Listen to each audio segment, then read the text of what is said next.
tala lele mo oe, le tala lele mo au. O Miriam, Maria le makatara, le tala lele mo oe, le tala lele mo au. Na fata wina mea manongi e asia I le tunga mau. Le tala lele mo oe, le tala lele mo au. Wai no le tunga maua manoa, wale oia I toe o ie na la e ia. Wale oine o ia ai ua to soi fua mai. Le tala lele mo oe, le tala lele mo au.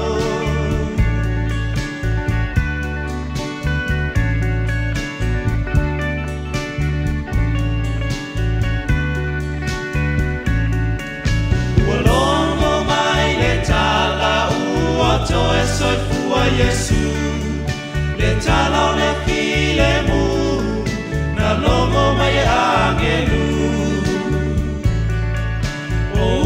Ai missionare na tala ina o tina.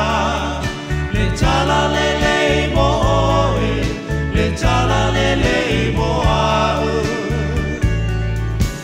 Wai no le tuna maua manoa, wale oia I toe o ie na la e iai. Wale oine to soi fua mai. Le tala lele mo oe, le tala lele mo au.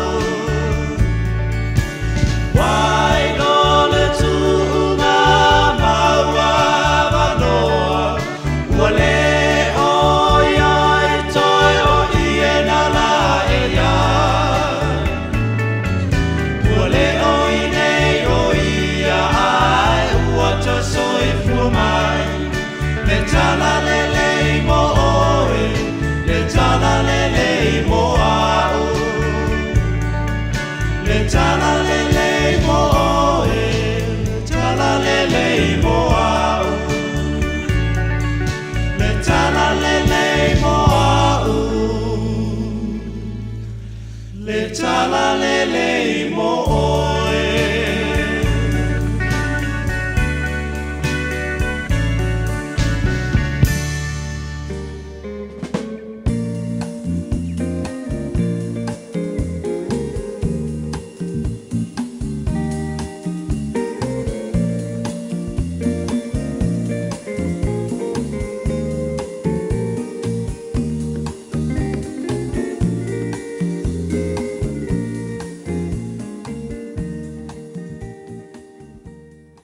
Ua na ole Radio Samoa se furulima iwa toru a mo e tautuaina oe I launga ngana fitu aso le vai aso.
le lalolangi o mai, ia o tau alalanga atu I le tua, ia o tau pepesi atu I lona suafa ma Malu, ia ma Malu I ante o tau lona viinga.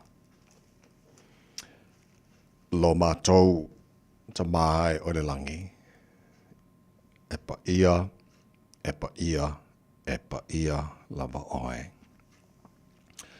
I le nei lava Taeao sing-singi, ma le Taeao manino le asa fau ai au mai. Wa mātou tala sa paia ma le Fiafia o au whamunianga, o le ola fau o mātou maua.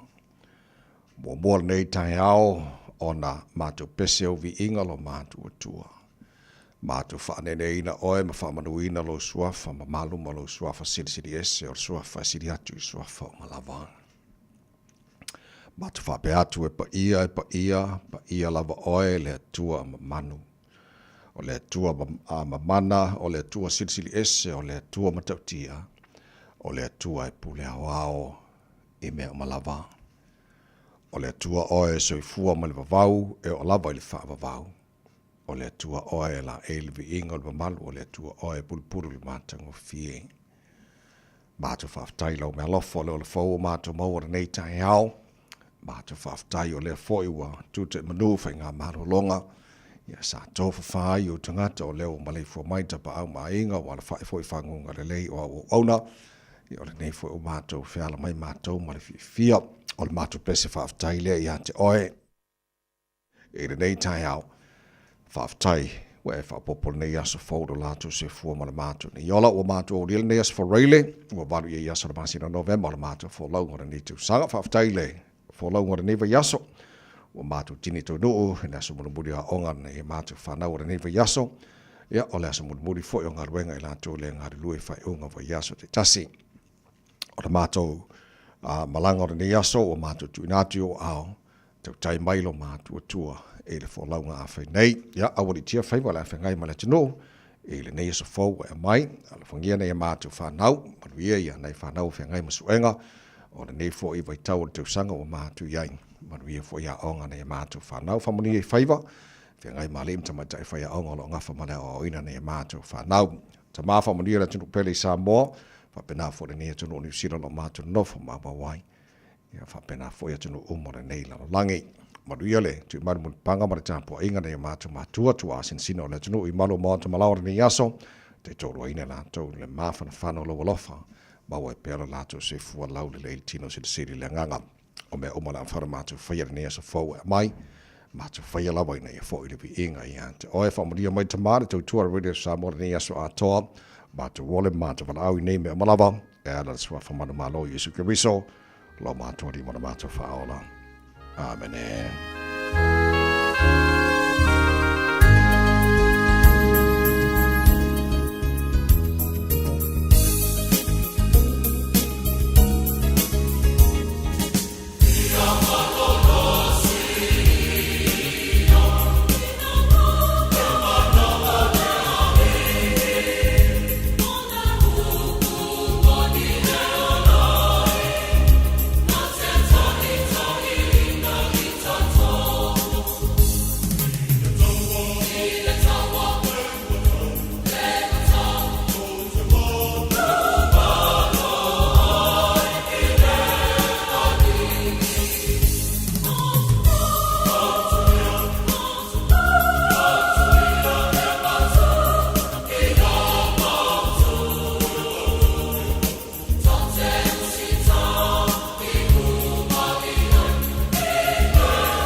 Malu losi ole viinga le tua langina la faipese le kanesia katoliko mai leone America Samoa.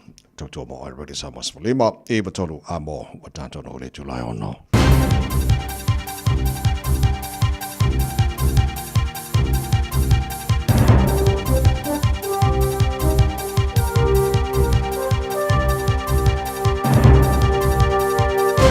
In this update, Joe Biden is addressing the American people for the first time since Kamala Harris's election defeat to Donald Trump. The US president says the nation has spoken and there must now be a peaceful transfer of power. America has carried on the greatest experiment in self-government in the history of the world. The will of the people always prevails.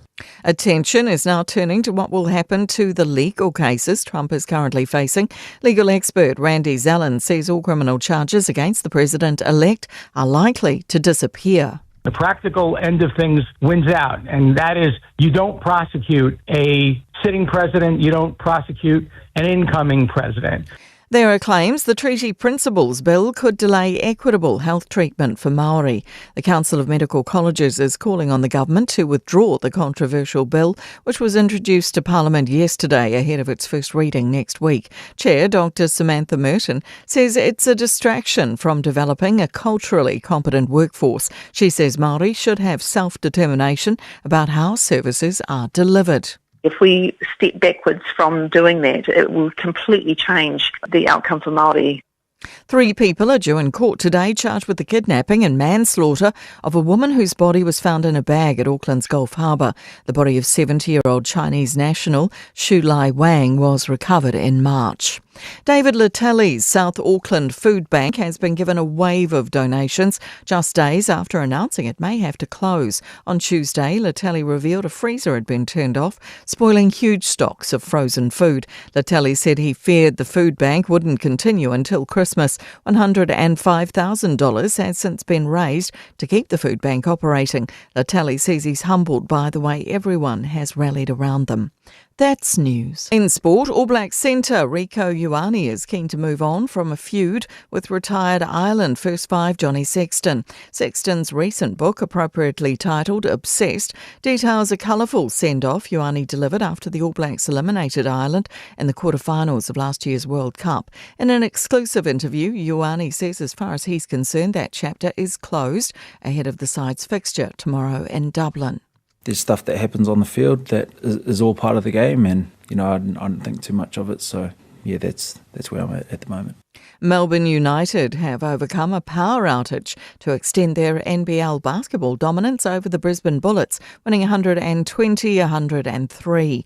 The Lions failed at the Brisbane Entertainment Centre with just over 3 minutes remaining, delaying the end by almost half an hour. That's sport. I'm Jodie Gill. 24 hours a day, 7 days a week. Radio Samoa streaming live on www.radiosamoa.co.nz.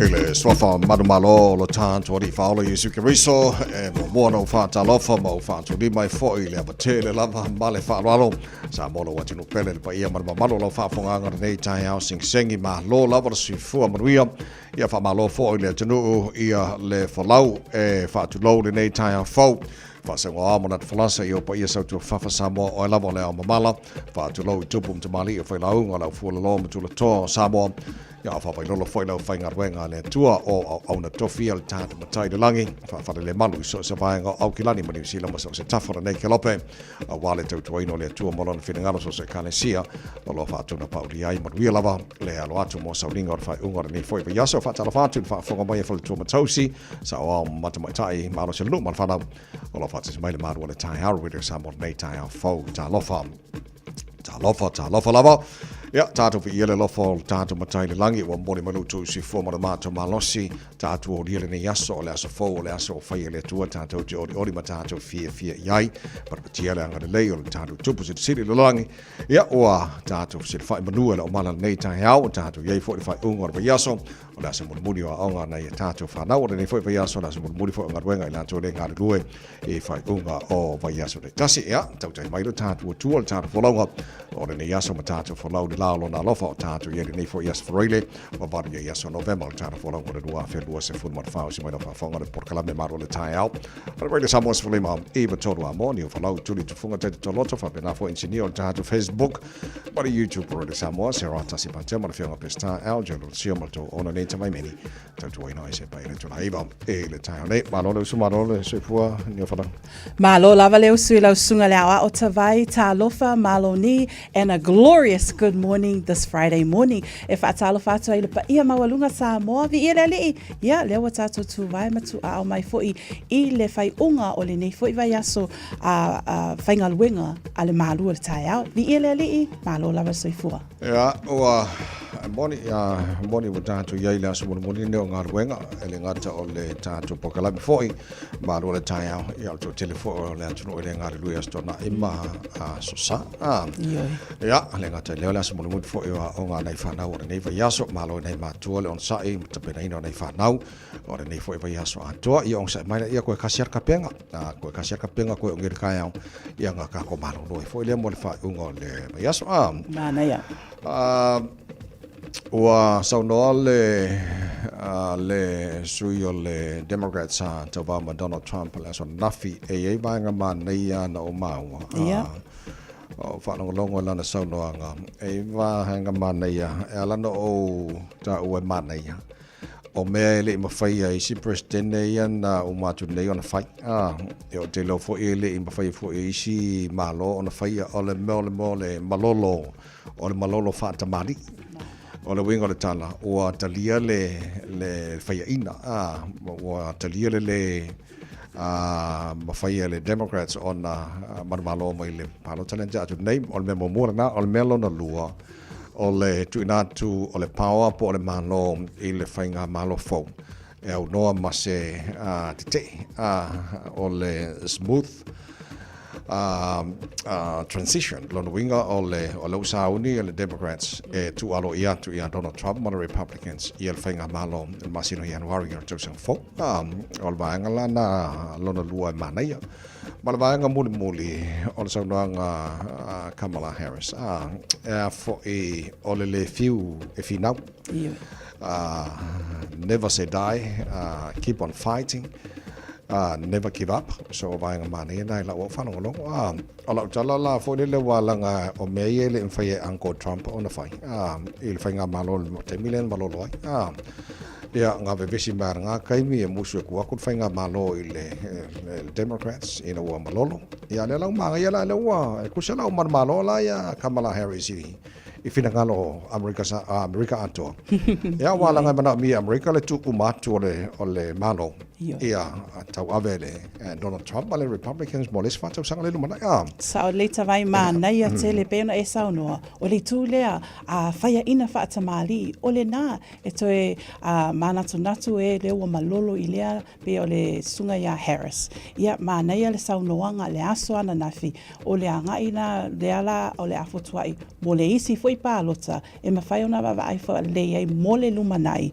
I isi foi vaenga mawhai ona whaatau ina mo le lumanai. E malo lava i le sunga ia Harris. Ia ma lea tūlanga. E mawhai foi o se a o onga foi mo tātou malava. E toe oso a ele la. I vau tere tulai ono o tātou le poti amata malunga la wala nei Taeao o na tāna wawai le tala o le tāu. Lapatai mai ele waka kotahi i le nei Taeao. O loo maa le pisi lunga tātou a wala le nei taimi o Taeao a o alo atu le malo le atunu utiu te mawhaiva o le nei aso whareile. Ia o loo whailoa mai State Highway 16 le nawa a mata o na pisi mai le o e o loo malanga mai Lincoln Road a ngā i Tiara 2, Rosebank e o lavai Point Shib le nawa whio lolo le pisi o le alo tātou traffic. Nisi o loo malanga mai tātou a wala lau papa State Highway 1 i mātu o le nā nā o lo so longa lelei ma saunga le mu mea uma whapea foi I le tu State Highway 1 I saute whapea nā lava o lo so longa lelei ma lelei mea uma tatou ala tele o lo kilia mea uma a wā foi le alo atu I ngā luenga o le nei aso. Ma alo lava le ona sa I tatou aweta avale uma o le tautua le Radio Samoa tasili mai vatolu a mo le a ua se fulu minute te ai le ono. Tasilima I vatolu a mo Radio Samoa. Ua mawhai ona au ina atu le tala o le tau I aso taitasi ona o le langolango mai a le Pacific Finance Limited. Telefoni o Valselau fitu whawha lua fitu. Se folo mo le lima olo ia le Malu le ere le vanga o le Taeao tama ki makaurau au kilani no whanga whasa lauga Radio Samoa winga o le tau le so le whasoro na awa pa una wanga nisio taimi puo nisio vaenga langi le leil telo nisi foi vaenga au kilani le so Luas mo tolo mo lunga ma fa mo tanto le so fa no na mawalalo au dia Taeao le fa so foi na awa lang le lei pa o timu ni so vaenga au kilani tu sa le ma fa no nei Taeao luas fu tolo no ma lunga fa so na awa lang le lei foi na sa mo na so fu mo na so lua pa o timu le so lulu mo na stofi ora ba yaso lo mo na yato fa mo o mai na mai tau le nei foi Taeao ua lo le tau le Pacific Finance in nonga tupe mo so se fa mo Malu fai ponga aso fa nau sa fa I fainga balo longa ba so se fa la apa lai nei lo pacificfinance.co.nz pe bala au le oval salau fitu fa lua fitu e talo sanga sauna nonga tupe ile ba le lima salau tala ma le lua se furu hafetala e lua minute fai lau talo sanga online www.pacificfinance.co.nz a tasile tu lai fa tali e se tali e ai inga fa bitoa bala au lo le Pacific Finance Limited ile oval salau fitu fa lua fitu oval salau fitu fa lua fitu se follow ma le lua o challenge lai ono o le lui tau mo oe.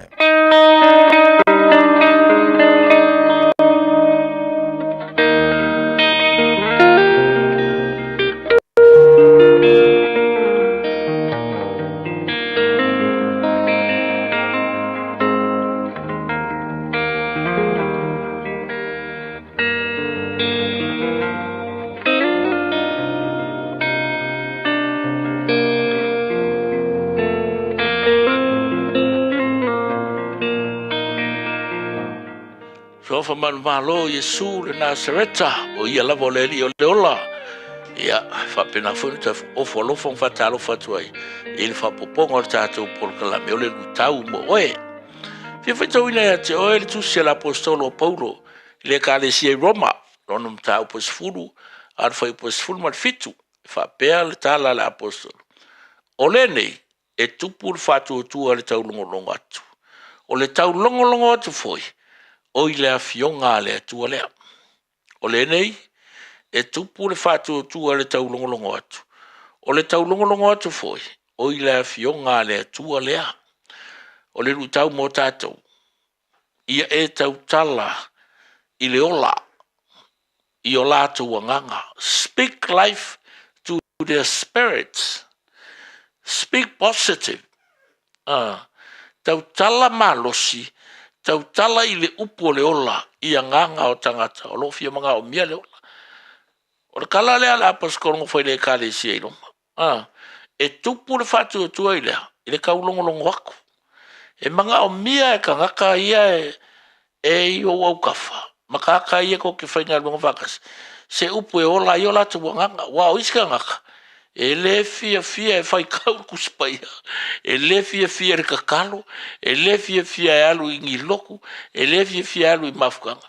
Au siava ngoala le e lua ke whainga luanga whakasi ai, ma lua miri kingo whakasi a le o le ngā luenga, po kongo le malai ka alo, I se au laka pi po se au vuri. Le ava ngoala le ngā e whaonga inga, e ke kaukala I le upo le ola.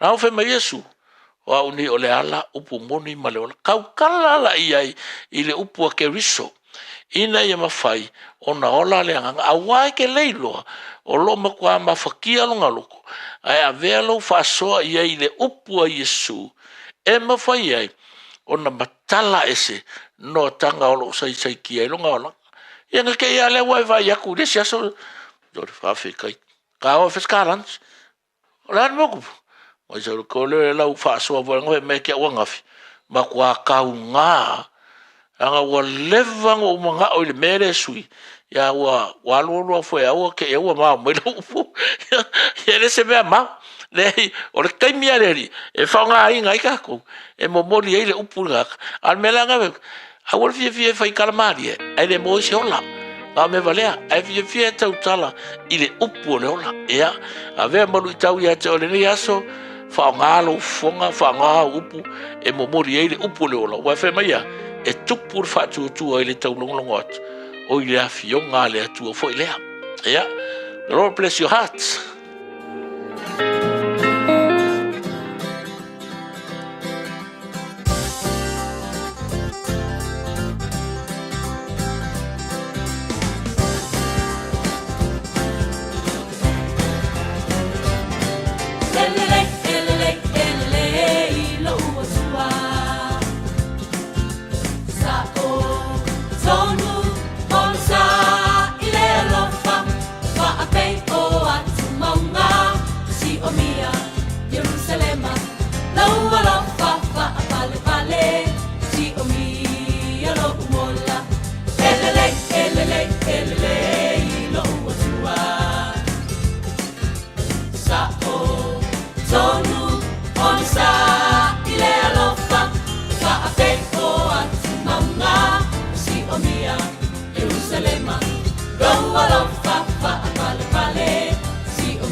Sa o amalelei mamoni o polpeselea e lelei a Iova. Ia mai foi lelei o le atua le o morso foi le tonu mal tatu o lan ke kai afo. Sa o leita vai. Mene vi leli. Ia ala na fa o le pese mai la pese le Peace Chapel in was for we vala what jale to la e ono le proclame Malu le Taeao. Ale radio Samoa Falima eva toru amo tatu pa anga o fa ta lo fa file mai nei Taeao. Malo la morso foi maria. Lo fa taile fa tsmai. Il tara proclame le ngato nei Taeao ne foi vai aso ato ia o marka ko vai aso mana ia o yo le ukala ngore o mon vai aso of course ko fil vai ngalai o America o mala ko pa ma Hawaii le lei fo I ol tula mai ol President fo America ia o te lo se vaenga o parpatia oma a mana ia le sonanga le president loye ne Joe Biden nei Taeao po le ama afaitu la o mamai atu wa faali le finangalo America oma meaning o le finangalo le America oma le o filfilia ila to president so respect ia le leo tangata Amerika malanto wa filifili walanga ele I whaia na o ni kangaka maurunga pe nga o piliongea mala o miliongea mala o whai bisingisi o tangata uma Amerika le na whaila nato wa palota leo wa whaalia ia peona yeile tu le mai o Donald Trump tala noa man malo Donald Trump o te lo mai nga uma lo wa mai e lau langi atoa e o fo ia New Zealand nato te lo New Zealand poringa te lea o whantawa inga ma Amerika ele vaenga na o lo iai le fo titilo atu te ta el Pacifica ia le fo wa matana vavai po ani vaenga fo nga lue fantase mal president fo Amerika ia le ina ia faale le ia tili ia so tanga el Pacifica ma Amerika Sa o leita vai, peona e ta ua nei Taeao I oe ma neia ma vi ia le li leo whaatau nuina ma le manuia le pālota Amerika ma le manu malo mai le sunga o Donald Trump o lea la e iei I le vaenga lea le e whaailoa mai lunga le RNZ News o lo whaailoa mai ia palemia o Tonga ma Fiti o lātou ia o Samoa mua sa ulua I lātou whaamanuia I le congratulate US President Donald Trump e mānaia leo o tō tele o I lātou o Pacific leaders o lo lātou vaai mole lumanai le ngā lulu e whaatasi leo Amerika ia ma le Pasifika o lo tā ua I le teimi le nei ia Tonga ia siosi sova leni o le palemia leo Tonga o ia lea sa whaapea ua vaai inisi fo initiatives ia ma Pacific interest ma le relationship o sota inga lea a Tonga ma Amerika o le au ngā mo le anga I luma whapena fo ia I le palemia ia City Veni Marapuka o Fiti o ina fo o lo o iai whapea sincere hope and prayer ona o le toi fo'i mai la lea o Donald Trump I totonu o le White House o le awa ai se manmalo mo le anga I luma o le alei whaalelei mo tangata Pasifika e le ngata la Fiti ma Tonga tawai ua saunoa fo'i le palemia mai Solomona ia latou lava fiafia lava manmalo ia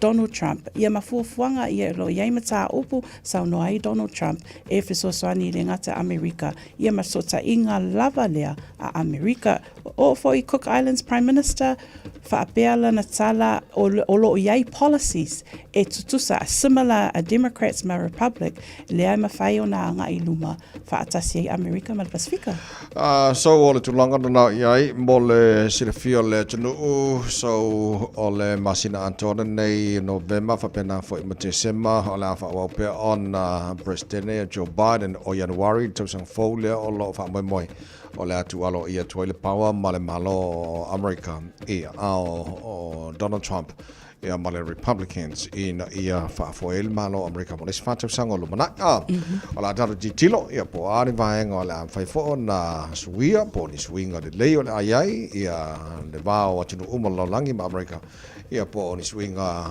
e whiololo ia pe le leifo ia manuia lau tula mai hi Uncle po a lava suinga tawai po ena ta ua ta polo kalame ana nafi ia man nei a fo ia so o leo uma pe o lato uma leo palota e ui lava e lo tu lai mai Harris ai o uma lango ina le tu fa tasi le na le sa no mai ia Donald Trump fo mai tono New Zealand mo le sirfio le tono o matanga luenga le ka inga ora o leo baba ia tu o la talata ta to Masi e faisi tele o ngaruenga po lanto mai lanto ngaruenga ele skama ingo mela pe o ditilo trim sa pe o va man lima sa fas pe ta leta vai talo fai e me se le te mile nei anga ita to mo aso fiafia o le kerisimasi ia me se fe au lia manuia le lua o lua lima o le la kainga ora te mile nei o ova le lima se lau fase fulu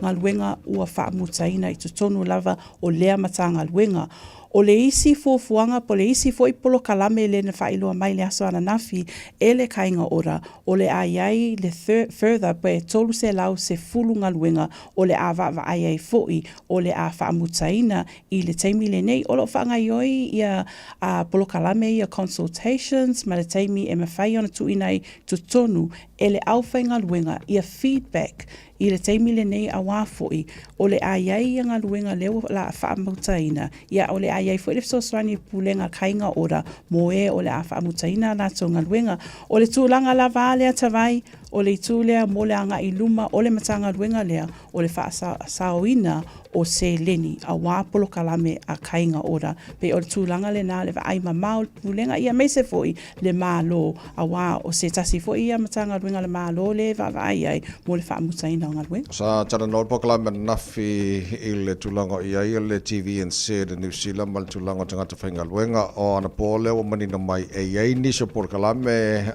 ni o whalau le na manina mai ana po e ono a fia I swinga fole e mal tūlanga o le aveseina po le whaamutaina o niso ngā luenga. Sa pe limas fulu pe o barfo ma limas fulu tonu o le televise po le TV and se. O le numera le nata vai e lima se fulu le numera lo o whailoa mai I a tātou tala le nei Taeao I lunga o le TV1 News.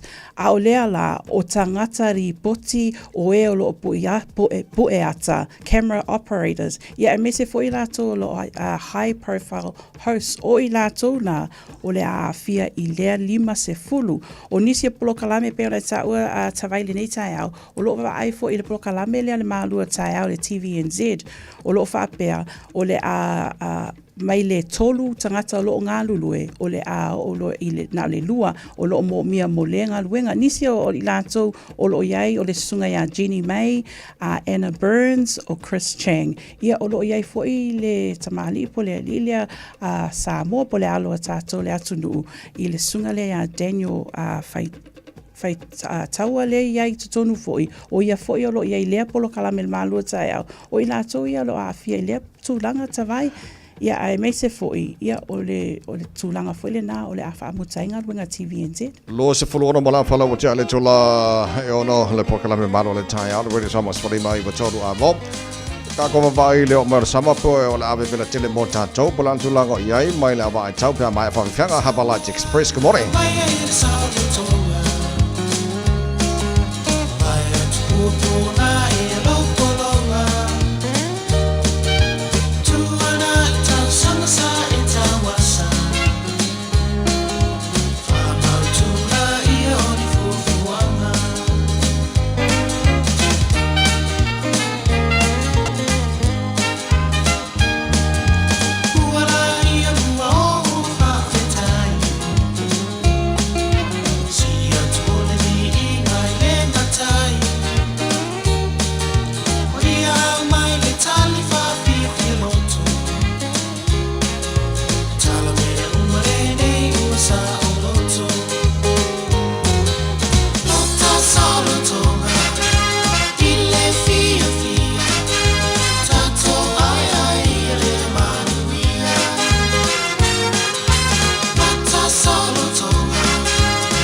Fiafia I mea whai mga yo inga I le taupito nuu. Ua mawhai ona au ina atu e le pūlenga anu o au kilani. E ala atu I Auckland Council's local boards. O le Festival of Roses I Pānau. O se wha moe moe matanga o fie ua tāpena ina mo oe malau a inga. Sila I le au le lei o tongala au.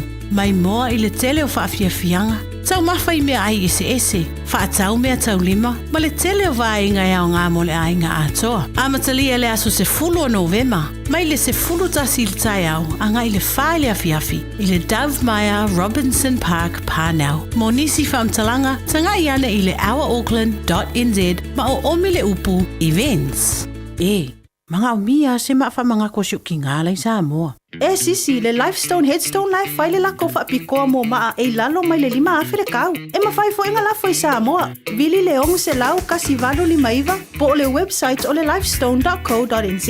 Whai loe le Lifestone Headstone o le Radio Samoa na e maua ai le nei whaasalaunga o na lafo lea o le maa whaamanatu I Samoa e au noa ma se tongi. Lifestone Headstone le au nanga a le Pasifika. Kore Samoa Sulima Eva Tolo Amo Male Tautua e le nei Taeao fau whatalo whalpokalame monisi Tam whai ona pia mai le nei Taeao ma le tātou Malu o le Taeao malo sui fua ia Fiafia mai o le asa fau le neu whai le tua kako ori ma kako Fiafia mai ia malo le alo su tuta mangaruenga le atino ia wha malo si mai le o markako bai aso o le taimi mua leo le lua whelu suma le wha o le vevela ia por mawhanawhana a mai sa tātou e o kilani lua suma le tolu le na watu nei le tala o tau i le teo le ono o lo ia le tonunga la vai tau o le tulanga le ai le weekend atu le telo vai ngani sila o le lava tawai pe ona ta ua luas full tolu ai o lo iai na pata inga ona o le o le mawalunga o le vevela I le weekend nei I le tolu se fulu longo winga la o le mawalunga le na o le a mawata to le vevela tele o lo iai la pata inga ai me se fo I le la I to tonu lava o Nuisila o lo I whaapea le heat wave lena whailo atu fo I tatou poloka lame le aso ana nafi I Australia pe oi nā la wanga I mai ele vevela I nei I New Zealand ai lo alapata I mai meat services e lo iai vaenga o le a vevela o le a iai fo I vaenga o le a pa u mamafa I le timunga pe la o vaenga ia lo whailo mai I te teimi le nei I Westland, Fiordland, Canterbury ia ai mai se fo I le lo lava le whailo mai ai o te teimi le nei o lapata inga mo aso vavela mo le anga I aso Fiafia markerisimasi ele nei fo I weekend whaapea o le aso mo le alangona I le vevela ma summer is here lapata inga o whangu vai ia me se fo I kulimi e tatau na whaonga ina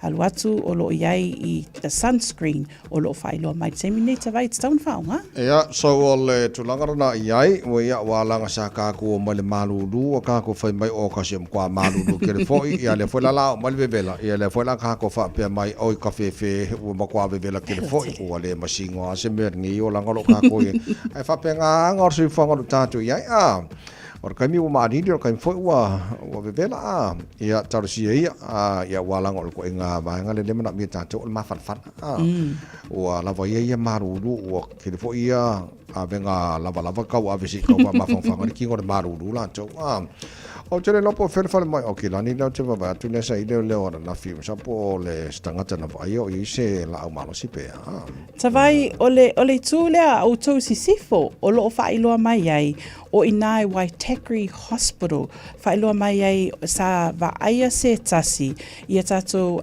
ambulance o lo iai sa va aia se tasi tangata o lo iai le la au malosi o le tala le whaapea I le awauli ana nafi po le tasi sa mawaina e leo se vala au mai se tasi sa va ai I le ambulance o lo paka I o lava I fafo o le tato mautanga sengase lea I sisifo Waitakere West Auckland whaapea o lo vaia se tasi o lo ia le la au malosi lea o a possible firearm o le tala Fiafia o lo saunga le mumea uma sa vave o atu ia li malo ia mai se foi sa whaapea sa iai le Eagle helicopter lea sa iai tutonu. A o le tāua tawai o le saunga le mu mea uma o le ngā lulue whaatasi lea o le mtanga luenga soifu malolo ina o le vave ia a mese foi ia li malu malo saunoa le Health New Zealand Wide Matter Group Director ia Brad Hadley o se fiafianga tele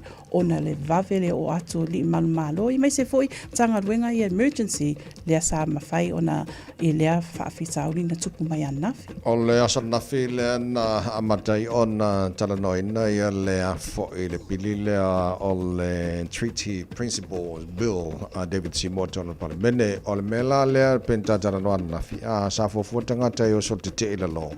Ia male manatu a whai ona talanoina le vaenga i le Lord Palemene i le vaso lea po onkua. A le ala o le o lo, a le o whai whanga i le official David Seymour e whaianga i lako sort ke anga fi. Yo e tawai, le whai loa mai protesters gathered outside longo winga e whafo lava o le ofisa au tu a le sunga lea o le ACT Party leader ia David Seymour ona o le tūlanga lava lea o le whailoa mai po le introduction of the Treaty Principles Bill lena whailoa mai le aso ana nafi i tonu lava le whale al malo o le tūlanga lo tūla i mai whaapea e se lau mon tupu o i lato sa o atu ia with signs ia me se foi le lato sa vali ina i Newmarket ona o le lato o le pili leo whailoa mai e tele le whaasea o tangata Maori ia me se foi lato umalava o lo lango ina le fofanga o le weekend tawai lo whailoa mai foi o le aiei se sa vali o le aiei foi se solo te o le a whaataunuina whaapela o ai leo le aso tōnai a o le aso sa mo i lato umalava o lo whaasea lava i le pili lea o lo taitaina lava e le ACT Party leader po taita i pale mia ia David Seymour. Lelei, o e whawhonga mai nei Taeao na fialo mo tai le ilolonga le nei tātou le matanga le sangara nei. Mo tātou ai au ki lani, te leo lo isi a vaenga New Zealand, ai mo au ki lani a ia. O leo wa whaanganga ia funds ina ia mawhai o na sani mo i lātou ia, so whawhonga mai tātou a whapena whaina lau maota i lolonga ia na i tātou le matanga le sanga. O leo wa iele vaenga ia le whainga ina o le capped fund au ki lani. E fsoswani la mo o tātou langa leo o maltemi nei e ini so ai ngai le i o e le fsoswani fo le mo te wha leo lanto wha ale lau fsoswani mai le council o kilani ia mo ne vaenga ia le fo le longa ai mena whonga ina le tunu le tai Whaftai ma wha mālo le matanga luenga a group of West Auckland homeowners o lātou le vaenga le sisifo lea a fia lava i le tala lea mantua fo i Auckland anniversary floods lea eo o mai a le taimi le nei o lo to tele lātou o lo le i o lava ai le fsosoani po o funds ai o se tala Fiafia le nata vai pe ona whailoa mai the Auckland Council po e o lo iai i tūmalo ia o lo fsosoani pea ona to tele o properties ai me se fo i lo whapea mai the group of Titirangi residents o i lātou ia o lo whapea pe uma lava ua ngalo mātou ai le ai o lo iai le funding lea leo whailoa mai e mawhai o na fisoswani mo i lātou o lo whapea sa whatau nuina Auckland Town Hall se fono ina ia mawhai o na maua uma o i lātou a awhia e o mai le taimi le nei e le maua fisoswani ai mawhai na tala noa ina tutono lea polokala.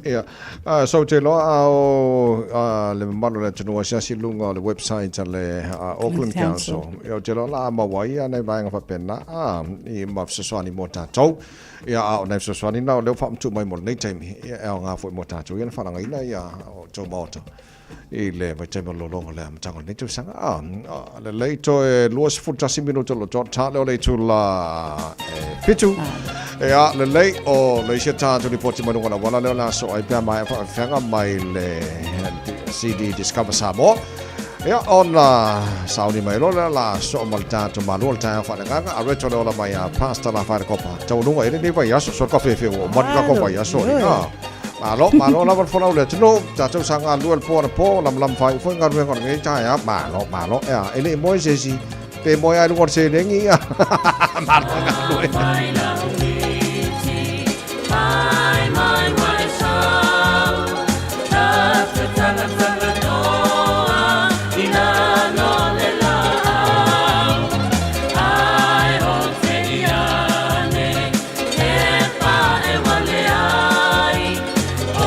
Solo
Taraflava o David Tua le nei o lo e whaafonga mai pēi le Radio Samoa tasi lima I vatolu a mo Samoa I amanuia le nei aso.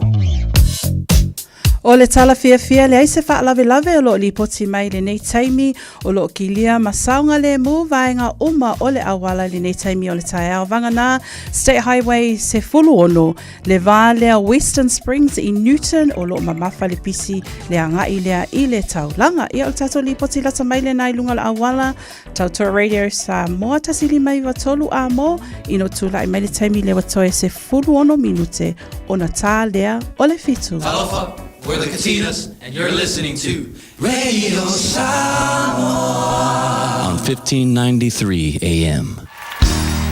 Bread of life sent down from glory. Many things you were on earth, a holy king, a carpenter, but you are the living word. Say it now. Come on.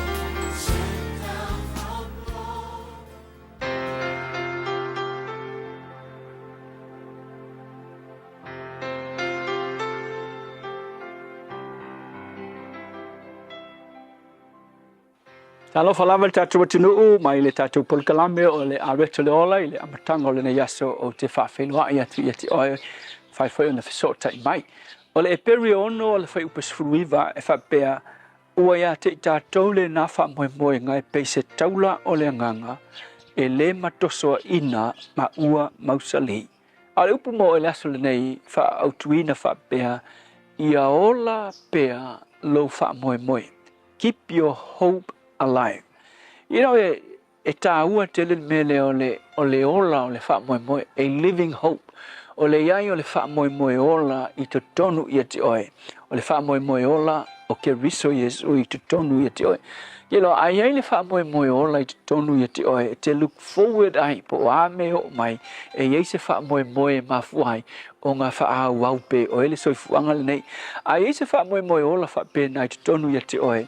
Na te try vingalo o langa I luma. No matter po a wha fita uli e whea ngai ma oe. Mea o leo langa le nei.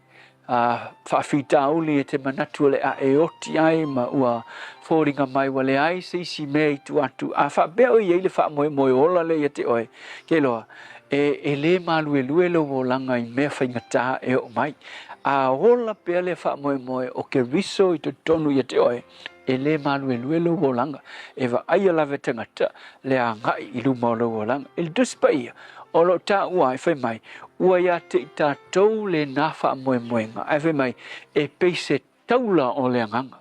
I no le meo le taula le wa ae mausali po le ale le ngā lua le mea. Ae apalasi le taula. E le mawhai aonga mingoi le wa. E wha pe nā whai leo langa wha le anganga. Ai ai le taula le wha moe moenga I lo o langa. Keloa e taula oe. E le matoso ina oe meo leo langa le nei.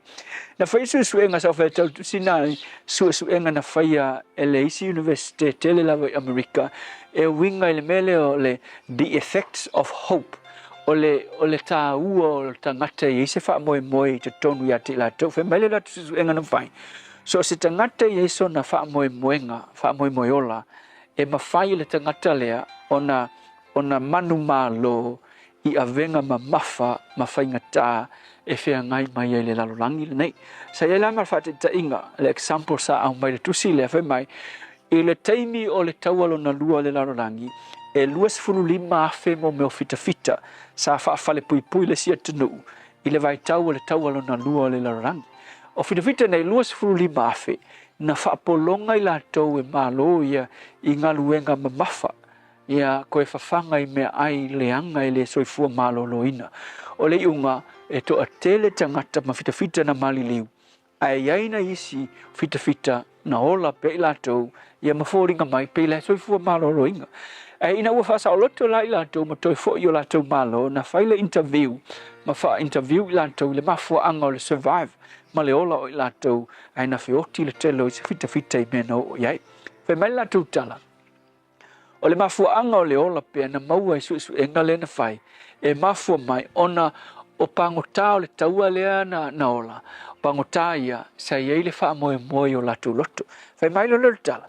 O latu wha moe moe o aso ume whalpui pui latu tono whalpui pui. Ti ngā ona fia a ai, ti ngā ina I ngā luenga whai. A lako me whai e ono tono whalpui tusi loa latu wata.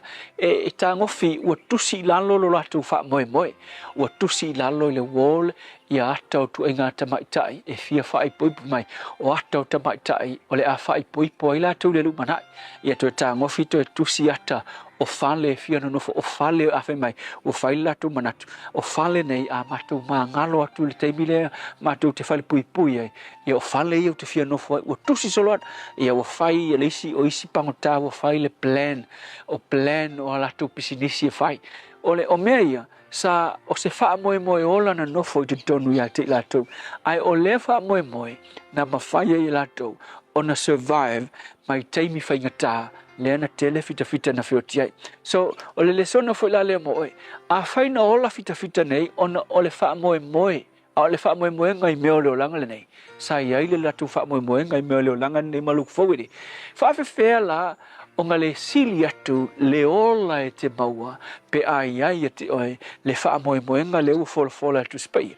O le wha moe moenga I le lii o Yesu Keriso o le lumanai ua saunia le atua mo oe o le ola e whaavavau ua saunia le atua mo oe o manuia e whaavavau e mafua mai ona o le wha moe moe le ua nofo te tonu ia te oe o Yesu Keriso. Whai mai tala la apostolo ua ia te I mātou le wha moe moenga e peise taula o le nganga. Po e whanoa noa, po e pangatia, po ameo e ui teimile nei. A nofo Yesu I lo olanga, ua nofo le wha moe moe ola I te tonu I te oe. Yesu wha fitai le wha moe moe ola ua mātou maua ona oe. fai ma whaamanuianga I so se tasi wale ai se whaamoe ona o Yesu. Amen. Molile whaftetele le sunga le whawhengainga pasta la whaile kopa e o chia lano ia mo le tāru pokalame a reto o le ola o le nei Taeao mara nei vai aso a toa la tāru tala noa I Samoa le whionga ngamara mana tu marmao o tanga vaia tipi o tanga vaia pia ma nesi o tāru whaasalonga wha business nei.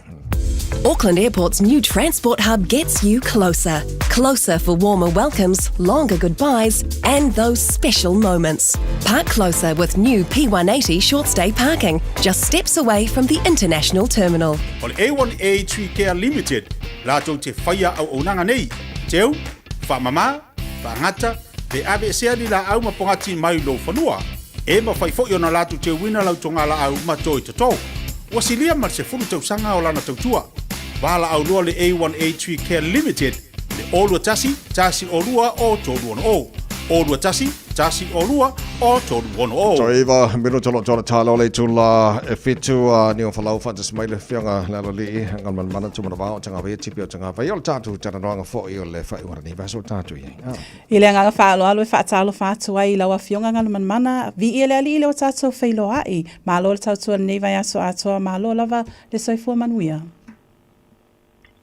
Ia, malo ia te oe le tausala whaatalo whātu le Taeao fōu after tātou whiroa I le ia sroile le whai ua le vai aso malo ko le usu ia te vai. Ma lo le soifua manuia ma lo whaafetai ia vi ele lo fo le tua le ua ma tau whaalongongo atu o molo soifua lau le lei.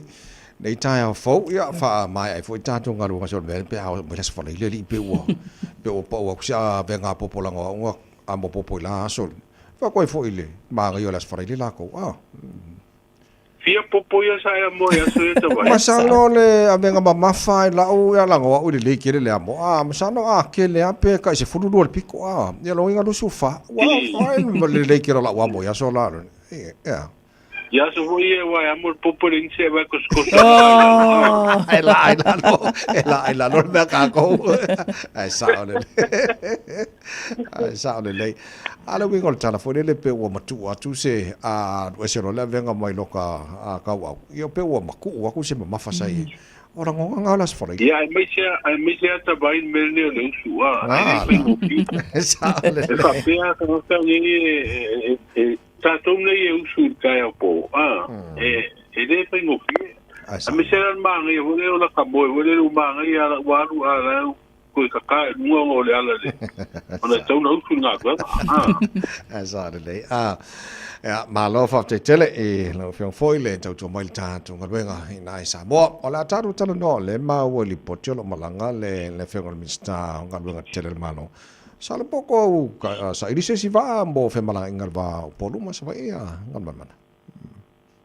Ia, o le tasi na fa mo la u baba ia tu fo I pena te fa langi o le tu o le tunu o le minsta ma ni si fo fa lunga o pulenga tau o nanga va ai rutatu tunu mo pulenga wafu o le malanga va pe malanga e Australia tau sa I mesta tu va ala pase se fo. Ia e fa ia malanga el va o polu ma sa va ia ma pa mo ho I a mo se va e po ia ho malanga I ba ta to ma America Samoa o le fa pe o le tato va le le lady Samoa to va le sa ave nei ma sina ia in mo na ave ho nei to fa le ia mo to so e ia na foi si umi o ave va wa tala I mai afi mo va nga fa pe na sia ia le ma wa ia wa vai ya tino va vai ngale tu eta vale mauta ya wa le to e malosi e pero na malosi sai ya fu I kus fu tu sanga taluna au mai le va am fa nga ko I dana tu tu ta tu tu I malanga ya mo wa le la wusi si le tona I se si va e suya ya wa la va le tu langa ya fa le yam si ti pele o nanga le mo sa tu ta malanga I va o polo mo sa va ya me se ko le pela wa I no ta ya todo se ko nga ta u ho ile o si ya mi sta male malo le tai Ma naia ma lo lava whaftai a lau whionga ngal mana pe me whaina e wha lau tele le tala le wha pe e ile li I mai tonga. Le sa ili wha pe wana ave whaanga oi se povi a se ainga. Ia, o tala nā leo. Ma mai ai male ata o le tau le atonga le. E tau sa i po fio misalo ai o fai se su enga po ave se tangi ho ia le ana le manu paparangi leo. Ia no le tu ai ai le tonga. Ia ai fa pe mai ko fa msalanga le na mai. Na rua tu ai ave le povi ma rua tu ai la vai le tu fo ia. Awa e mau polo ia le tau le ai o ia nu le sa le longa sa va.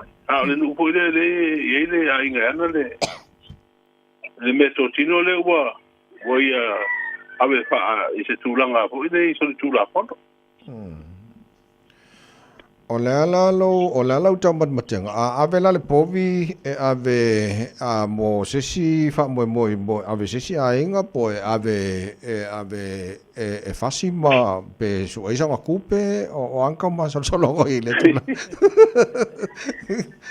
Ia awai le o fa pe mai le tala le a me o fasi. Ia. Na do fa pe o ave fa ngoi le pop. Ia ta tele rola po o ave le povi ave fa tau sesi ainga. Ia. Ia po ave le povi fa sesi va nga sesi no puanga na ave le fua pa tau. Ia. Ia po ave fa si povi a tau sami male di wa no le pop. Ia. Ia wa me mana sa tau na tau mai po le ale me u fa le pop. Ia ai uile a fa o fa nga yo inga so tu la fono e le metotin. Masa i dia fo i leo no la tu sa i dinga lai fa. Ia ma o mai fo i male fa manatu tatu tunu. E mo so tu la fono no fo fa la fista ta la mana o mia. E se tu so. Ta o tele tu langa le so so ni pe au mai le fa ta la u fo e malo e se a no fo o mo bi ai le lango atu le tunu. Le tatu tala noa o le ua ma ua a matan wha o ngā alfa lea o ngā whone mo a o ngā wha teitai. O nei whanau whone sa waina o lo o tausia to manga mo e popo ngā tia whangon mo lea. Kamraman.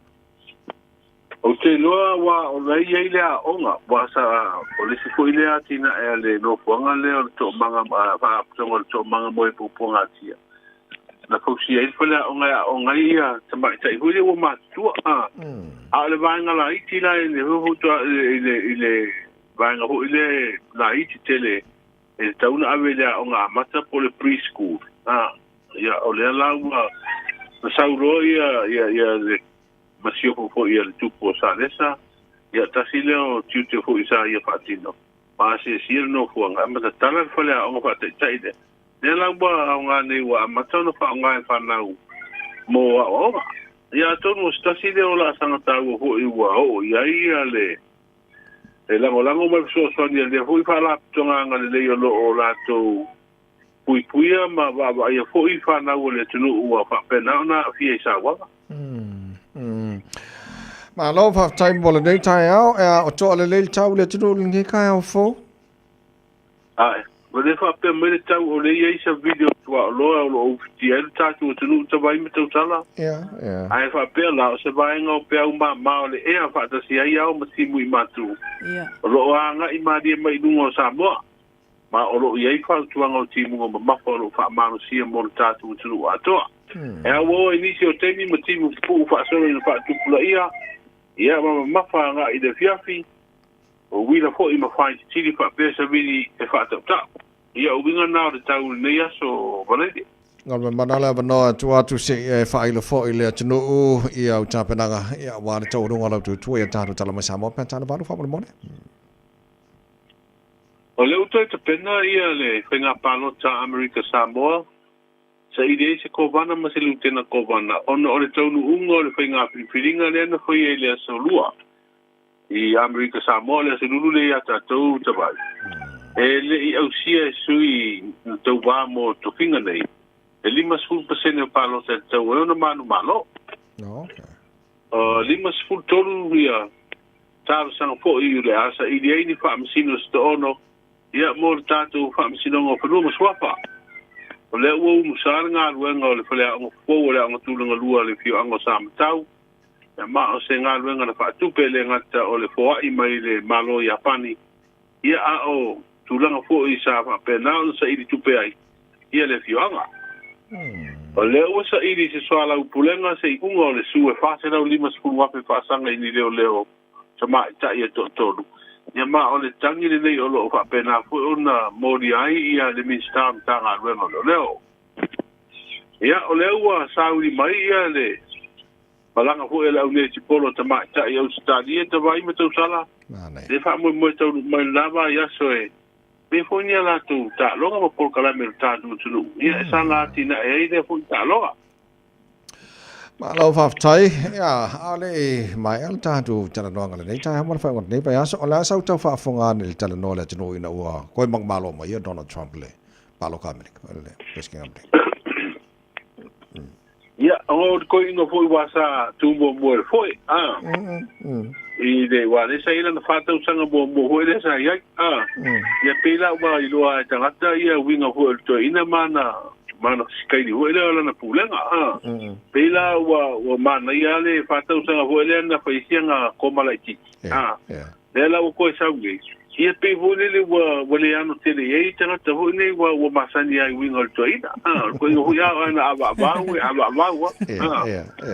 ya o ka o ta tu mamla mo ko le winga Trump o le tulanga le go I penga palo te la te baba ia tu a United States ele peila to un le palo te le le to sa volto ina ama kwa fa ia ko ina ma kwa fe a va ko ina le ika ngo le manu malo ia le la wa me fa te mo kalasi me va tamali ho malo fa tamali ia o ma ia o le anga lesto ingo pai le tu nei foi o le due ia la upulanga ia mo le fai o le fisuia ingo foi nga malo ia wala file mu so tu la foto awa ka ko ku pa lo tale na le to sa volto ina mo le fata sanga murmulio na pa ina ia ala maka ia bena o ia vai o le tangier ko ingo mo kwa malo ale le ke le tangier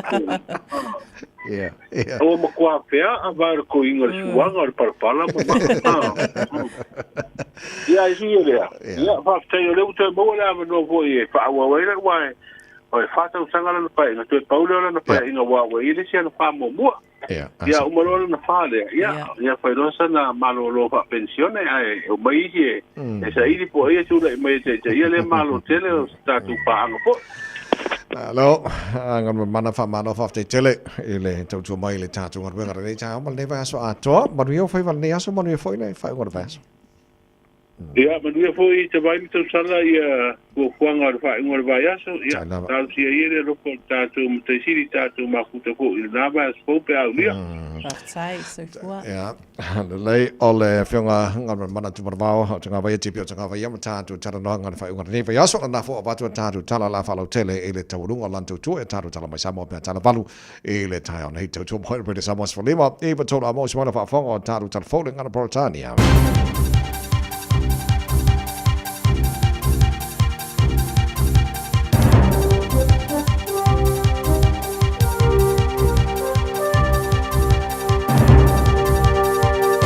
In this update, Joe Biden is addressing the American people for the first time since Kamala Harris's election defeat to Donald Trump. The US president says the nation has spoken and there must now be a peaceful transfer of power. America has carried out the greatest experiment in self-government in the history of the world. The will of the people always prevails. Attention is now turning to what will happen to the legal cases Trump is currently facing. Legal expert Randy Zellin says all criminal charges against the president-elect are likely to disappear. The practical end of things wins out, and that is you don't prosecute a sitting president, you don't prosecute an incoming president. There are claims the Treaty Principles Bill could delay equitable health treatment for Maori. The Council of Medical Colleges is calling on the government to withdraw the controversial bill, which was introduced to Parliament yesterday ahead of its first reading next week. Chair Dr. Samantha Merton says it's a distraction from developing a culturally competent workforce. She says Maori should have self-determination about how services are delivered. If we step backwards from doing that, it will completely change the outcome for Māori. 3 people are due in court today charged with the kidnapping and manslaughter of a woman whose body was found in a bag at Auckland's Gulf Harbour. The body of 70-year-old Chinese national Shu Lai Wang was recovered in March. David Latelli's South Auckland Food Bank has been given a wave of donations just days after announcing it may have to close. On Tuesday, Latelli revealed a freezer had been turned off, spoiling huge stocks of frozen food. Latelli said he feared the food bank wouldn't continue until Christmas. $105,000 has since been raised to keep the food bank operating. Latelli says he's humbled by the way everyone has rallied around them. That's news. In sport, All Blacks centre Rieko Ioane is keen to move on from a feud with retired Ireland first five Johnny Sexton. Sexton's recent book, titled Obsessed, details a colourful send-off Ioane delivered after the All Blacks eliminated Ireland in the quarter-finals of last year's World Cup. In an exclusive interview, Ioane says as far as he's concerned, that chapter is closed ahead of the sides meeting again tomorrow in Dublin. All Whites captain Chris Wood has been named the Professional Footballers Association Premier League Player of the Month for October. He scored 4 goals in 3 games for Nottingham Forest, which included wins over Crystal Palace and Leicester City and a draw with Chelsea. No word yet on whether he'll get an Employee of the Month photo on the wall at Forest HQ. That's sport. I'm Jodie Gill. 24 hours a day, 7 days a week. Radio Samoa streaming live on www.radiosamoa.co.nz. Olo tu maule mama le pisi lunga tato awala. State Highway 1 o se vainga mai Redoubt Road, Manukau, Papatoetoe, East Tamaki, Highbrook o Tahuhu, Pamua, Mount Wellington, a ngai le tato taulangai au kilani o lo o so longa le leimea. Uma whapea fo I State Highway 16, a mata on the pisi le traffic au kilani sisifo mai Royal Road, Lincoln Road on a follow le leilea mai tiaratu Rosebank Waterview Tunnel. Wangana olo I Western Slevalia, Western Springs ma Newton o inana e faisi polokala ititi olo ia le ngai le mole tato taulanga. State Highway 1 au ki lani matu le melo ia le tato awala lau papa o lo o flow le tato traffic e o atu I Victoria Park. State Highway 20 o to umalo malanga atu mole tato malai va lele au ki lani le domestic mala international ia leo amata on the PC lunga George Memorial Drive ina ia lava ta pena le teimi o lau fainga malanga I le nei aso. Malo lava le ono sai o le tato li poti lata maile nai lunga awala. Tautua Radio Samoa tasi 5 tolu a mo. Ina watula I maile taimi valu minute te ai le fitu. Nalo fa Samoa. Wa ule nei o kasu ti alu. A wale suia le ngila wa le kio. A eva mai ina se fulu 5 kolu a mo. Radio Samoa. Vevela a.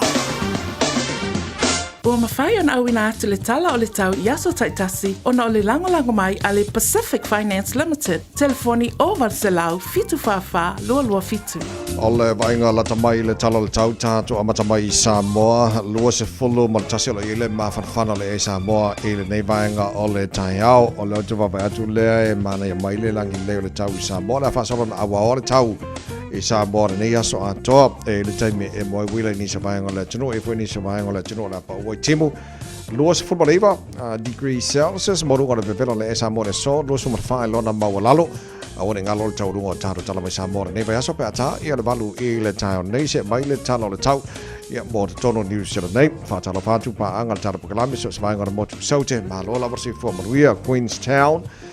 Queenstown la fasarona awa pa utimu I le so se fun marvaru marunga le marulu fa mawina mo le nei as for raile lang le nei tau ti marulu su fan marunga le bella fasarona awa le tau Wanaka lo su tasi marunga le mafana Westport la fasalo ina pa utimu e mafati munga ni sio taimi su fitu marunga le marulu fa mawina le so Nelson la fasalo fo ina awa pa utimu ni sio taimi mo va lang le nei tau I Kaikoura il vavai atu Dunedin la fasarona awa pa utimu fasarona ngi malo si marsa vili mai matu ni so taimi lo se fulma nunga ma fanfana male ayo fungala aule ayo kariso kare stete good morning malo se fulma nuia langi de leili tau mo to le so luas fulma lima sone me vela mo yale e mo to le so lo se lima lona mo lunga ia mo ne as for raile se mari tala tau ile motu matu kai taia la fa solo na awa pa uti muni so taimi lo so malua malunga ma fa la mo Wellington ma lo la por se fo mania pa angal ma ro Taeao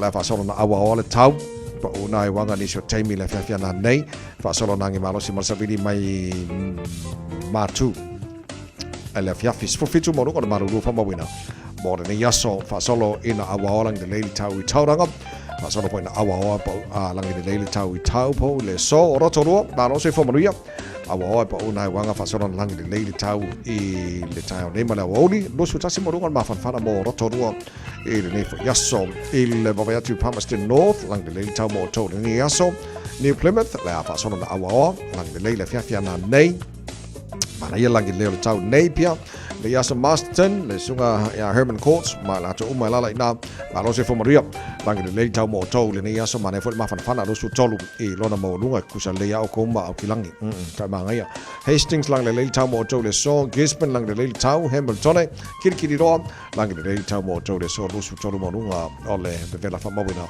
mo le ne yaso fo rele tama ki makauro o kilani do fango fa sa langa radio sa mas fo no ya in ma lo le ere nei tempo Taeao va ya tu ya le mane mai le wina awa ya le ba ya foi le mane ya mai langi de lei o winga ra chau le so awa langi de lei pa una wanga ni so bango au kilani lo su tolu mo lunga de vela fa mo wina le so Taeao pa dia tu sa le lei ya le vela nei Taeao lo su tolu lona mo lunga awa foi langi de lei pa uti mo ni so bango au kilani aso Taeao fa so langi de lei le aso sa ma so fu ma so lua pa uti mo le aso lulu ma le stofia na ba ya so lo ma ya to fa mo mo ia la vai tau le tema Taeao la tro ala papa au so staff for the lake lope fa mo mo ni ma le tau mo tau ele nei so fo wa ta to wodia wa lo le to le Pacific Finance in nonga tupe mo so se fa mo mo Malu fa ponga aso fa nau sa fa I fainga balo longa ba so se fa la bela ve apa lai nei lo pacificfinance.co.nz pe bala au le over se lau fitu fa lo fitu e talo sanga sa no nonga tupe ile ba le lima se lau tala ma le lo se furu ha fetala e lo minute fa lau talo sanga online www.pacificfinance.co.nz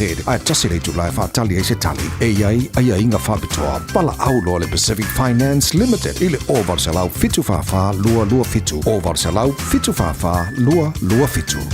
Alo fa tele tro mala fa fanga he de nei time le Taeao le se fulu lo tele tula fit tula tu le radio samos for lima e va tolu a mo ya ba I fa ko ki ma ngai fa o mangi va yaso asfarele tavai ma naia pe a fai se supoesi wa ai supermarket I temi nei lo tele ya tato isi lai mama ya le o le tulanga na yai o le mautino le se I o ka ko pokala so alo ke ka o le walis mo soi e ka si le ko po mai ka ko wesi fo ia frozen mai Samoa langa e bala le se Samoa mai si ko nguso ya ai sakiane ya fa do po mo ka ko wesi nga frozen ya ka mo ngai mangai fo so pois ya fa mangai le ka ko so pois ngai ka ya vai ngi ki so ba ia so pois fa mo mone wa so va ia ringo kele vai ai a ko ringo kele le sia la ki vai vai il fuango le sia ka wang fu le pa le ni le ya le ala le opusa o ala ngai pa le ngi le vai Malaysia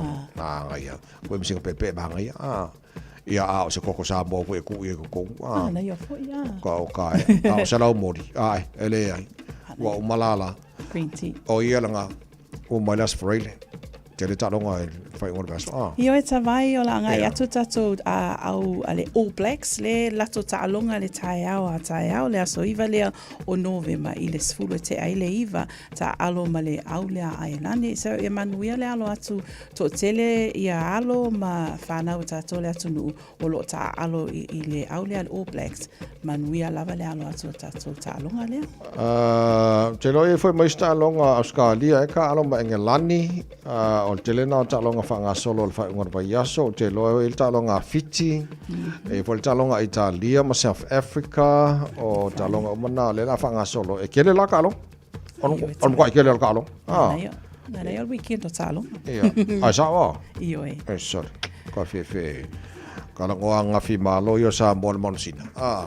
Ya tima malulu maana. Sorry. Sem kwa manga ya mo ya kom fenga le ka ko marsina sore ya ai O le lau tapena nei lan ka ko mong singa mo le ipo World lang Cup, iyo. e le ko sang fu Nei a tele le wa usia e tamaita i o le atunu mo le alo atu le mo le fo i ipu mo le tau sanga fo. so o le masina la o kuso le e fa mo po le o le talongo mo mo al tato masina ka al mauskadi ma lo sikele lau le auskadi o le au kasile au le leile nge ai au fa no ku kala ngoa tau sala yo nga nga ka mo sing ai hili ele ko mama ingal mo si sa o mo sing ai auskadi la ka mo mo ai ele ai la o finga fo ka ko o la tona i o tawai. Ya, o le tulanga na ia ma le te lo talonga la fanga solo i le fai unga le yaso ia ale le salpe pongo ka longa la fanga solo o lo ia foi atato le Pacific Championship o lo fanga solo i le teamneta i le liki tawai the Women's Promotion Regulation Playoff o lo ta alo e tato au lea fitu Samoa ia la to ta alo male au lea mai Papua New Guinea o le aswala Taeao le fape fatonu inai ia ta'alonga ia whapea fo'i Women's Cup Final le vālea o le au Australia. Ia matato au nei le Kiwi Ferns. E whatau nui nea ta'alonga nā le toe se fulu i le lua. Le taimi Australia le nā longa winga la o le toe se fulu le vālea. Le taimi a tātou. O le isi ta'alonga o le vālea Australia ma le au atonga. Se ta'alo lātou i le 5 minuta i te ai le ono. Whapea fo'i ia le isi ta'alonga whātaunuina Kiwis and Papua New Guinea. Ta'alonga nai whātaunuina i le weekend nei tawai? O le ta'alonga le maatonga, mate maatonga ma Australia o le suenga ngar sempingi o le Pacific Championship o le tausangara ni. O le alawa tawai? Ia, le lei o nisi nao tātou ta'alonga ia mo le whai ungara nei fwoi vai aso, ma ria le alo atu alo ma tama whanau le tanu mo ta'alonga whai ungara vai aso. Spulora ma la fo chale tu lai fitu. Taurunga le vai aso le pokalame ngana Poritania. Think a minute. Pea mai whawe whianga mai le puni ala waa pei o auma e le fiu en whatio le whafonga le pokalame mano le Taeao. Ane radio Samoa spulima i watonu amo. Pei o auma le fiu i whawhati o unei matele fiu i vaaia wele alofa ua tawaso i le masiasi. Tiu whaamatala o atalule alofa ua atoa pele ea me ingalo i taisau whaasoa pele ea me ingalo i taisau whaasoa.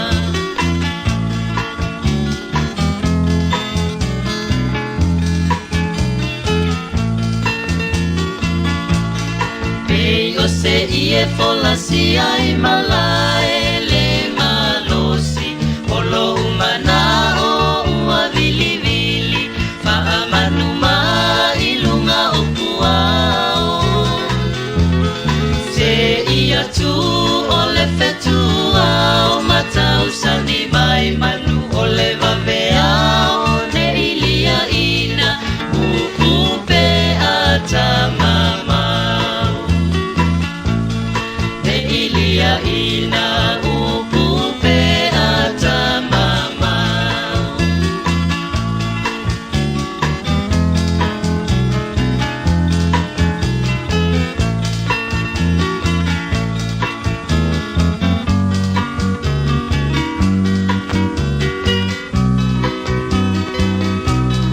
E tu manu ai lili a ile fea naina ua osia nei ni mo vale e se miti poselia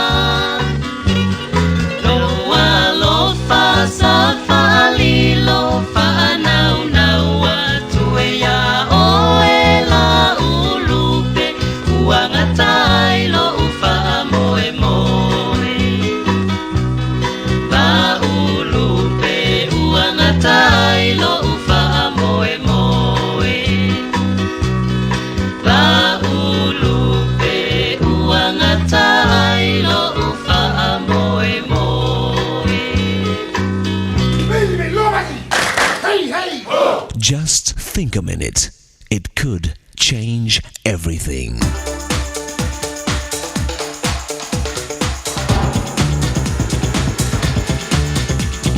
Think a minute. Can you imagine an engineer building a bridge with no plan? Someone said, if you fail to plan, you plan to fail. Success is no accident. It doesn't just magically happen. You have to plan for it to happen. As one guy put it, you must plan for a great future. After all, you have to spend the rest of your life there. We must have some kind of plan of what we want and how we'll get it. You know, if you shoot for nothing, you'll hit it every time. And if you've accomplished everything you've planned in life, you've probably not planned enough.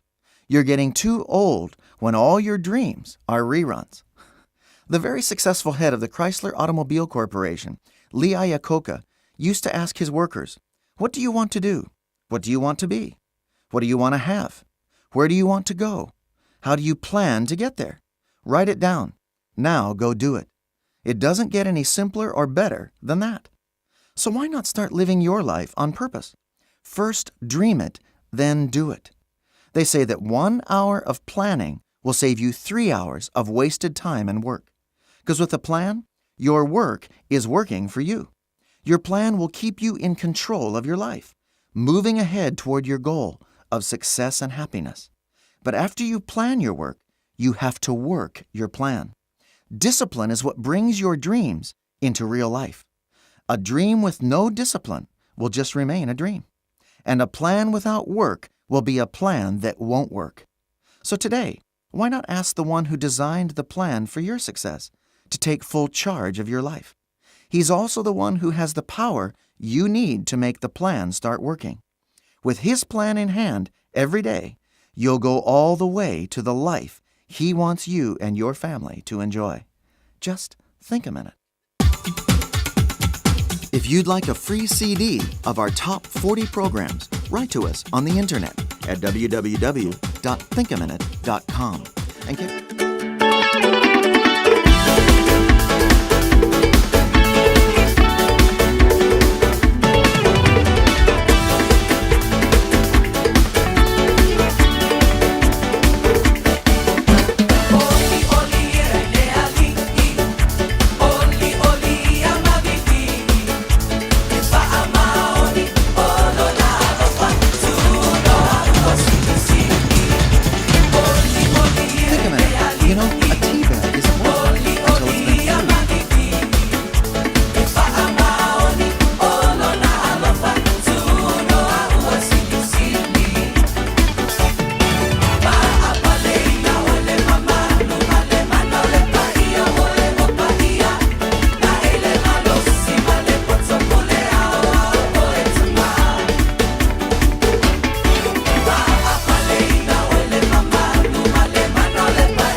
Oli le li ole pese mala fa pese le hallelujah worship team e le nei Taeao le tautua le radio Samoa's for le mai tola monio for lau fatas mai le fionga le li le fionga ngaman mana o le pulo le chimana ya mo le taulo fo ta to li pocha nei so e le anga fa alo e fa talo fa tua i lawa fionga ngaman mana i le nei Taeao fo vi le li oli le li pe nei pese nei Taeao tato feilo i luma no ele o tonu malo lava tautua malo so fo manuia malo le fo lau Ia le ngangala vai tasi le ngang whaalalu fo i o te Fiafia rai mo whaatalu whaatue te oile tau sala le ni Taeao.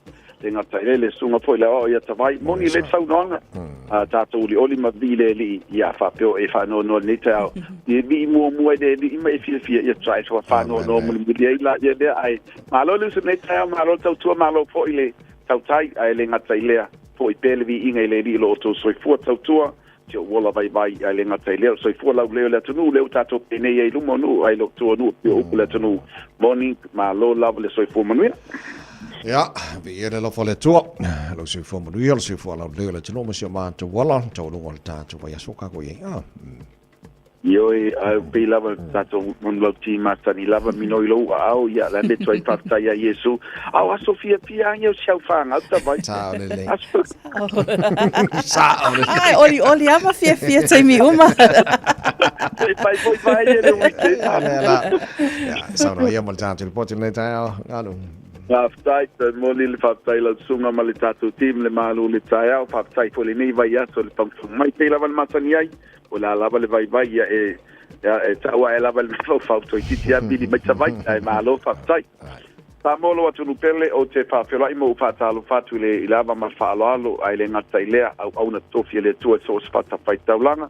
io i fionga li pele petelo ai le ngata ilea fionga te mai taisa fionga ri felela fa pe foi tu sunga fa fengainga o li sea ai kopo ia mal pa ia mal mamalu taitasi o lo fa penanta tu tonu e kalisia taitasi malo lava le malu malo fo le tautua i le tua malona finangalo pa talo fa masani le fai lava ona tatu le fa tu la mama o le tapo inga le leo ia sino le tunu ai o tatu tamama tina matua malo lava le polau fa taitele i le tapo inga pa ia mal fa malo fio le fio mai le consula i nei o kilani fa pena fo ia fio mai minsta fai pule o le tato malo i New Zealand Samoa po te lava ofisa o tato malo mo mai mai se le tato ofisa malu inai mangele talo lava malo folau malo so fu manuia malo foi de tau tua tunu lunga le tele pa nga masani lava ave longli ave taxi au kamuta ia le au palau ia prota o foi la usuma vai malo lava fa malo si nei vai aso malo le tau si ainga tulanga penele tato ulanga tulanga masani lava panga solo pea tato fainga me alofa fa mole a fa pea o iai sau vale o lo fia trading pela no ta ua nafi tasi o ainga le tu sa malefitu a fe lima se lau ia lato ta vale lua malato me alofa le aveina ia o ta vale nei na fata wina tu le tato o unanga ia le football trading mai o te fia ilo ia ti teo sa le tato ta vale ina ia fa faingo fia na offer se leni moe na o ilato e fata wina ta vale mai a te au e la fa pena fa manuina le tato promotion lea pe ola ta vale tasi o ta vale lea na fa ta wato le na fa to muina natie le la application e la vea le ta vale lo na winga pe la vea uma pe le ta vale po le ala val fale tono lo ye le ola o te taliaina lava ia te oile pule faitalia i le tupe o te ofainatu pe te taliaina pe le ai o lau lava na pule faitalia e le koutinga le tatou ta vale a nga i le tauna e whaatauina ai ia po pa upou a toa umana swim vainga pena e pua condition o le ta vale tausanga kilomita ia ma le tuaina ta vale o lo iai e fua nga i ele tupe ofainatu Iti vaenga na manisa mtalanga ono le tatou taimi vala au mai le tatou opisa whamana tuatu le tatou wafe tala o tatou painga me alopa le ngā tailea tatou referral afe tālatu whaatasino ai tālapu leisene mo tatou leisene talia le lea te leisene o atu lava i leisene mai papo ai e te taunu sena pia e ia ingam tutu unga whapitoa tala le tatou opisa a Taeao a le Malu se pa ia lava le tula e lima i la piafi is from talanga pa so tai mai le tatou opisa i fatua ia Rosita to mai tai pule o tatou finance nearly ma ola alfa inga venga i le o iva lua fitu o fa o lua fitu o fa o lua fitu ia po le tātou a te fuli walau po le o valtelau chi mana me tasi o valtelau fa ono lua tasi o valtelau fa ono lua tasi mo tātou nu sua oina nau Fiafia so ia ton pa te mlanga mai ia te mo tātou sign up ia nisi vaenga le pelo so tai ma le tātou ofisa nau so tawai manuia tere whaangata mā Taeao, venga taelea le tātou tiu, manuia fole le weekend Samoa le tunu pele, so te loa i fole teimu le auri a tātou whaasalaunga, ai mo le teimi nei, whaasoi toia. Mana whaaftaima le poti le nei Taeao, manuia whaiwhaiva o le nei as whareile, le tautua mo rwede Samoa as whalima i watolu a mo, wa mo le teimi o tātou whaamurianga o as whanau o le nei fo i Taeao.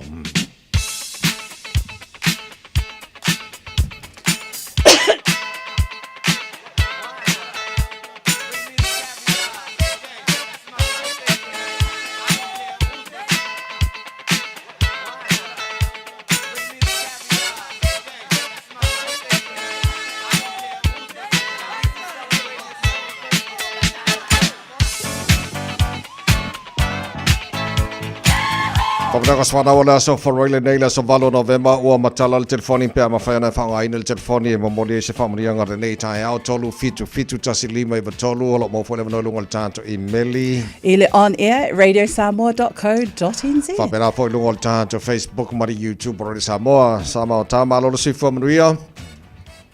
So i fua manuia lau sunga tawai male. Tau sala. Halo so i fua tama. Ia, ele tō poto peto, tasino na lava vi inga whamanuma ane tanga nei Taeao fōu. A nei Taeao ia e whamanuia atu le as whanau le atali i a misikao.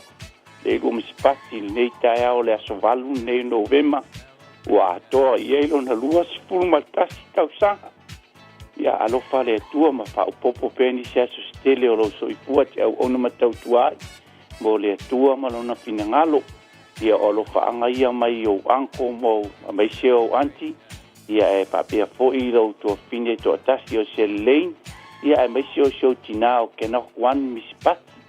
Ia anga le leile atua i rau aspanau. Ia manatu fo i le asa Taeao pa celebrate ai rau aspanau. Ia vi ia le atua. Ia olo whaanga ia mai rau tama. Ia sama o tata lei fafo le rau mispati. Ia e whaftai tele lau sunga tawai. Ma le tau sara mo le avanoa, ma duia le asa. Tai, maria fwole nei Taeao. O aile sian tātou. Matamua malolo sui fua manuia. Ia, langi mai kawai, ma le usala. Halo sui fua. Ia, le asolingi a koi konstango he kasel whangau pasifulu. Le lilo a sanga. Ia, alfale kuai. Boso walo. Ma oe. Ia, alfale kuai. Ia koe mo konstanga pasifulu. Ia, amuianga ba kuni o makua i liuli. Ia, kamua me edisa man hangau. Kai kawai mo la mangoa. Wilas. Tai lawa matamua mani fwole nei Taeao. Talofa se ei malolo sui fua. Malo lava le sui fua malo fo le usui lau sunga tawai e whapea fo le tau salo le Taeao. Ia, whamanuia tule. Ia, o aso whanau ngai au granddaughter ia to alua o Chennai lo i Red Grief i Brisbane, Australia. Ua fitu ona tausanga ia male tamai taile o lapua. Ua elima nei ona tausanga i le aso. Whamanuia le atu e lua aspanau. Ia alofa le atu fo ele maarosi ia te olua ua fori whengai ma oa onga. Whamanuia le atu i o olua ula tuputupu ai. Ia olofa angana mai olua mātua ia Jeremiah maalisa i Brisbane, Australia. Whapea ia lona tuangane ia Xavier ma Paulina i Australia. Ia whapea foi la pua. Iona mātua ia Amos Marupi. Matai o papatoe ia whapea foi ona tuangane wa mai tai lo la pua na tasi le tene ai. Te o whao na tuangane. Ia Naidas, Malicious, whapea Lazarus, ia whapea Loki. Whamanuia le atu e lua whanau. Olo whaanga whamania ngai watu ia i o lua anko ma ansis ia whapea kase. Ai si reo malo whaanga o mātua o lua mātua. Ia le pōma se ei matai o papa toe whaftai lava tawai ma le tau ofisa mo le ngā luenga le nei aso whamanuia le atua. Tai, soifua. Louisa, good morning. good morning, Malu. Lava soifua lau sunga lea o tawai whapea fo ia Princess Niu le nei Taeao. Ia la walulua I whaamanuianga le nei Taeao. Whaamanuianga nei o le aso whana, o le aso soifua o tamai ama posua po tu ia fo I mai vaie. O le aso valu nei wa atoa ia I lo valu sifuru ma le tolu o lo soifua. Ia alofa le atua ma toi whaapopo nisi aso se tele o lo soifua. Tātou te ola I lunga le nei fonga ele le tu mau. Ia e wila mana po ia o lo tinoi I mai. Ia e taritonu whaamalolonga le atua. O lo ia I ona fonga alofa ia te oe tama. Ia o lo whaanga nā mai lau whanau ia te meme ai. O arangata whaapea lau au grandchildren ia o vai timu matalatai ma au grandchildren ia whaapea lau whanau umalama ai whaasiri aile lo whaanga malisunga whaapea ia ai lafo whaapea isapela male nofo alo ia whaapea fo ia lo whaanga tunei Chapel Park ia maulolo malu isa male whanau ia whaamanuia le atua I lo wasa soifua nei aso God bless, love you. Ia whaaso I fua whapetai lava tawai maniu molo uawa noa ne yaso. Whaamasia le atua whaato I fua. Tusitana maro soifua. Maro soifua lau sunga le awa o whapea poi lau soatau. Ia vi ia le atua I mese siri wana whaia. Ne yaso aso walu. Ato e tausu wha se tasir whaanau le rile o feo. Ia le wau suatufo I o ia e whainga duenga. Ia.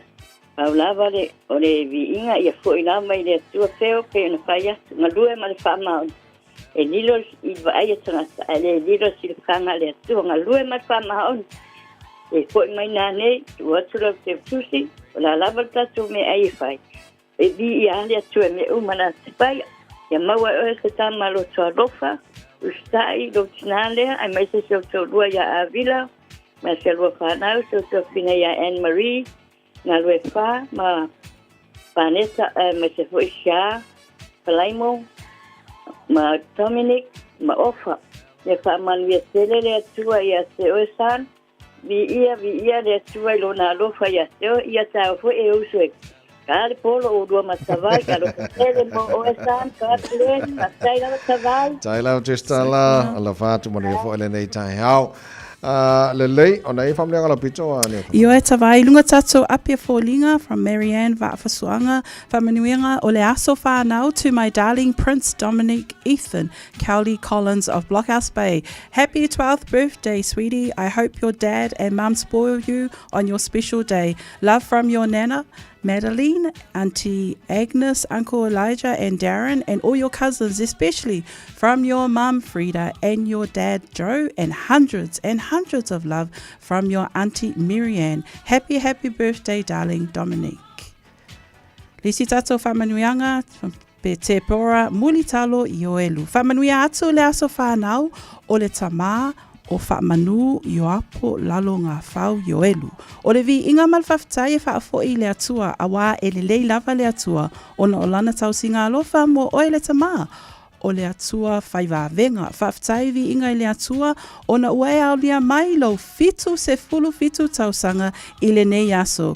I eil whaamalo longa le atua ia te oe whaapopo nisi aso mo lo soifua walo whianga iai mga luenga a wale tausinga o si tātou a inga ai meise ai lau au auna I le atua, ma lona whina ngaro, manuia lo aso whanau tamaa, wa se ki a le aso whareile lea, wa tātou iai, o le ulupua le afiafi I le ka pisi kuuloa le maukeni ai me se foi ia onga tule onga aumu ia upum whaamanuia le aso soifua ia tama ma le baby tasi alofa anga le nā mai lau whanau o Mose ma le whanau o Naima ma le whanau ia poto matusi ma le whanau ai sili ai lau pele o te pora yoelu whaftai.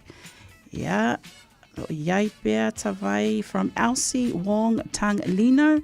Talofa o le whamanuanga le nei o le iwa se furu tolu tausanga o siomatu tina. Peleina ia neva o foia Wong Tang. o ua fato ma moa moa.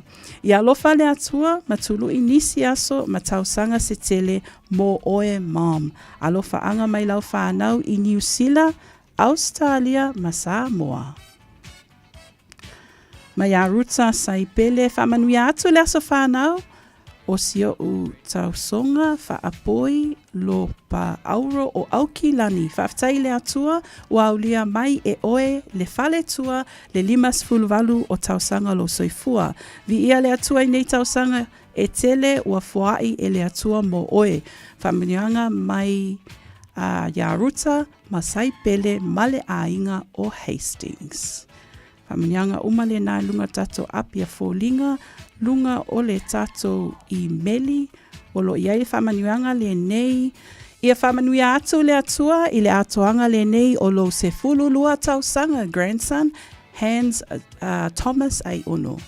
Mātou te tatalo ia maua pea e oele mālosi, le ola māloloina, le atamai ma le poto, ai meise le loto maulalo, ma le alo atu I le atua, mauso ma tangata uma lo ainga. Mātou te tatalo foi, ia iai pea le puipuinga le atua ia te oe, au he whianga iai maa onga, manufo tū mau I vai aso uma whaapea o tiute, wha le perisitua I totonu o lana tala le lei. Masanga wha o popo nisi tausanga mo oe I lunga o le neifunga ele ele.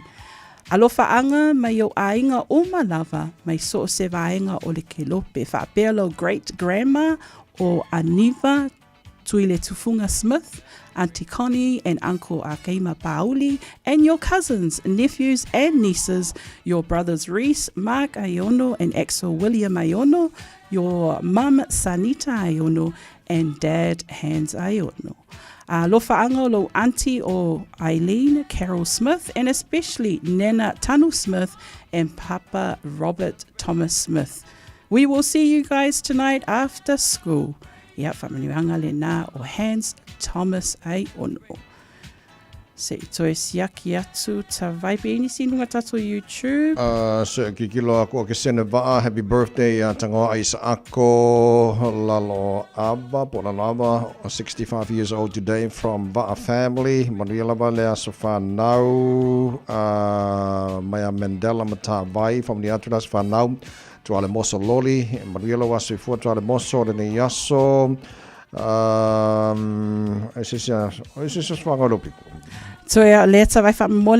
Every day is a great day to celebrate God's amazing works, but today is a great day to celebrate the Queen of our hearts, the most amazing and beautiful mum in the world. Proverbs 31:10. An intelligent and virtuous woman, she is far more precious than jewels of her value is far above rubies and pearls. Happy, blessed birthday, Mum Faletua Filoi Aro Taito Taloto. Your strong faith in God, love and inspiration is a true blessing to all of us and many. We are very grateful and proud for all you do and continue to do for us, Mum, and praise God. May this day be full of joy and happiness you deserve. Manuia tele lo waso soifua, Mum. We love you so much. God bless you abundantly, Mum.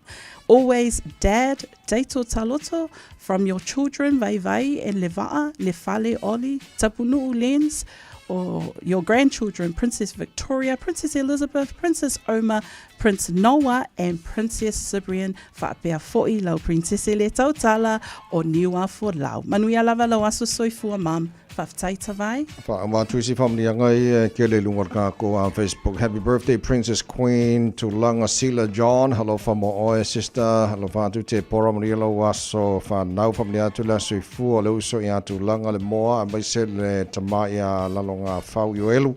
Whamni le tua i atu maupe le whamaro longa. Le tua i atu ulua lo whatu. Lua el Pou, talitinga ia manwhanau from Australia, Maria lava ia le aso soifua i le so, whamni atu le aso whanau ia Isa le lei pati, wala sa le longa ma Hamilton bi ele li wa e dia mai le fito to sanga ile so Lady to Mauro tama le mau winga tau sa fia manu ia tele lama suenga o le to sanga ia mau la sanga uma mo le lumana ilo faanga o lo cousin ia Pua and Max Silia Malia Doris and Anatasi yeah, St. John, happy 17th birthday. Again, is Lily, we love you. Maria Lavalo was a fan out there. So, and I think there was another one, Sawar Kaya Po. Se kopia ko lau kilo Elias Fang. Okay. Via Lily, ina wauria mai se tamo feo on tolu fatu sanga e le aso le nei fa mo la ile lo fo le tua le yaso I me uma. Alofitele, Monielo waso whanau, mai si o tōrua pele, Lia, whanau ia havila, mangalwe wha, ia masiana tama o paneta, whaasisi o whaanga, mai lo tinao, tu stala alofitele mo oe, wheo, Monielo was whanau uso, ala whatu ngi kai au, manguiela ka kai au. Tara whamlianga manara nei fo tai au fau, se kopea kuna ki kilo ki oises whamlianga, pa uia tau nei tai au. Ia o ka kounga ngi kai au fau ma le fa unga nei ba so tatu iai manuia fa nei aso mani for the weekend nei fala Faftai lava tawai Samoa la tunu pele faftai tele mo le nei vai aso atoa manuia lava singa le nei aso fa pe fo I le weekend failo ai le alofa le atua mo le nei taimi alofa tele atu soifua ma ia manuia o le pesele mai le 5 stars e family toile pule ngoma la fenga venga le radio Samoa mal tar bokala me malo le Taeao he o to was fa kwa pisi fo irila so malo November ia mo ia tele lava o te wasa panau file euro mo ia lo se fo ele so pa mo pele 20 sanga tele mo oi ia ina wo to sport minuto lo to talo le tula valo to lo tala ba Samoa nei va sa pa tala valo le Taeao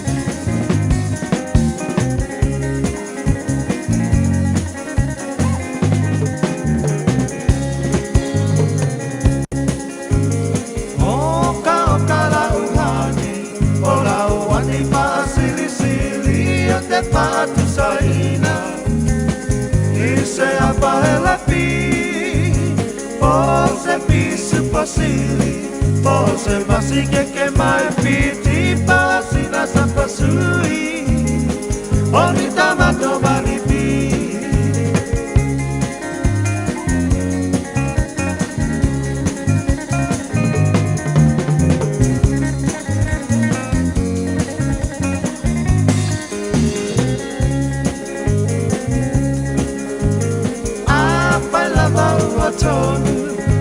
Watonu lau pinangalo tapa ai poipo Avane ile malo Ele anga ole tatua Etele ai ole ti akolo pe Mausa lepe Ole pepe ole po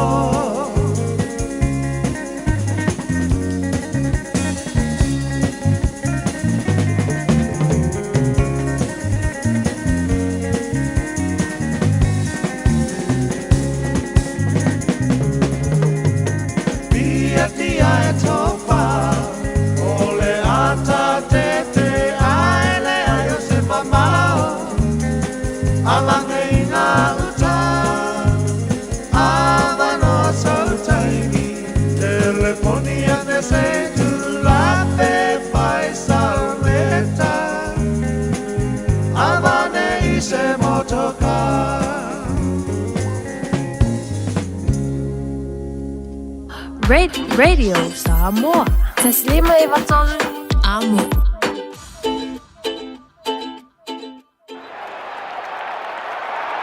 The journey to the FIFA World Cup 2026 is on. Join the All Whites as they face Vanuatu in Hamilton on November 15th and Samoa at Go Media Stadium on November 18th. Witness them battle for their place on football's biggest stage. Bring the whole whānau along and be part of the excitement. Adult tickets start at just $20 and kids tickets are only $5. Don't miss the action. Get your tickets now at Ticketek. Talofa Samoa. I mawhai na whasoasoani atu Dr. Chen pe a whai te awhie le mai suka. Tōta mawalunga le maua se whanau. Ma i sela, whatu ngao, ti ngā le ua po tuli. Whaalusi le tino puta, ka nesa, ma le tino mangeso. Ma wa fo'i le kulimi fulunifo mo nifo tinga, ma toi whaafilesi ai lau manawa. Tele nisi o loa e fesoasoani I lo soifua maloloina. A fio ane loa e ai Dr. Chen, I le tuatusi lua ono Great South Road, Orahuhu. Telefoni lua fitu ono tolu tolu fitu fitu extension numero lua. Matau te whaia ni fo aroi le aso lava e te fio mai ai I le Shine Dental. Ai e iai inga whaapitoa. Matau te salia le Afterpay, Zip, Q Cards whaapea wins quotes I le Shine Dental. E whaia fua whaatalanoanga ma le ACC I le Shine Dental. Le aise tongi mo whanau I le bao le se fulu lua I le se fulu walu tusanga I le Shine Dental. Talanoa mai le tongi ino le whainga o nifo e whaunga ai le Zip, Smile Now, Pay Later. Le aise tulu I le Shine Dental. A fio mai le 575 Great South Road Manukau pe wala au le lua fitu ono fafa. Lua fitu ono fafa mo le Shine Dental. Tō mua rere Samoa Sfalima i tola moina ua toi se whunu mino tolo tā leo le tula valo le taulunga o tāru tala mai Samoa pēr tāra valu I le Taeao. Nei e iai au unanga e mawhaina fsosani I te oe a maise lava ia tulanga iai ia matanga ruenga soifua malolo I nei tono New Zealand nei olo iai alo Samoa lo ngā lulu I tono nisio matanga ruenga nei whatainga le Healthline ma lātou fo iau nanga Fiafia whatasmai Caroline Mathis ia o le Healthline whamatala ia te oe po le ale tāu o lātou ngā ruenga au a fo ia processing whaiona e whaia pe amana au le lātou telefoni watu e ma lātou leina pe amana mia ia le tua le Healthline. Caroline, whaftaimol te mili nei Taeao, welcome to the show. Talo Falavan, good morning. Hello, Falava. Good morning. Malo se Maria, how are you this morning, Caroline? Not too bad. Doing good for Friday. Okay, good one. Okay, let's talk about Healthline. Tell us about Healthline service for the morning. So Healthline is a free over-the-phone telehealth triage, and it's with nurses and paramedics. So whenever someone's calling in, you'll be speaking to a registered nurse or a paramedic about your health needs. Okay, take us through the process when someone calls Healthline for Mulmole, Caroline. Yep. So when someone calls in, we'll just take down a few details. We'll go through what they're calling in for. We might ask a few more detailed questions, and then from there we can come up with a plan about what the next step is, whether that be stay home, try a few things, or go see the doctor, or maybe go to the hospital. And we can also, if it's going to the hospital and maybe by ambulance, we can sometimes help with that ambulance call, because sometimes not everyone's comfortable calling ambulance, so we could try and help out with that as well. O a support po so ni al Healthline e whaino whaina mo ainga fo ilele I toinga fautuanga po advice line need and lanto. How does Healthline support families with the health advice they need? So sometimes it's as simple as taking care of yourself at home. And so that's where we can come in and say, okay, we try, like, for example, someone who's got a cough cold, you can try and take a few more Panadols over the counter, or try some over the counter medications. And then other times it'll be, okay, maybe it's a bit more than that. Maybe we need some antibiotics and you need to go see a doctor. And that's, again, where we say it's best that you go see someone either today, tomorrow, or when you should see someone. Okay, Caroline, give us some examples when people might call Healthline for one morning. Yeah, so it could be something as small as like a cough, cold, flu-like symptoms. That could be one thing. Sometimes people call in for their babies, like they've got rashes or skin, something with their skin, and Healthline you can send through photos or a video call, and we can have a look at those skin rashes. Okay, Caroline, o te loa o le ngangana language, sometimes the barrier more tātu tangata for lele Samoa, more Pacifica for lele Pāmalau. So, when families call Healthline, I'm not me alato se fali liu interpreter. Can you explain how this works, please? Yep. So we do have access to interpreter services. So if English is not our first language, we can tap into an interpreter services, or we can use family members. If you've got a family member there that's with you, you can also use them to talk on your behalf. Okay, so Staimiala, anytime we let to know the helpline, there was always someone there to help. Yes, yep. So anytime, 24/7, 7 days a week. Okay, delay. Caroline, from na le telephone and phone number le helpline. So Staimiala, me from remind your phone number, please. Yep. So you can either call us 0800 611 116. Otherwise, if it's not urgent and you don't want to wait on the phone, you could also go online and request a call back. And anytime people call helpline, it's free, Yep, it's free. It's a free service for anyone in New Zealand.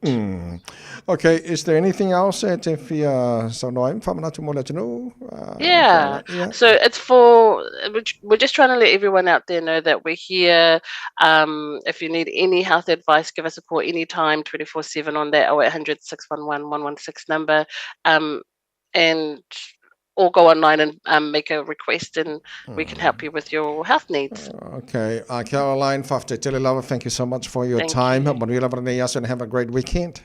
Yeah, fase for Caroline Matthews mai le healthline nei Taeao o Barcelau ono tasi ono ia le numero fena bala ia pe mana music sosani mantua a mana music sosani ia te oil fa liwina ai le ngana ola ia la tu sui for info sosani ia te oil pe bala le o Barcelau ono tasi ono to tomo re sa bos fuli mai botolo mo taurungo tala mai sa mo nei vai aso pe mai fa fianga ka mai ki o mea asa bueno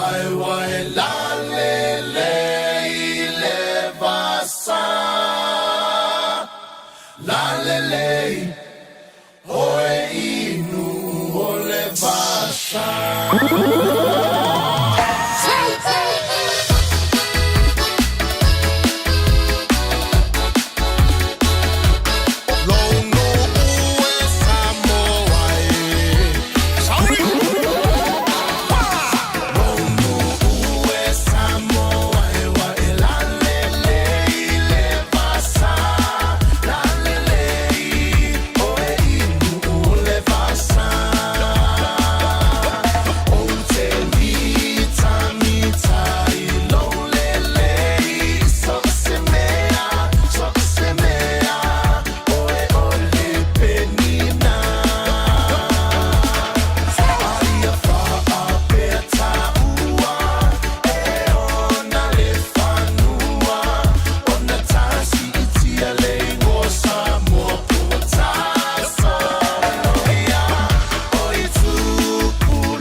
Samoa lama lama le taina o le sua le palua fama le sula tonga ia manatua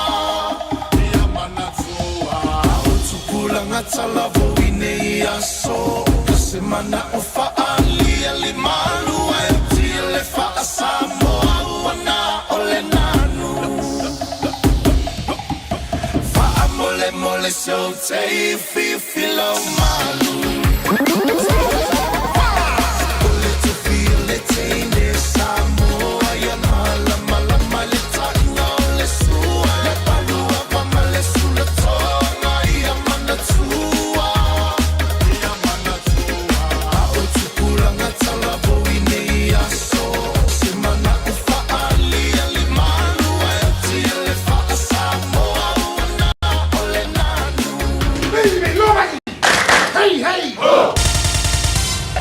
Usi mai alau whaafafonga. Telefon mai Samoa ia su taitasi. Wa au mai amo oe ona o le langolango mai a le talofa voucher. O te Fiafia foi e toi whaatalofa e lo tātou o tano. O le neo tātou mafuta le whae unga o le nei vā yaso. Ia usi mai a le whaafonga. E toa limas fultoru tangata na tālo sanga e fia tautua. I to finga whaamsino o le whaamsino o whanua masuafa. O leo sa uni le suenga sa idi ai ila tau e tau veina ia tofi whaamasino. O se tasi o whaamasino nga siri o na tāua le tino. E peo na sue ai ma tā upu i whanua whaaleanga nuu whaapea suafa matai. O nuu maainga. O whaailoa ile ofisa siri o mtanga luenga o whaamasino nga. But whaafuaina ma tā upu tau whaamasino nga le sunga papalii John Taimelelangi a Fele. E fitus fultolu tālu sanga na tu inatu. Ina ua whaasara lau awa noa o whaamasino o lea whaamasinonga. Ai limas fultolu o lea awhaia i eile whiriwhiringa mōni whaamasino se to ono. O le isi luas furu o tālo sanga ua whaalia ele ofisa sili. Ua le talia o ne le au sianga waa o lo o mana o mia le tū la fono. Mō tangata e tatau o na whaia i eile whiriwhiringa o ni whaamasino. O le whaamasinonga o whanua maswafa. O fuafua a mai ala suenga mo le to limas fultolu o whiriwhiria. O na whaatino leo le isi la asanga, o whaatalanoanga po interview. O whaatalanoanga i o le a whaamautu wai le whaai unga muri, e whaia le komisio ngā luenga a lea whaamasinonga.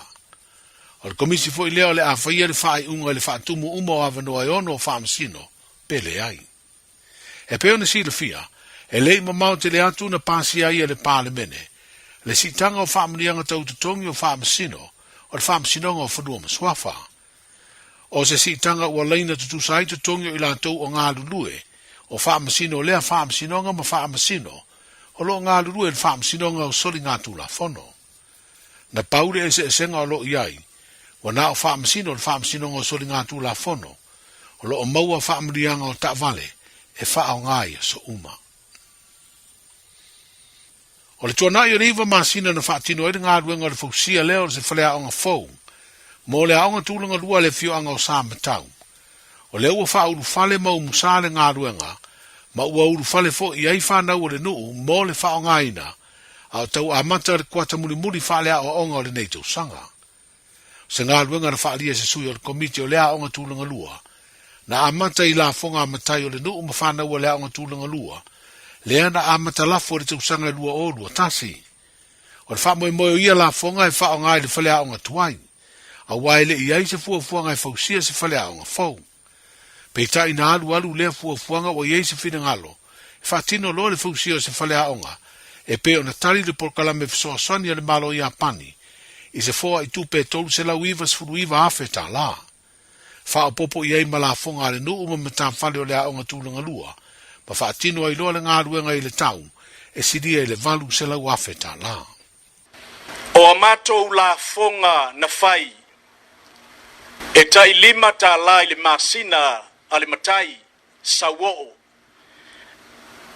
Mai lava ile lua afe lua sultasi na amata ile nei le aonga o le nei la fonga. Ma o le wha moe o le la fonga lea.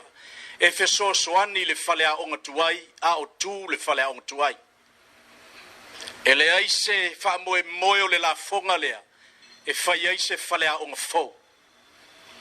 O a singa na sia ile ngā luenga, e tau ainga, E maiso e kalesia, o vasenga taitasi matausanga o e saa o tawina i le lau mua i ni wapai.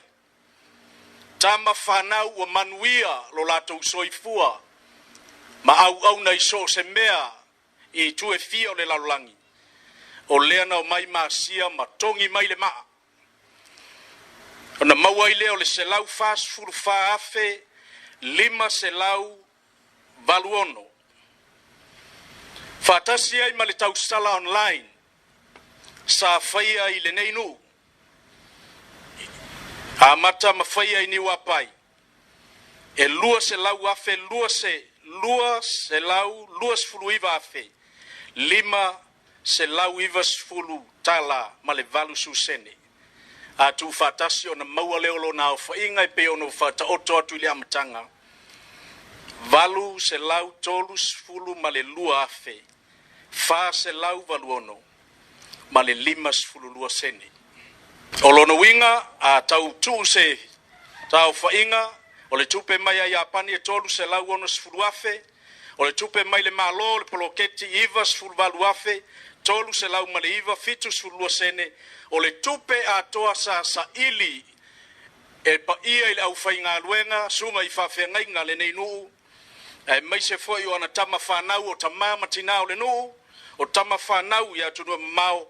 Whatasi ai mai e mātou te le a inga. Au whapenau na alo lofa mai ma whesoa ni mai. E toru se lau fitus furu mal whaafe. Se lau fitus furu ma le ono ta la. Ma le valu se furu sene. O le tupe atoa sa whao ngā ina i le ngā luenga le nei. E valu se lau luas furu tolu afe. Iwa se lau furu whata la. Ma le fitus furu valu sene. Ato ese mai la le tupe whao ngā mai le tupe maua. O le tupe lea tutoi o le ngā luenga e valu afe 5 se lau fitu tasi. Ma le fitu sufa sene. Ma o lea tupe o loo whaanganga e whesosoani mole au tufunga ai maiso lo lato ngā pātia pātasi ai ma le tau a aonga le nuu o lo whai ma au te fola atu e le aise ai tā lafu o le nei ngā luenga.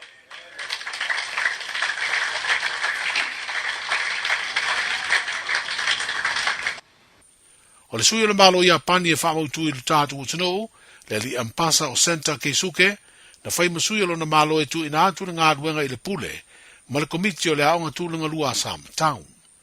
O le minstawa aonga maanga nuu, na whai masui o le malo, e whaafitea le anga le leo lea malo e maise o le lango o le nuu o Sam Town, i le fausia o le ngā ruenga.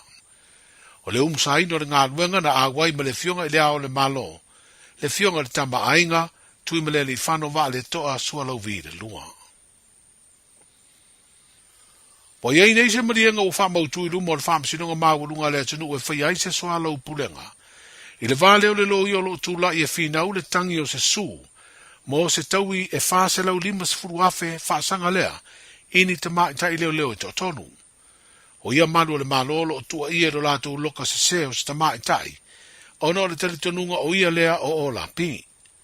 O le vai o suneina ua toe amataria ngā ruenga le whamsinonga mawalunga, na vala awai le tangi le su, a Katerina ua talia talo sanga Maria toi lolo engelani le satele, whasanga i le loia siria le malolo o tua ia, e a vea masui o le minstao leo. Ma leo tama itai e to tolu o pere i sopo, sai sirita tufunga, mahana ni a lene. O le vala unga lea na whaeloa i lumo le whamsinonga e lo ia i tu awai. Wa iei se fetu na inga ina ia avele mata upo e soa lau pule, e sa ili ei se marienga po se settlement. O lea soa lau pulenga i se marienga e taunu iai, o lea tau la mua i le loia silia le malo. O vaenga whapenei pe ao, iei se mata upo tau whamsinonga i se su. A le taria le tu o lo tangi se ofo tau tupe, po se isi lava tau i mai tu o lo whaasanga iei le su. E to i ulava le mata upo e su e le whamsinonga, e au mai ai se whai unga. O le au sia le taunu unga le whainga pālota le Territorial America Samoa, e peon sa whanga solo le asorua le vaya sunei. Le whiriwhiringa leo se tofi kovana ma le lutena kovana, mo le isi paia inga fou e whātau sanga. O mafua le tūlanga o na ua le maua e panga tei to lua sui sa tau vā mo ia tofinga, le 5% o le au whainga o pālota, e te tau ona mauai le manu malo. O ila ua na umia ia to finga, le kovana ia le manu pele ti maunga, ma le lutena kovana ia la apui tala wenga ele asalo ale, na tūlanga lua ile au whainga o palota na o la maua, e tolu afe ono se lau ono sfuru, po le tolu sfuru ono tesi ma le lua pasene. O sui te uva o pula ali iniko la o pula, ma pulu ai junior, na tūlanga mua i palota na o la maua, e wha afe lua se lau valu sfuru wha, po le wha sfuru lua tesi ma le wha pasene, tūlanga tolu ai sui te uva, o vai tau tolu talia i au rualo, ma mai whau Dr. Mary tau whatee, e lua afe se lau ono sfuru iwa palota na o la maua, po le lua sfuru tasi, tesi ma le wha pasene. E se furu afe se lau se furu tolu, le au whainga atoa o palota na whaia le whiriwhiringa o se kovana, ma se lutena kovana.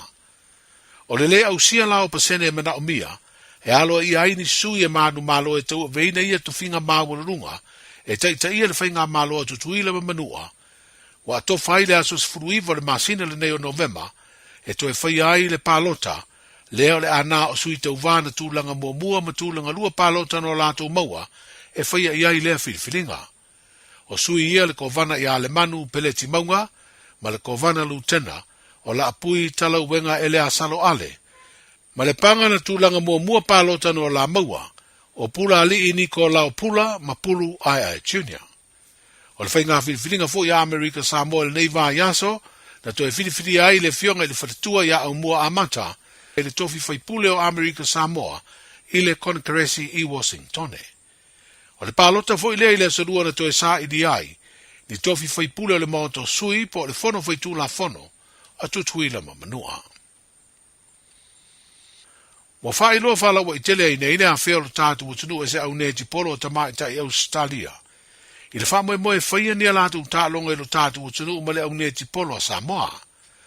O le au neji polo a Australia le Diamond Donnell Wallam, o le atau nuu i le sarua le vaya sa fau. Ma whanga solo ai ana por kalame o lo ngāru rue whaatasi ai le asosi neji polo le tunu, whapele asosi neji polo a Australia. Stasio ia por kalame o le whaia leo ni whaalawi loa, e una i ai alo tamai tai o le tunu e wha o ngā tā alonga, e mawai le malosi male soifua maloloina. E toru aso le ai ai le tunu le au ne tipolo, e pe ona whaelo ai le Palestine o le asosio le tā alonga i Australia, o se fiafianga tere le au le Wallam, le sauni malanga mai e mafuta ma fitu whai, ma tamai tai o le tunu o lo tolo toi, i le atina eina o le tā alonga i Samoa. O whaeloa i se whaasaralonga, o nofo sauni fo i le Palestine, whapea le asosi neti polo a Samoa, e whawheroa i le au malanga, le au neti polo a Australia. Manuia le whai ungo le vai aso, soifua.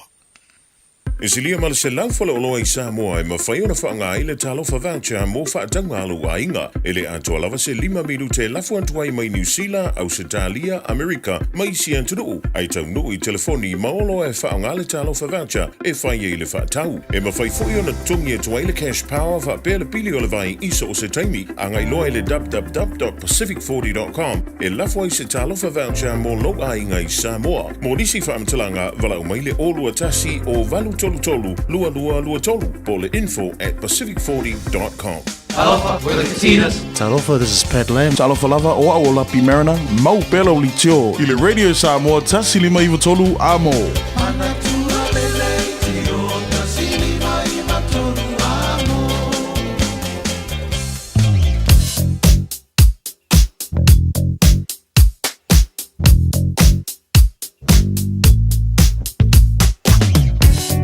Ole li poti lata mai lunga la wala nei te mele Taeao so le pea le flow le mai le traffic le ngi ka ha wadi le pisi kele vai ngol wala le I na paula mai ngalo te bava le pisi more southbound of State Highway 20 le mamal tanto fisa fasa low around Rainbow's End I Manuko na pauna ba ngalo le polo ka mai nei te mele Taeao fa so nga I ole link o le State Highway was fulu ia mala State Highway 1 langa I saute por southbound tato lo si form. O banga le tupa batu le polo ka mai ba ku me mo fenua pai. O isi banga o malava mai lava I West Gate Royal Road, Massey Road, Massey around Lincoln Road. Tia tu la flow le Kapoloka laka tai I Western Springs. Ia mo tātou le malanga mai Seaforth State Highway se fulmanono. City bound. Tātou lo State Highway 1 city bound nei tai mo Taeao flow de lei lava. Mai lava Papakura, Takanini, Manorewa, Manukau, Te Irirangi, East Tamaki on ramp around Highbrook, Wamatan slow down, Tip Top Corner, Wapoloka, Pasiloa, ia Mount Wellington on ramp, Pasiloa to Alice Lee Penrose on ramp, ia Ua Manga, ia Maikako, lau flow delay. So ia pa ia lava, ia le taulanga I Aukilani. So bang omana, isi bang omana wala ai. La flow le traffic la so fole le so ka FM ko le avitavane ma lo ale on sa I ma lo foi o le tala la tamaina I lunga la wana ne foi Taeao. Talo fa Samoa o Jerome Gray le nei pe o ti e lau ta vale po e fa fonga mai I lo mota ia tu pele ni lo lau le tio le 15 I vatolu a mo Radio Samoa numero tasi I New Zealand. Ua mawhai ona au ina atu le tala o le tau I aso taitasi ona o le langolango mai a le Pacific Finance Limited. Telefoni o Varselau fitu whawha lua lua fitu. Pasolo tau vela mai le Samoa le nevang o le Taeao lua se fulmar whalo te vavai atua I le vela e Samoa e tu mauinga o le tau le so le fasolo ina awaoa e mo wila ni so taimi pa upo timunga ni so vaenga o Samoa tu mau luas furu iwa le tolu se fulu degrees Celsius mo runga le vela le Samoa le so lua se fulu malfa ilona mawalalo tato vavai le tulango ile tau I o Australia whatalofa I panga o malawa le tato pakalame so se vaenga o Australia o maume tato pasalonga le marua le Taeao o le video Samoa malo la verse fu manuia Ivalo ele malu lui Canberra le la mua le nevanga o le Taeao le fasolo ina matua I susuluma nei le la ma vevela toile a lusu fa lona maulunga valu lona maulalo Sydney Australia ma loro sui fu nei Taeao le ma ele malu nei temel Taeao sfulu ono ai a o nga kwa susulu le la wa o winga na tau mo to susulu ma tango file la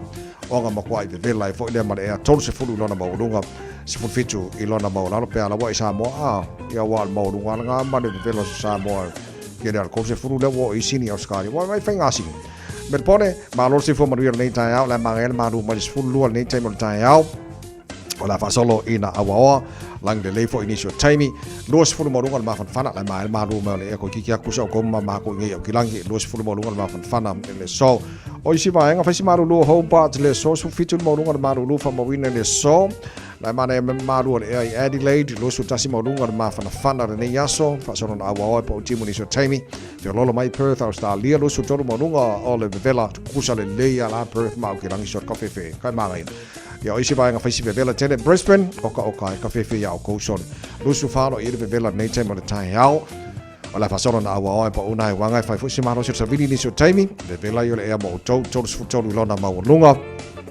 lusu falo na mawalalo ia ma le vavaiati o I Darwin ola fasolo na awa o pa una wanga ni so taimi tolu sfuli mal maulunga le vevela o vainga o mana o stadia mal tulanga o ile tau ia mo le neas for raile o tatu ia ise mal talo le tau ile no fanga fasalanga Radio Samoa tama ke makaura wa kilani sfurbalu a makanga mafanga mai sfurbalu ile malu le nevanga o Taeao va ya so le se va ia le susulu le la o cafe makua a beautiful pineapple ale melo o ka ko o kilangi so le e polale umi ka sia ia umi winga na tau le so lua se fulu ma le lua le maurunga ma fana mo au kilani le so su fana na maulalo Taeao pe audio la fa so na awa lang delay ia tau Taeao su tolu maurunga le vela fa so lang delay foi la sa so fu so lua pa utimu la so luma la stoffi o pa ya solo mana ya tu fa mo mo yo tu na mai la va tau nei time o Taeao au na tu tau le tau Radio Samoa ona Olive so sana mai el tato company le Ua loa le tautua le Pacific Finance in no ngā tupe mō so se wha moe Maliu, whai puiponga, aso whanau, sa whai whai ngā balolonga, ba so se wha lawe. Apa lai nei loa le pacificfinance.co.nz pe bala au le oval se lau fitu whawha lua fitu e talo sanga sauna no ngā tupe i le bao le 5 se lau tala ma le lua se furu hawhi tala. E lua minute whai lau talo sanga online www.pacificfinance.co.nz ai tasi le tu lai whatali e se tali e iai ai inga whabitoa bala au loa le Pacific Finance Limited ile oval se lau fitu whawha lua fitu oval se lau fitu whawha lua fitu Saful malai valu wajah tulai valu oleh caurung wajar dalam Samoa pernah fafonga ile tenu wajah fasal lawina pernah tali tulai saful malai dua le le som malai fitul po anai model fafte le lava ile fianga ngan mana cumar bawa tengah bayi cipir tengah bayi oleh sui already Samoa pihak malo fafte model tua malai udang al nei Taeao malai nei bayar so ato abno olo longo puili e Samoa dengan Taeao tero nei so staff for the nei kilo pele tele mea olo tupu papena foi mele ana tupu le fa malai oleh tenu tatu lo funo pele e Samoa. Ya, al tulanga na yai tato fa no manu le lofo le tua le na ba ya so folo tu se fo ma malosi o la mo le si fa pongo taro tala mai Samoa pe tala valu ile Taeao le so fua o le na ba ya so lo mana ya tu really Samoa for lima e batolu amo e na o los folo tale to la valu si mana fa fonga le tau runga le ne ya so tato ma fa Samoa.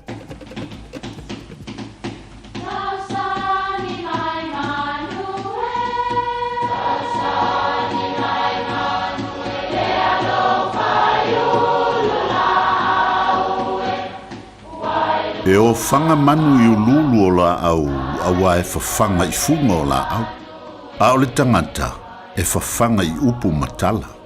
O le mawhileo o alanga upu mamuanga ngana Samoa maona whaapongai, e a fua i lona si o mianga. O lona lea sao i le whaatufunganga o le iloa whaale aso, mai le tautua se ia o ina pule.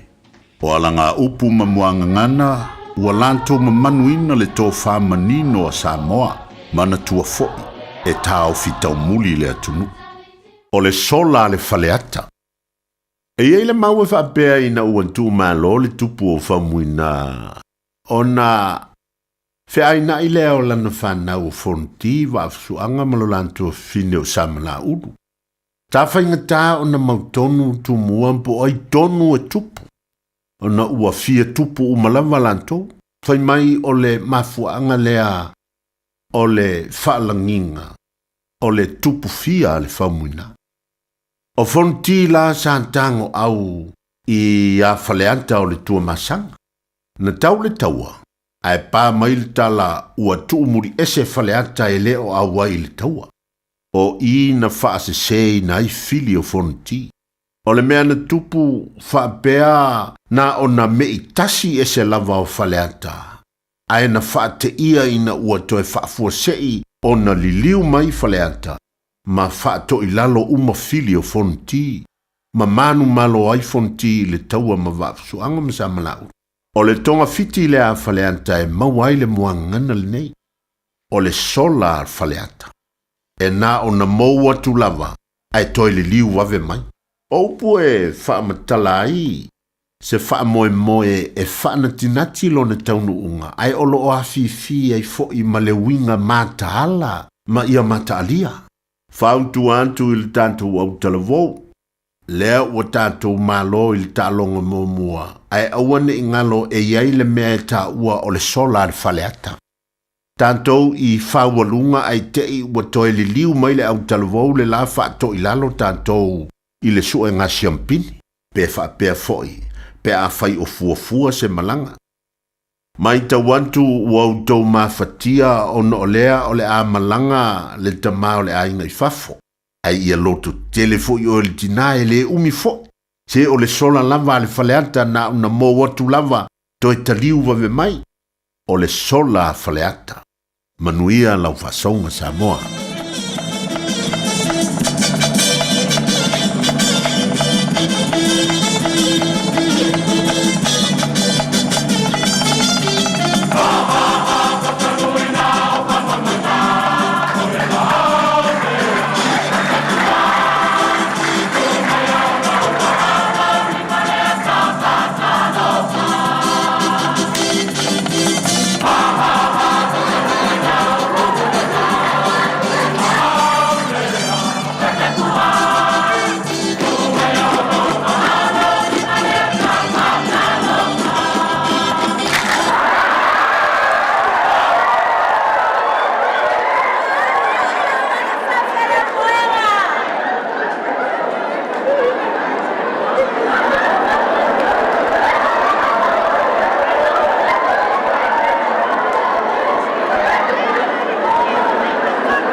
malo fo kaimi le lei o fa fianga fa pespesenga fa lenga no mala fianga lo moenga fa mai e tatu mo fa Samoa ni fo i Taeao ma ni vai aso la sunga si ava atonio tu pe malo fa te tele ya mola unanga fo i tatu mo fa Samoa ni fo i vai aso te jo mo re Samoa fo lima e vatolu mo finisha war Chris malo fa taile fa maro si au ni vai aso ya Taeao mo Morning, my friend.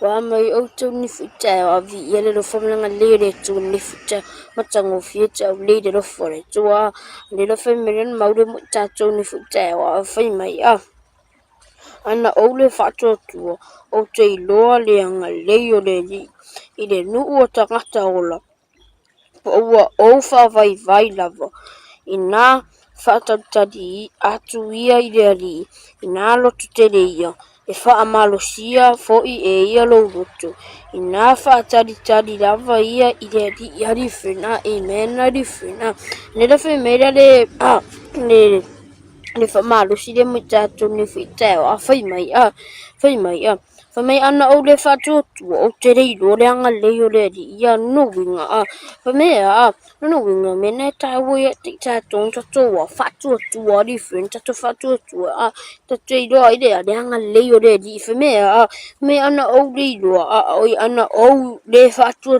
a fa mai a o te rei lore a le anga leo le di ia li friend a I tato I dora Taeao ni tato fatu tu tatea tato I loa I le anga leo le di ia mai dola ia malva enga le a whaima na fata tadi atu ia I le di ia no wingi tato fata tadi le di ia li friend a mea ina lotu tele ia fa amalusia fo I ia lo lotu mea me tato wa lotu tele a tato lotu tele po ia different ya tatonga luengo fi dia sune different po different po fa fita uli fo I tato savadinga pone nei fo I vai so tato do le fa malo si mene mau mo tato fa mea ai tato wa roto teli e fa malo si ai e le tu tato wa different friend na tipo pole o le tu na te fa malo si o different na te taita ina ya ita wele asone ya different tate fa malusio tato roto different friend for me la ina fata tadi lava ya ide di ya different friend ya tato mauna mo tato ni fita family tede to moto ka place na friend ni yaso fa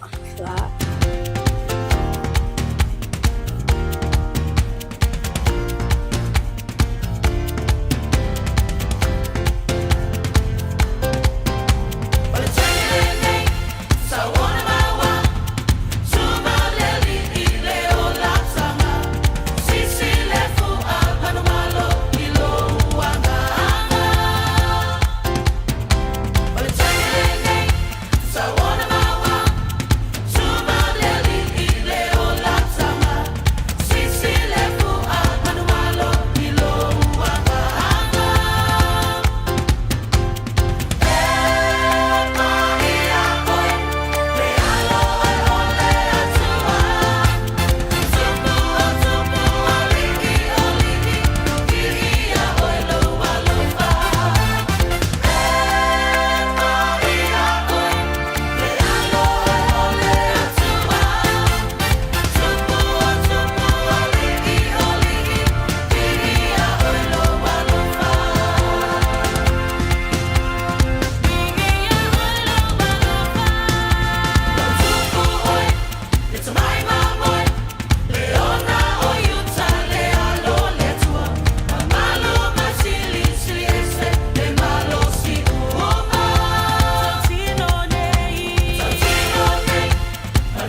Talofa lava o Lapi Mariner, mau pelo li tio, i le Radio Samoa tasi lima iwa tolu amo. Masala ua e ai i fale fo mai, po o taa vale ale fono ma e whape ane, ua nao au nanga tau soifua malolo ina, ma nifo mātau te whaia. E tele le fesosoani e maua ia mātau.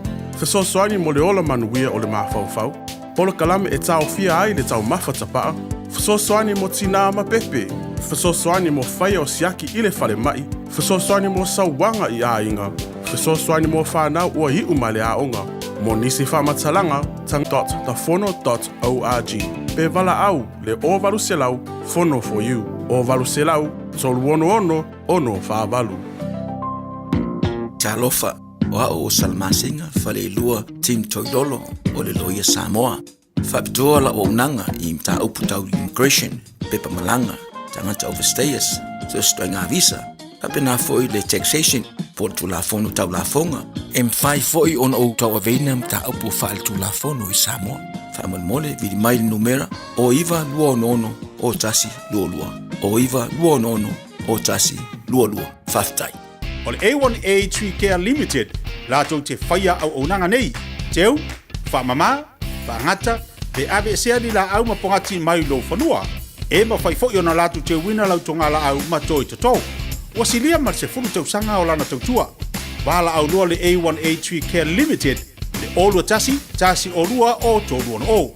Olua tasi olua o tolu ono o.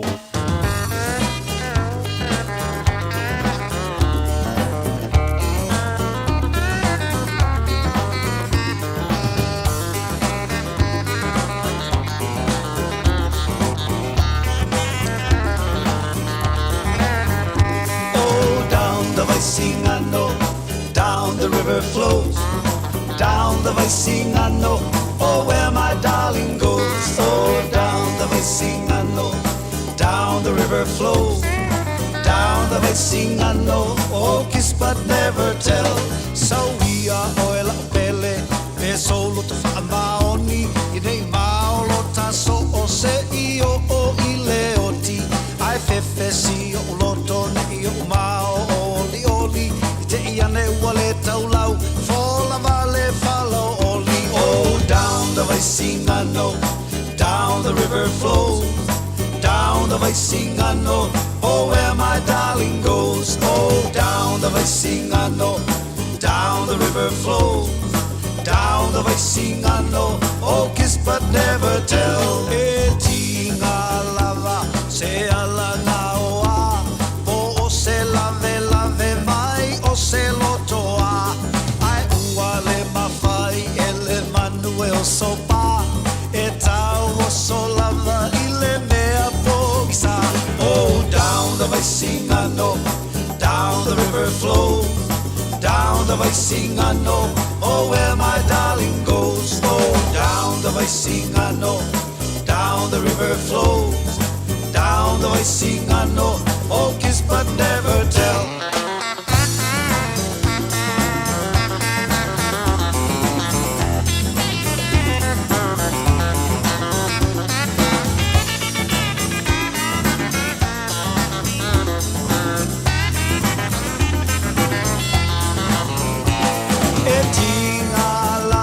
Se ala ngaua, po se lave mai o se lotoa.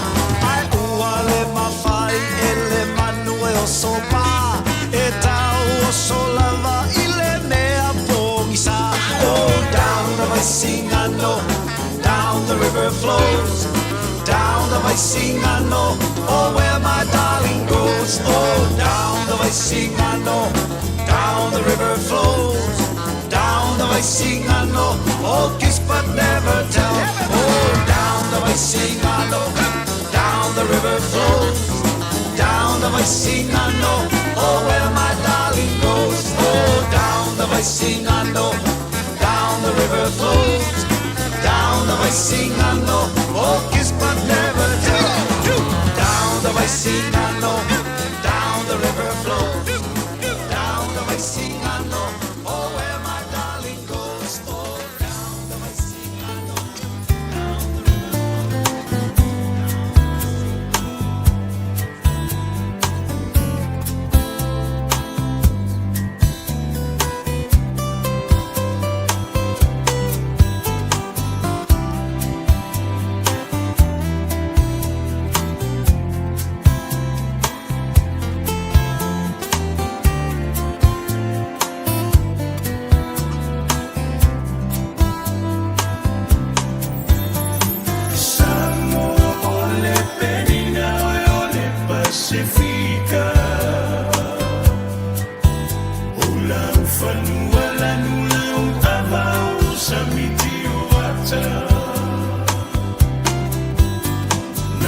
Tangata mata ata lau fofonga Fiafia. Malu taulanga waile talafata io apia. E moni le lei o por pese puni Samoa le penina ole pala kaiso ale mea ole ala po ale matango fio Samoa. Le la ka ko wo Samoa ka kile ola poru a ka kile o beautiful Samoa I hin motele sala fai. A fianga Samoa ko maltar po klame males mo so so alo se tumono fates mal nei Taeao so alo ma lo la vorsi fo mori le Taeao. Langi mata vai pa felo ya tu fo I lo famela leo le tu felo nei Taeao mata ngo fi. Ia ro manguia ma ko samunta ka vai o leo ia vai mer po kwa o ngale pia. O le pula o ngale ma ko kolisi. Na fianga ya pula e lele. Ia o le si foi so alo leia ka vai so alo leia ko ilembo lei ma lo fa tai ala tu lo ba se lua o te lo o le so yo le aso fa to mo nei fa nau se pat patia fo la tu tom fainga ya sa ye nei fa nau nei fo I tau sanga ato ya ala tu fa se lo tala ma le fionga e le alole a pula ya so alo fa mo moni ya o le fionga pula pe se fe yo le fa nga so lo camp fo ye mo ka pe ngai mo le final exams ya ai ma ngai ya fa ya lo kala pula ai wa le o se pula o ta vai le pula ai fa tai mo le tai mil Taeao ma lo se fo mo nuia Ia, malo e sifo man via I le fionga tawai. A talo fatu Taeao le no famalanga le o le tua pa tai wau le mai le sifo o popo I aso sifo ma le ola. A talo fatu foi Samoa. Tu fia nei la langi ta fa mo mai le fasalonga. Ia malo sifo nei Taeao matsango fia le ni. Ma lo fa te tele lava mo fa no mai le temi mo tana po kalame nei o te lo le o alam fai u fo ia o nga nei fa nau te lo por vai temi suenga ia na ngo te lo mo graduation so ia le o ani por kalame lo te pena ia fa mo le pula Ia mo le temi nei le mo fiona tawai o lo fa nga solo ia suenga o finals exams ia mo le nei kolisi Ia o te loa whapena uma po kalame fo I nisi fo kolisi o tato wa sunu I polu masawai. Ia o la wa o ngaya nei lo fiu tawa ia o le po kalame na o lo iai nei mai asu. Lo whanga solo ia finals exams. Ma o lo whaia ko ile camp le year 12 and year 13. Ia o le wha moe o le study camp le mo le lua mai asu. Whasa o nei whanau le ngata suenga I o lo whanga solo nei finals. Ia a o suenga faitaulia le malo I tu spasi o le sasalasi ma SNCSC o National Examinations na le atu tasi le mai aso I le faitaunu. Ia o fia o mai ia a o nga uma mawalunga I kolisi Samoa. Ma lo fa tai o te lo ta o suenga ia pula I fulele o te lo avano ai mafai on va I nei fanau. Bo le sila sanga o nga fo le masana po investe mo le stu lang fo pa mai secondary school exams Ia sa o le lau sa noanga o suenga ia pasa unia tu suenga Malu suenga nai suenga tu spasilia e ulfale tu waifa na mo le sila sanga fa wa wino la tu la o ina ia sa tu universite Ia le ngata I le universite papa ngala fa pe fo le universite o Pacific I saute ia o universite na lua le sueva no ia nei fa na we ala I fa I unga fo o la so suenga le la sauna se I le tsau sanga fo pena na o ia termine ma lo fa te pula I tono New Zealand te lo le o fantasy la vol termine lo fa ngai ia nei fa na musu enga na maui li poti tono New Zealand termine ese le nervous panic o popole o nei fa na fo le o ani ma nga tonte pena nei fa na I sambo fo le ina ia awane I o lanto ile tu langa fa mon mone ia ma lo fa tsan va si o le termine I fa na wa ia le ma tu te fa fiangai il matu foi posisi nei mali mana kolisi le usenga lo ai ia wale lama wale counseling wale fa na wi tulanga I maftanga mamatu ai ainga ia mese foi matunga lwenga le faine awai la wa fiona tsavai ole ngalwenga nei elenga ole fa ya o ngai no tsa o pulpo tsa la ole me so le alo e mal counseling o o whanau. I tūlanga uma o le whaale tino mal whaale anganga. Sa pue ia o langa o whanau ne awai o le nei mai tau le tele mai o suinga i wai ngei. Wa a maka o ngapala na set suai malo fia i le whanau. Ma ua rui na i mai lako tūlanga le o le concentrate i tūlanga i mea o nga. Awan sa pinang o la tū ma fau mo suinga ta wane pe o na whailoa. O le mea na o whai nei i le mātou ngā luenga. Wa o whaatasi le teaching. Ia whaatasi ma le counseling o le whanau. I tūlanga ia bio. Ia ma le tūlanga ia alele ia tau mawhai tau fia maila tau mai suinga ia le ua iai nei. O le whae le tainga.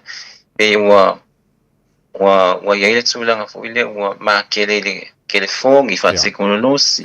Ia ua me o makamaka I kiwi wa le se kai me koe whaia ia mea o ngā pe o na masani ai. Pe o swinga nā le ua ai whanau. Ia o le ngā luenga fwoi nā le fwoi whaia mātou o le a po ai whanga ui.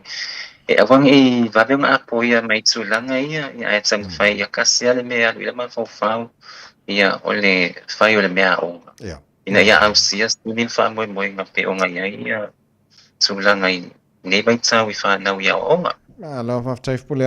let's look at the previous years stats and lawa on lau ko risi fulele na family ino Fiafia oil tulanga itong whainga nei whanau fo I tau sango babai. Ia, lau saunoanga o le tulanga tonu na le whaia ia le whamoe nei le study camp for 2 weeks before the national exams. O le na usa whae mai le ile no fua pulea o ngolea nei me lua suvalu ia o sawo o so e whamomonga o malea o nei from the previous years so study camp le nei ele ia fua mai o taimi o itza vai mo le sila fia from the past year principles so ila tuna na fuanga le whamoe nei study camp o sauloa o lo taimi o sawo whae mai fua o wawa ai record salea o nga Ola improve le results. Ola improve results mai fai ungos benga I tau sanga na. Ia, le ana o whawa ua mai ana le por kalame nei sa ia pa ia mai tau sanga le. Le ana whawa wana study camp le o ole o mautinua. E ola le outcomes mai pa moe le pe ona fatino awa anga fa pe o ke sweswe ko record sala o ngai tsulanga results mai e fale so ia ka kia foi le pokalame ia se va mai se sinya e ko fale le ia tsulanga le ai o sau vai records ona ke le improvements ia na me na ku ai pe fa pe la ia se outcome le wala ala fala na wala fa wa le study camp program le mo le onga ia awa ia le fasau nia tsai whanau mo swenga whaitaulia ia ale Malu ia mo ni whaitausanga. Okay, wang mo le af pule ai Malu fa tailo fa fo mai tele o nai whanau fo nei Taeao. What advice o nase fautuanga ia to a mai sa nai whanau o le sau ni o le whengai masuenga nei waitai fa mo le. Se mai se advice mo la to fo le. Ia o le fautuanga I whanau. O le whai o le mea onga. Ata si malau talo I le atua. E talo whaata si mau ngā luenga. E o whaakasia lau talo I le atua. Tua tu ia lo wha moe. Whaata si malau whai mea onga ma lo wha maoni. Po a ia mea umakako ke whaia ngela langi. Ai a whaia ma le ai ma se mata uma se a vai. Se a whanga pa ia le atua. Ia, o se whai fua fo na mea. Ole matu fola foi na ia ma I whanau nei tu ma no le matu te whainga bengai. Ia to anga whai mea onga. Ia whai lau ngā luenga malo wha maoni. Ia malo waba mamta au le tua. Ka kia mea lau langi wai whai ia lau langi ne e umakua nge Taeao. Ole lau langi ale ne le uma. A ole a onga ma le abanoa ia onga. E kasi ale kaimi. E le koe maua whaalua ia abanoa ia o onga. E te wa koe requests mulimuli fo ia ia a watuai. A ole taimi ale nei. Ia ole mako ngā luenga popua ina mua mātou fui whanau.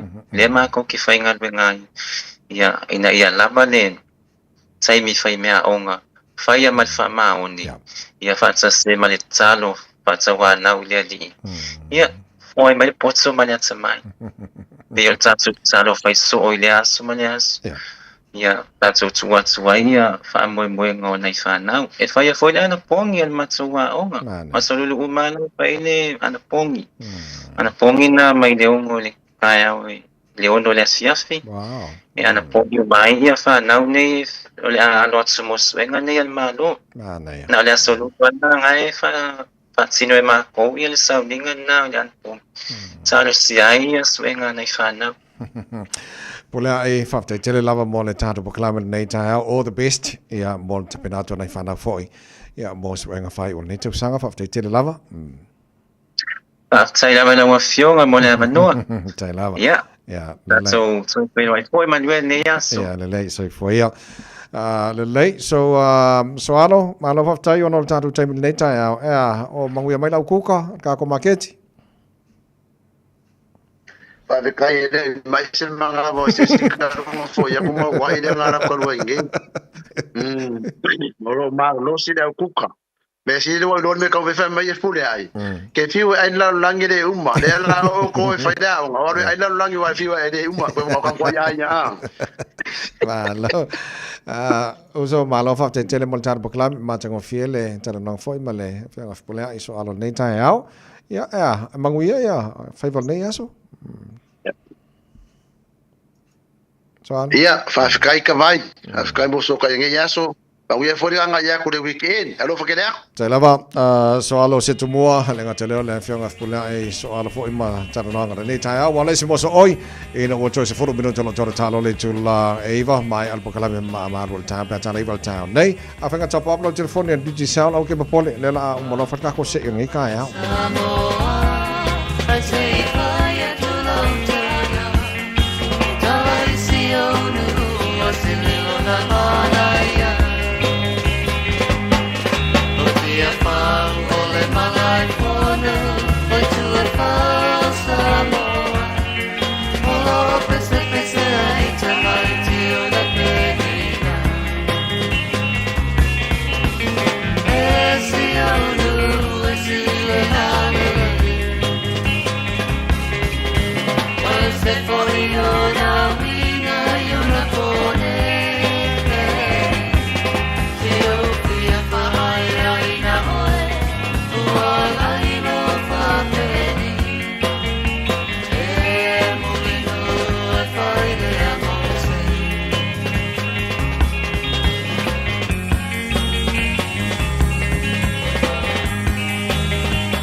Fiafia ko le Taeao ina wa toi fitu mino tolo talo le tula eva wa ke pole pa fa penga tapa upload telefoni di sa le fa tsma le fenga le pole la pepe tuna tane le ne o le tato se muri le ia mo nei foi bai tau ia ona fa fonga foi le pole va so fo ia pole for this promotion na ngato Christmas on duty sound na pepe pa ma no fa tele on sai mai ma lo se fo mo le taia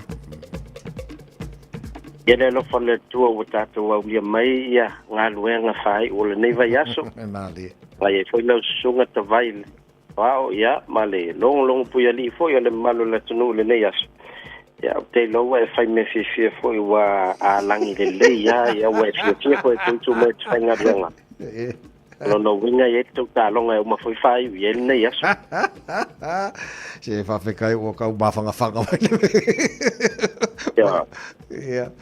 Ja, le lei la tu natu te lo fo le wa sauni mai la tau sa tapa apa la telefoni ya po foi la fa mo ni le tai o au le la wina tu tatu lis ya na tau va ai atu le va ya so era nei po va son te nei fa na tu ila so so fu to anu e o anu pita watol na sa gotal no ni tai ya tau sao lau mat ia molia tu famania ngola soi fu o fama tai ia lava e loto tele tatu au tapua ia tatu container sawa ele yo o Christmas ia atono fo ye no to umea tatu filo ai fo imal de faso war fo la ye le on news man nei au te lo ala te ulo of palolo se va fe kai ai sawa ma mai la of palolo wal mena na line fa di mai atolan palolo ilungole Facebook ia to winga lai man tua mai tatu andai faio top up online alo no winga o ele ma fan la solo nei o war tatu top up le fa manu ina mo Samoa sa fa tau online ole email le sta le top up le de Sivao Bonifacio email.com Sivao Bonifacio @gmail.com sa la fo le top up online le fitu tolu tasi valua fitu tolu o tasi valua wale lima se lauta la New Zealand o isi atato tai lima se lau e lua mo New Zealand o le top up online na la foi fiti fa pena foi top up online na la foi tonga o Australia e le top up online na la foi Papua New Guinea le foi famniaina e le se le ni na la foi Vanuatu ngai le click X le foi famniaina lima se lau tala Australia e foi alma tatu top up online na fa tau Australia a foi le fitu lua ono i vavalu fitu lua ono valu ono i vavalu le email lo le stalaio saintuilangi@gmail.com saintuilangi@gmail.com ia o la tole na ua fai o iai tatu se i o le tatu whapitoa nei na mata mai lava masalo au kuso se tema le na mata mai le ua fai o nei bema o le atu whamalo iai lato o malawa sanga waa ia e ui e lei futofsia uma foi ia ora ua pau al whaasoar ta maloa ia ua iai isi u whamaniaina ia ai foi niso tatou o le o atu iai ia whamanianga o le tatou sei ia peon sau norsunga leo ao pena ia le tatou whapito Christmas o le anongo atu lava o tau pe a mautu tūlanga ia nei ngalo se talo whavata mo lo ainga i Samoa sau nga tu foi le weekend wala va ve na tu tonge le va tanga i over marcelo fa lo i Samoa yo no fa nga lo ainga ya e fa ia la tu fa tau manu e tele ia fa um tu nei weekend na ta vai ta tu te fero ai foi vai a fo bien lo fa malanga le yo ta tu mai sil Taila pepe mo le tara pokala mil nei Taeao ia mani foi van nei aso mani foi le angatu mo le fai ongana pai aso mo le sirfio le tonu o lua tasi lima ono tolu fa pe ai inisio vainga fia man la mati le tau tua al diti sao yo lo foi la to ofisa e mangele me lo ye ta to fa de Samoa po le mo Samoa po ofisa le fionga consula ia mo ni swani mo tanto ia ole tato pokala mena mo le nei Taeao e ile fa monianga le au te loana pa u le Taeao. So fa ese fa maruru atu. Pa mnianga mo le aso i fuor sunga i asua na mo ulu se leni pa le lei. A tō leonas futu sanga ala fongi el tamau le langi. Ia fa popo ia atu nisi tau sanga se tele mo oe le tuangane. Mātou te alof tele atu monu ielo waso i fuora nei aso. Alof angana e mātou ia atu filau. Suru fan ese pa le lei fia me sipaia. Monu ia tele lava lo waso i fuora. Ia ngā waru kako. Tāru pakalame nālu nei Taeao. Tāru talfolio te pena mai sarawao masimino pe a tale iwa. Ona tua talfolio fa salalanga ready Samoa. Le songa te tia whalau tus tia. Malu pakalame Fiafia mai. Le pakalame nā maru le Taeao. Molo nei Taeao molo nei mea so atoa. Ia, o le ase whaamtalanga foi. Ma se upu o papa lau whaafonga mali nei Taeao. Ma le nei mea so atoa. Malu o pei whale whingalo. Whaambai moilo whingalo ki usiano. Mahanga reiso mātu. A leo e manuia wala nei yaso. Manuia foi le ngātu le whai unga o le nei foi pa yaso. Stay safe. And God bless Manuia tele lava. Tau whaia. Sifua.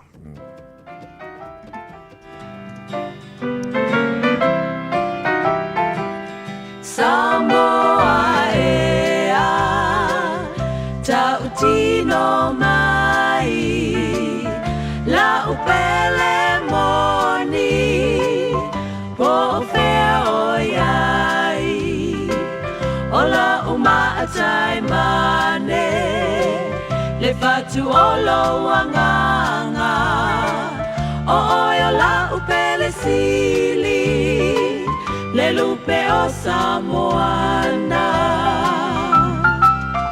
Mai maupe ana e loa Dia e lo fa maoni Se manu ai tau tala mai Ole a ave oi e fai motofi ai le a faina Te o anelo manatu O isi se aso Vatasi o e mau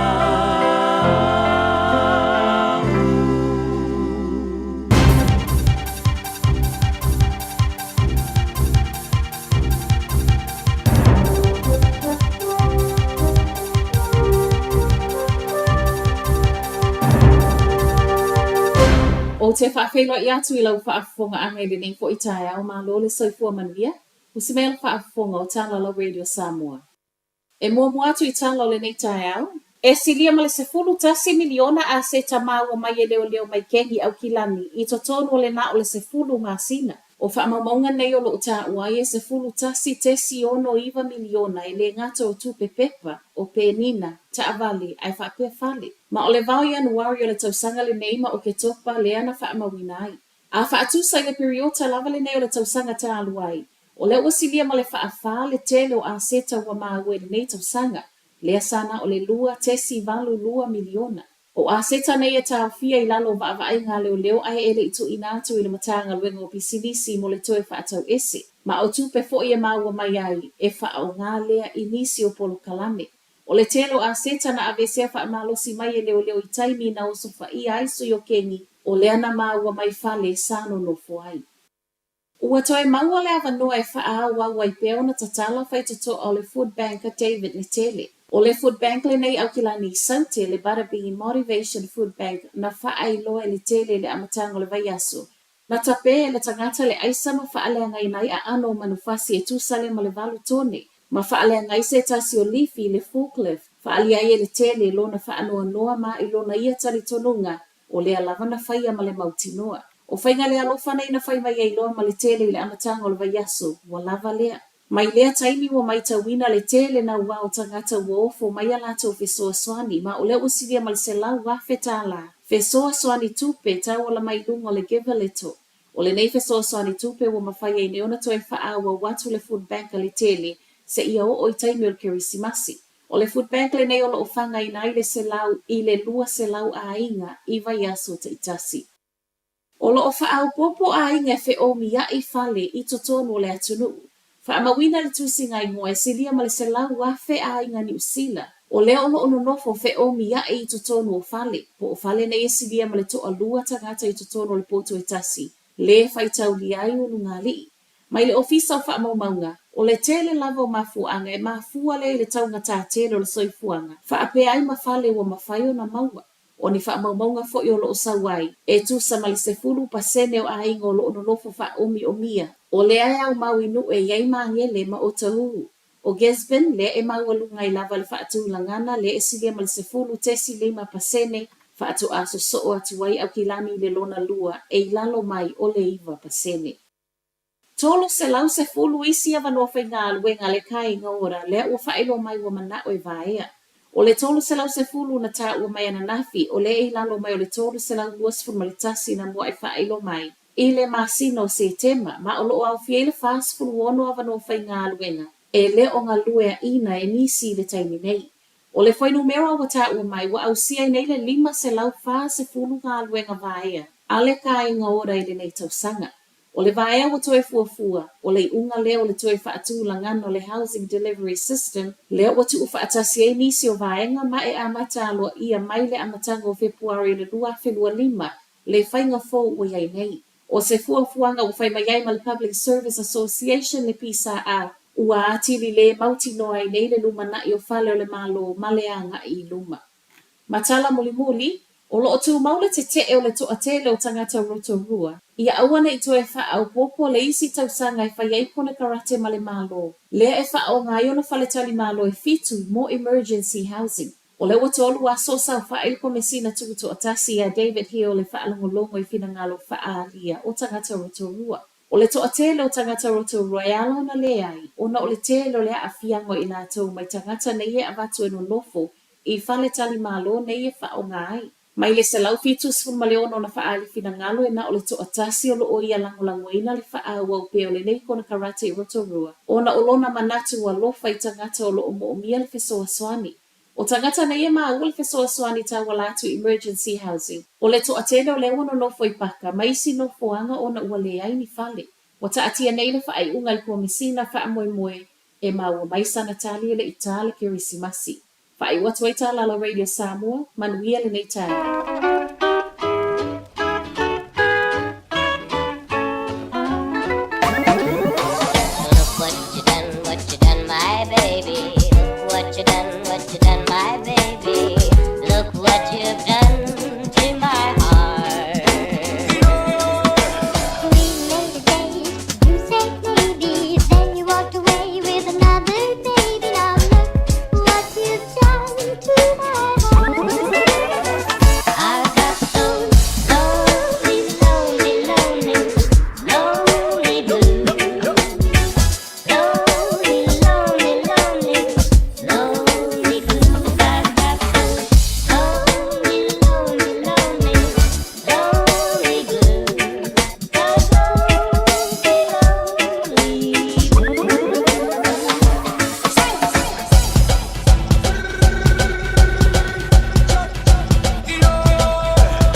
done, my baby. Look what you done to my heart.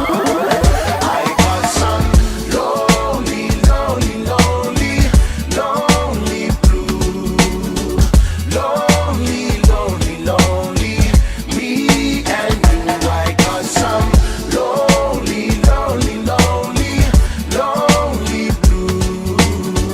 Lonely, lonely.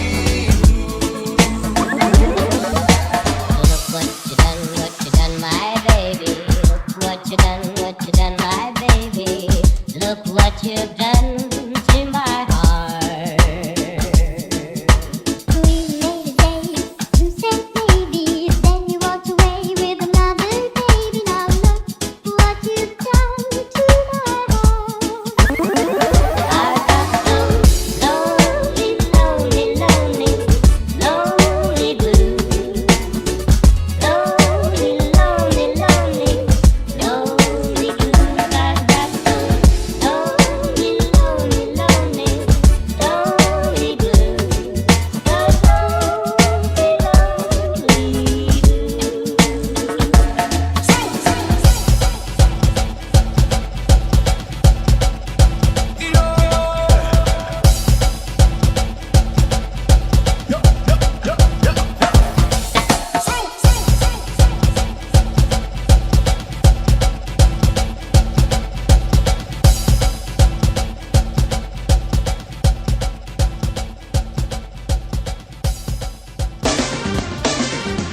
The Ua mawhai ona auina atu le tala o le tau Iaso Taitasi ona o le lango mai a le Pacific Finance Limited. Telefoni o Varselau fitu whawha lua lua fitu. Ua loa le tautua le Pacific Finance in no ngā tupe mō so se wha moe moe. Maliu, whai puiponga, aso whanau, sa whai whai ngā balononga ba so se wha lawe. Apa laine lo le pacificfinance.co.nz. Pe wala au le oval se lau fitu whawha lua lua fitu. E talo sanga sauna no ngā tupe i le bao le 5 se lau tala, ma le lua se furu hawhi tala. E lua minute whai lau talo sanga online, www.pacificfinance.co.nz. Ai tasi le tulai whatali e se tali. E iai, ai inga whabitoa. Pala au lo le Pacific Finance Limited ile oval salau fitu fafa lua lua fitu oval salau fitu fafa lua lua fitu. Fiafia I mea whai manga yo inga I le taupito nuu. Ua mawhai ona au ina atu e le pūlenga anu o au kilani. E ala atu I Auckland Council's local boards. O le Festival of Roses I Pānau. O se wha moe moe matanga o fie ua tāpena ina mo oimalau a inga. Sila I le au le lei o tongala au. Mai moa I le tele o whaafiafianga.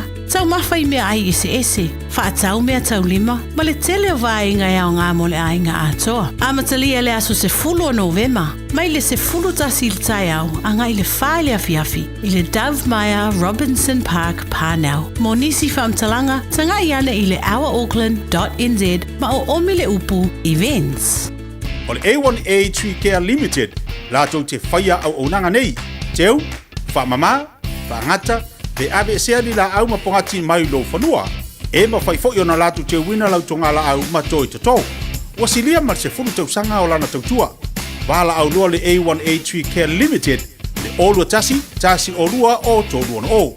Olua tasi o lua o tolu ono o. Whaonga le tau tua le Pacific Easy na masina atoa Novema. Ma mawailoa wanoe te manu malo ai whailonga tupe e fast fulu tana au saunia mo ana paanga. E lua se fulu whailonga mo Samoa, lua se fulu fo I whailonga mo tātou I New Zealand. E se ina whailonga se fulu asto nai o Iaso Taitasi. Mana tua lo whaua pēr tātou whapitoa nao le 5 tala pēr whaonga ina le Pacific Easy mobile app. E whaatino ai au tupe whamomoli mai lau telefoni whabe ai. O loa wano fo I le tātou direct transfer. E te posi mai ai lau tupe le tātou account ma whaamalia ina fasili I lunga o le telefoni. Ma whaatino ai le lafaina o lau tupe ai inga whapitoa. Mo le tutongi ina o pili o le vai mo li maisi au nanga I Samoa. O lo ma whaina whaatino o le tātou au nanga o le Easy Pay. Asiasi mai loi tātou ofisa I o Tara o Tāhuhu ma le taulanga whaatau I mangele. Pe walau mai le telefoni o Barcelau o tasi ono mo se la e lata hatu I ante oe. Pe whaonga le tātou app po le direct transfer. E whaasawa I lo taimi ai mai se wa taunga tāwhoi le pensini Pacific Easy. O lau paanga mo tupe whaamo moli I Samoa.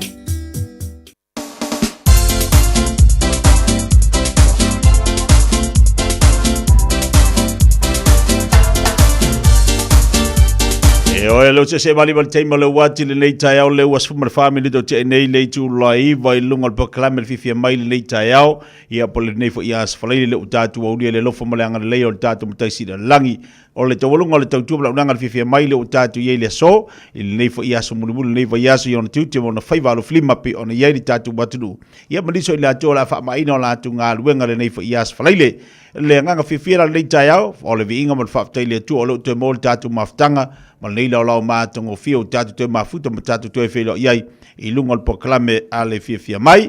Ia ua mai atu le tautua pala udanga le sunga le au ia tawai meni whape whole tau sala ia niwa whalau pia nei poklame le Malu le Taeao nei vai aso atoa whaaftai o lo taurungolongo pia le tatu watunuu I mea lo tupu tuno nei atunuu ai maise ia laulangi pe ona iei le unanga ma le tautua le Radio Samoa. Atala fatu le tupu mai o le tatu watunuu mafuta mai le nei Taeao whialawa nei te mafuta mai iei tono lo moto tono lo lawa lo whawhingaluenga o lo sa ia polo tawale fo yo lete fatasi mai ai so se vaenga fatalo fatu poklame Fiafia mai mo tatu le nei Taeao asfale le lo iai o le inga mal fa tele tua mo le balo simaleola e fa wa wina I pe o tatu fai valo flima ia yo tatu tiu te masani malo la vanga lu malo fa malo losi ia mali taltolunga le Taeao le nei o si Taeao mana ia mo tatu ia mese nei vai aso ia wa ngalu le tatu o mali asfale le via le li tatu whaafta ia le lofa maleanga le leo le tatu tapau si le langi I lana pule whasoa ai maise lana wha malolonga o lana puipuinga so se mea tatu te iai o lo iai lava maleanga le leo le li mo tatu iso pakala me whaka solo mo tatu le nei as whalai le tu natu le poto mo tatu le Taeao nei o la mwhai tatu wasasi atu se tasi whai au nama tautua mo tatu le sunga ia lau fiso Tomasi Penny o ia leo lo whemaso upu ia mo tatu a mese le tatu watunu tulanga lo iei foi ia tatu ngaluenga whawaitemmi a meisi o tatu ainga lea o lo malanga mai whaangaina wanoa mo ngaluenga whawaitemmi tono au kilani ia po tonu foi au te oro nei e teimi la le Taeao nei la mwhai tatu whatasi ati ai tale tula esfuru to inati atu oe le to walunga le aunanga ma tautua tatu tale vai whanua le whatua salva masmino tatu sumpa le Taeao nei whatasi mali sunga I le whawhengainga ia awa pau Chan Pasi ia awa voli tatu whamarastino tala tatu leina mo tatu flea market tale tula sumadasi ina ati ati o tatu telefone ngana Britania pata simbali tau sala po kalame le Taeao le lue to finga aisa hoju mo tatu la va pena fo na tala niso mele tupu tono tatu watino Samoa a maua tatu avanolo no winga la tatu so ta ia tu ia America la tatu so ta ia tu le America ia awale tulanga lo ia fo ia le unama tautua sale musta tu avano le asanafi ile tautua le si fonga Taeao fo te lo amor tatu no nei la tatu talnoa tu lo le sunga tu la epa mo tatu sota inga mo le nei fo Taeao ia nei vanga fa ta otonal po klame pe ona ia le Taeao nei ina se mali bate bele wati mo tatu le o se fu mal fitu minuto te nei ia le tu laiva I lungol po klame Fiafia mai yo e Malu la vole on sai Malu ngalu due Malu fa Malu losi Malu le whalongolongo tinga o whamalo umana e wati atu oe tātou ia na usu leiva iaso atoa pi ia leli tātou se mele upol poto le nei Taeao smel whafonga Faitauina le upol poto no le tautua matavela linga fusi and Sons Funeral Services I mangele ma Samoa I taimi o mawhatianga ma whaanonoanga ona o le maliu Mana tua linga fusi and Sons malana au nanga o le a whaamama avenga atu mo oe ma le ainga Wala au I le telefoni lua fitu lima, tolu o fitu.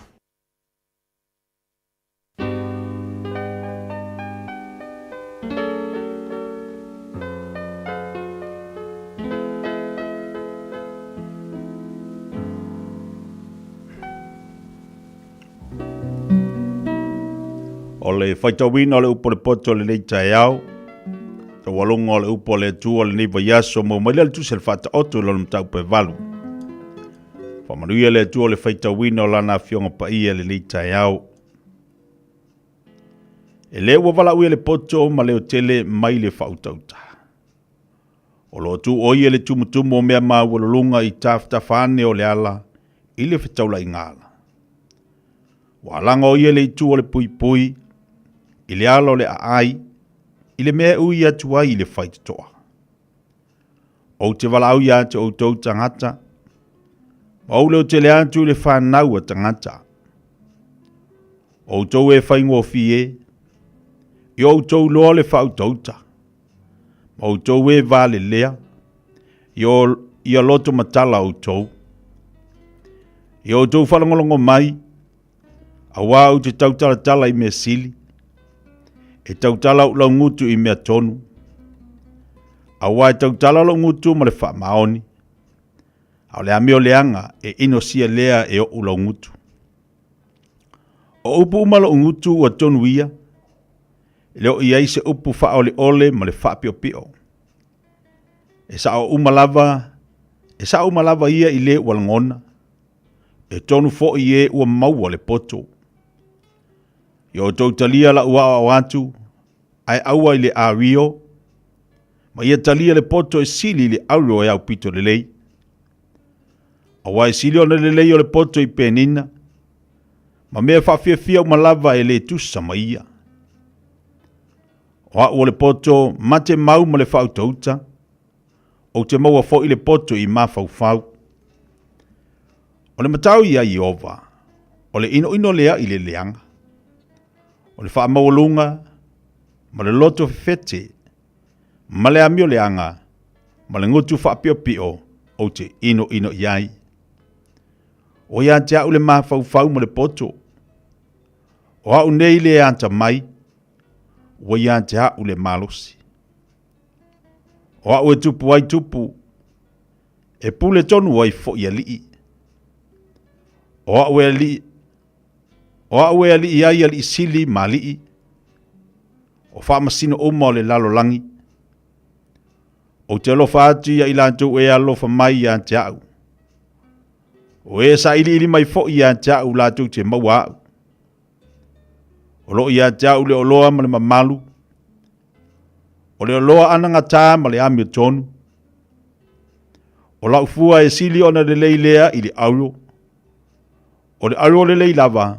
O mea fo i e tupu mai i an tau. E sili ona le leia i le auro sili. O te savali le ala o le amio tonu. I manga ala o le whamsinonga. I nea ia o vatua le oloa i e ua alofa i an te au. Ia whai mo la tou. O te whatu muina fo i mea e te wai o la tou oa. O Iova e ona lava au. O le amatanga o lo nala. E mua i ana ngā luenga na mua.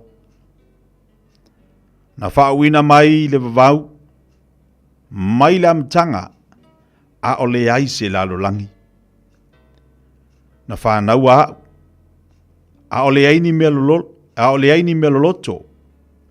A o le ai fo ini puna e puna tele mai ai le vai. Sa whanau au. A o le i whawaina maunga. E le ai fo ina maunga iti. A o le i whaia e ia le lau ele ma le bao. Ma le tumutumo le efu o le lalo langi.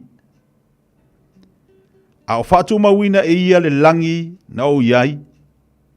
Ina o tusi whaatali o lio e ia i lunga o le whangatai. A o whaamawina e ia o au i lunga. A o whaamawina e ia o puna o le moana.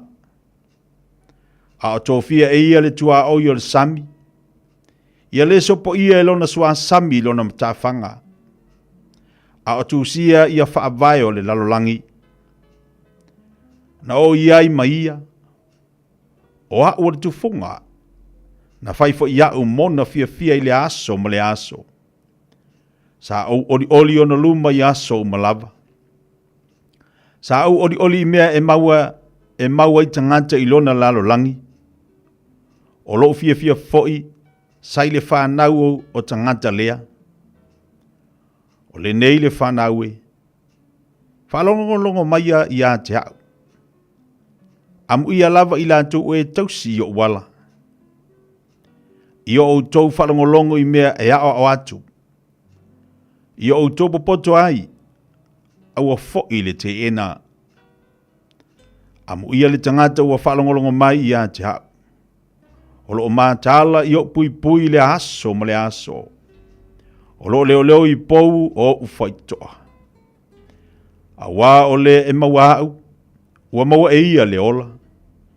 E maua foi e ia le alofa mai a Iova. A o le anga sala mai a te hau. ua whaasaunua e ia lona la vaola. A toa o e ino i a te hau. Ua lātou mana nao i loti.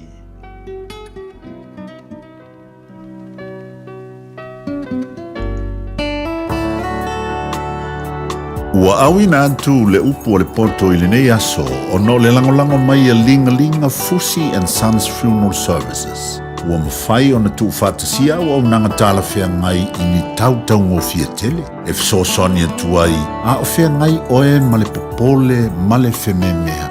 E mori whātasia atu ai ma wha mai senga, ma wha mawhana whananga mai a linga Fusi and Sons mo a inga uma o Samoa ua whea le maliu ma le oti. Malau mai loa ia lingalinga Philip Fusi lingalinga. To ia whaapō lingalinga, to ngia si ulavea, pesusu mai i le luas fulvalu Canning Crescent i Mangele.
Radio Samoa. Taslima ivatolu. Amo. Fai mea alofa I a inga maua I Samoa, e ala ili whaatawina o se hotel ta alofa voucher. E mawhai ona whaongaina mo aso ta ua whailongaina. E pei o aso whanau, whaipoiponga, pe whai malolonga mo ta whawhawai whaiungo vai aso. Whaatau e oe New Zealand nei, ai piki e lau a inga I Samoa. Tanga I ane ili pacific40.com/hotel. Ma whaatau nei loa. Pe vala au ili o lua tasi, o valu tolu tolu, lua lua lua tolu. O lua tasi, o valu tolu tolu, lua lua lua tolu. O le Casa Beds and Appliances, o le tali o mana onga, I o loa e whaatotonga ilo maota, ini tau le lei, toi anangata, e mawai moenga ngā o si tutona New Zealand, wha apea se tino fōa le potumalo lo, lau ai mano fōa, TV, la au pese, usa aisa, masini tā lava lava, telefoni Fiafiai, maisi. A whiu ane loa I le whawhituwha Great North Road o tau, po le tolo whituiva Great North Road I Henderson. Le Casa Beds and Appliances, telefoni o valu se lau, lua lua lua, 5 o valu se lau, lua lua lua, 5 E tolu sfulu awhi tala le tino I tupe wa ta pena le Digicel mo lana whaapitoa. E whi sosoni ai le tonga tālu sui whanga wai nei. E tolu whailonga tupe ta I 5 se lau tala cash. O le ase ina I aso whaweile ta itasi mo New Zealand ma au se talia. Whaatau so topa luas fu tala pe sili atu mai whale olo masani. Pe lafo foi online I le Digicel Pacific. O le mawale olo wawanoa I le sei. E te anga wa foi pe a lafo so se leni le My Cash a le Digicel I Samoa. E whaunga ai le ClickX Pacific. Nisi whaamtalanga wala au le ovaru se lau tolu wha lua tolu. Sekia Digicel. Baby, lobaki! Hey, hey! Oh! Six,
5,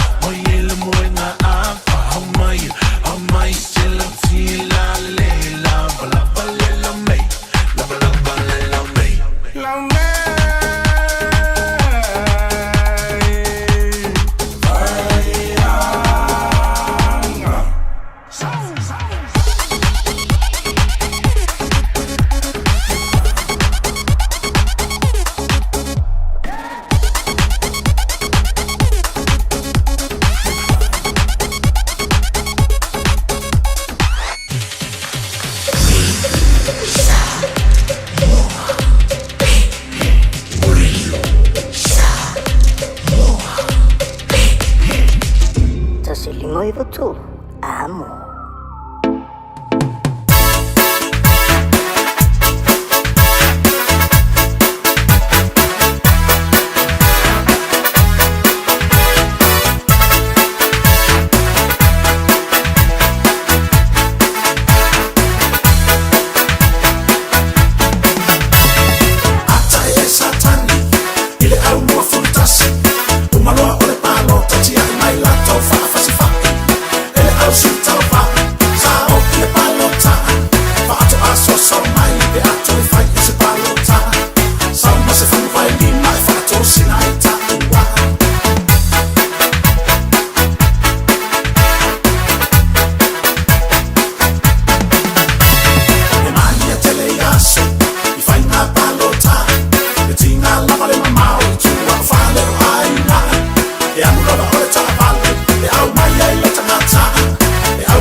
Ya, se mali bal tebele wati le o te luas mal family te tale o le tu las folu. Nei Taeao mal tatu pokala be pe na fa fong bai le tatu wa tino. E lunga le tu bra nanga le Fiafia mai pe ona ye le tu le radio Samoa mal lima tu amo mal pokala me. Fa nga solo ile aso male aso ai Fiafia. O le fa tasi mai ia le tatu so opu. O le nanga mal tu ala fionga ya lo fiso. Tomasi Peni ia o ia fo ile o lo fa penan susani mo tatu tangata o lo anga mai nga luanga fa mai taimi ia o lo fai foi on na tal noa mamalanga ia siasi ne tatu tangata ia mai se o le fa ta otoina ma le fa mala maina o le fa iloina o mea o lo anga ia le nei fo ia tunu manga luenga o le lo anga mai ia tatu tangata mai Samoa ia se la le lei ia o vai se unga fo ile to mo se maftanga ia male sunga ala fiso fa tai faisi pisi te le sunga la fiso ai tau su eva no mai lava lunga tatu pokalame ina ia manino le tatu watunu ia i tatu tangati lo anga i mai Samoa le nganga fa nei Taeao fa talo fatu la fiso ma lo le ngalu due ile tiu te foi manga lu nga pe ona ngalu due ai fa talo fatu ma le nganga fa nei Taeao talo fa la sunga Tetia ia MSD for tato ala leo le radio Samoa fa talo fatu fo i tato pa anga nei Taeao ia MSN Malu Samoa lo fa pen papa ai nei I Aotearoa ia me se fo lo fa lo mai tato Samoa matalasi I tato tunu ia fa time nei Taeao fo wa ia susulu mane online nei Nelson ia ole vi inga la fa fo ile li te fa talo fa tato fa na lo fa pia ona I vai pa no ni usila lo fa pensa ili manuia ia ma lo le usu ma lo la vale sa ili ma lo Yo te fa talo fatu malenganga fa lo fa sio pisi ia yo tute mo faiva ia lo eta milo ma enga lue ai ia wala val sosani na yo tatu tangata ia po alu foi fa na o tatu atu olo anga I mai mo tatu ngaluenga te lo ase la le leilea o le atu fa manino atu wai ia niso vaenga olo anga ipe ia ila tu ai mai se ona yo tatu ai nga olo anga I mai inga luenga fa vai temi kampania olo o fa penan o fa atu niso avano mo tatu tangata I Samoa ia se sa no ia lo fiso o yeini tula fono fopo o yeini swinga fo ua fata oto anga iai ia nai pokalame fo ia wanga I mo tatu tangata I ngalunga fa vai temi malanga falon Pasai lava mal fasili tetia ia esa lele lava le saunanga le tulanga wa amata pisi fo no wa amata ona taunu ia tato fainga malanga mo le thinning po le fa mani fini no la au ia so tola ia male tato big season no le piki ia tani nei wa amata ona anga mai tato teams ia o temtonu lava ne le piki to tele la tato teams o mai ia te tau lava ona o atu fa mam lama vaenga e ala le sa ale malo New Zealand o le sa company ia te famna te fo tu la fono ta to fo team so lo fa pena ia isa mo ia ole tu langa swinga ia ole swinga lo fa ia New Zealand sa announce ila so sofa o kuso lo lo fa na fa maluina ila so lo se tema eu lava na mato tau fai atu mato ni so uputu fata sel Pacifica ia ai pem fai tu master sa tasi ai peita ia o pasia lava capineta ale mal palmena New Zealand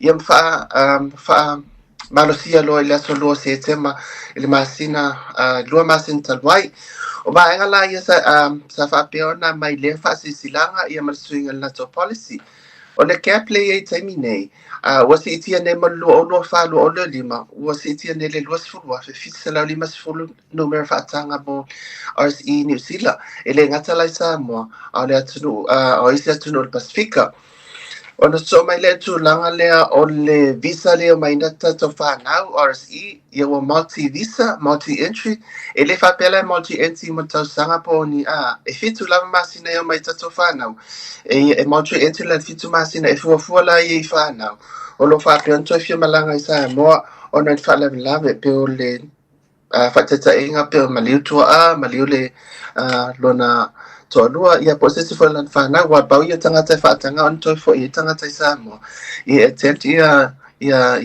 to sa ningo lato ainga o im faila na fil wa tangata ito to no fitu masina le le anu to sa on time sa ia ito e apply fo ile si visa ito to menga tangata pe fa pe fo ito langa nei so it's a multi-entry visa within 7 months.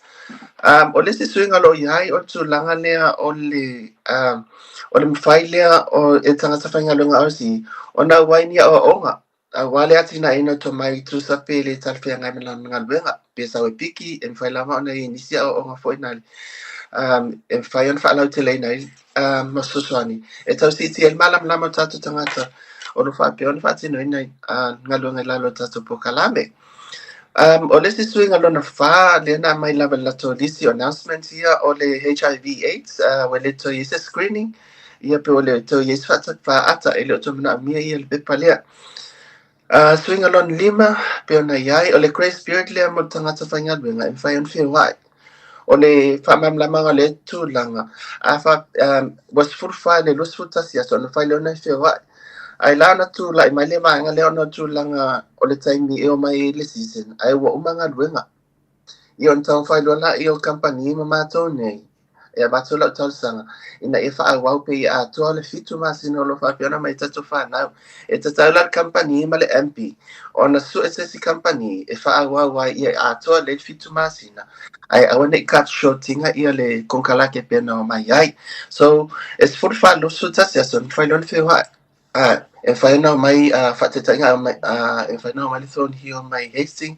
o whai ngā luanga laro i si lato whato a mai plenen i to tono lava meka o le joint contract joint ATR e le whai ona whai atu i tu atu o le whio inga la nai i a taun wha amam lampea so o su wha losu tasia so leo tu mai New Zealand e ato lo su wha losu tasia so an whai loan whio a i a tanta whai ngā luanga o le si vaenga la songa tia o le vaenga i tu langa lea e tele lava na numi e tele fo ona fisilinia tatu tanga whainga luenga ia wasi singa alu tua o le tolu suri tu lalo tu mai le minimum weekly rate lo tu mai e New Zealand mo tatu tanga whainga luenga on fai el company on fa tapula to suri tu la le mawalalo i le vaiaso mo le fa vaiaso e o batu foi mo tangata whainga runga. Ai ale a toa la ia le tos furitu la le whateta inga whape timu ele a toa la tos furitu la vaiaso.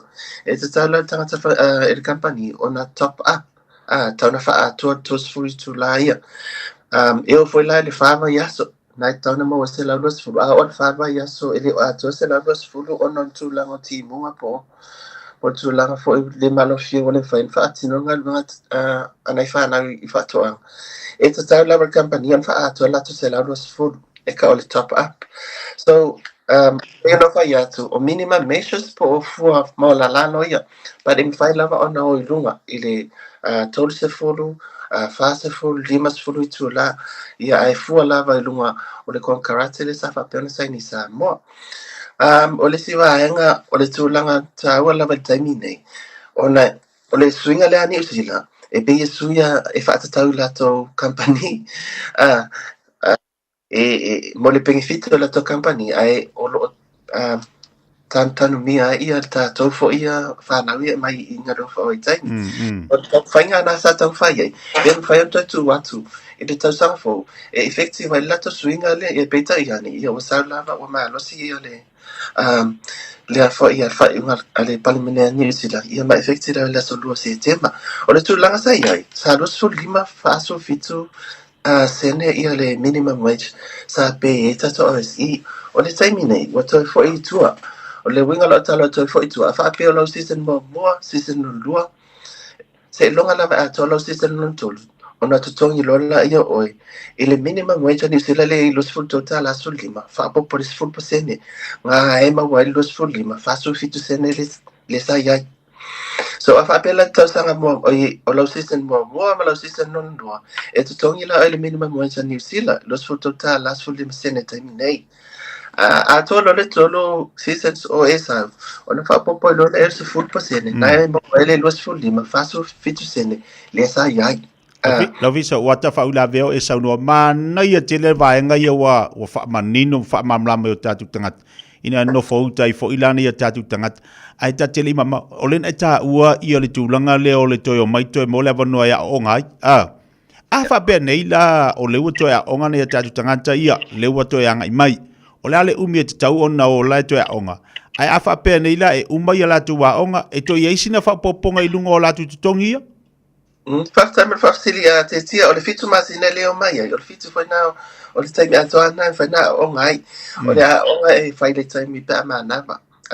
E pei foi lá na tão fai to sanga to nai o le mana yo ninga o e fai to for back e to for Samoa la tala ia a papel to fio mai yo la o ye fasi pe fai la van a matela to business e ni se ta to tamati o atu la vala to a matela to business pe o fa funga no o le bakery ia o le no la to na tonga la aina ai o le tūlanga o le whaapopo ni la tututongi lunga atu o le ele whaiana manina mai tūlanga le taimi o no le waka mea sina sa whapeona la tu whaia le tūlanga ne le ia o onga nei e o mai lava la tu e whai mota maiti e whai online but this is afterwards ai le whaamalusia a lava la whaamalusia au tamaiti e ia se whaspe ia e te toi tapa e pe toi fo i Samoa mana ia tele le vaenga lea ua e saunua de iai lolo winga o se avanoa le lei fo i lea le la mo sisi ngā luenga le lei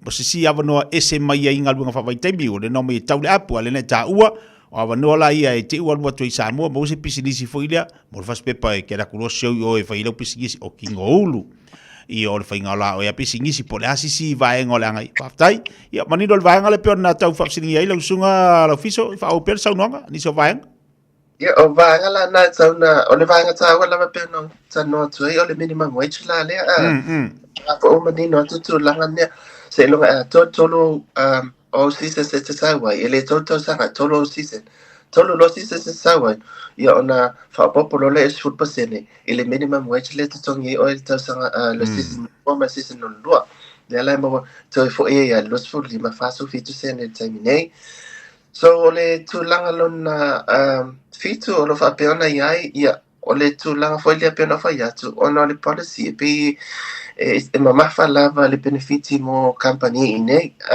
ia wasi i foi tulanga peona i accommodations o le ngalua ina lau si tanga lea a whape is either se fulu 5% pe whaongas fulu 5% o lau cross bay le molva yaso e determine ai le tupe fa popo lunga low accommodation pe to tongi sa wala sfulli pe to tongi sa o sfulli matala le la fa popo sfulli pasene por sfulli matala a fa pe fa follow to tongi ele va yaso a fa te le to sfulli matala pe fitu ta la le sfulli pasene lo to tongi e fa ngal fitu ta la le fa ngal sfulli matala a fa pe so e for sfulli pasene o lo to tongi va yaso e ma walunga ku le sfulli matala ona fa ngala il sfulli matala po le ala le ngalua ina e mawalalo e le mafai ona whaonga e company ia se le ngalua ina le po le calculations le te le atu nai lotus fuli matala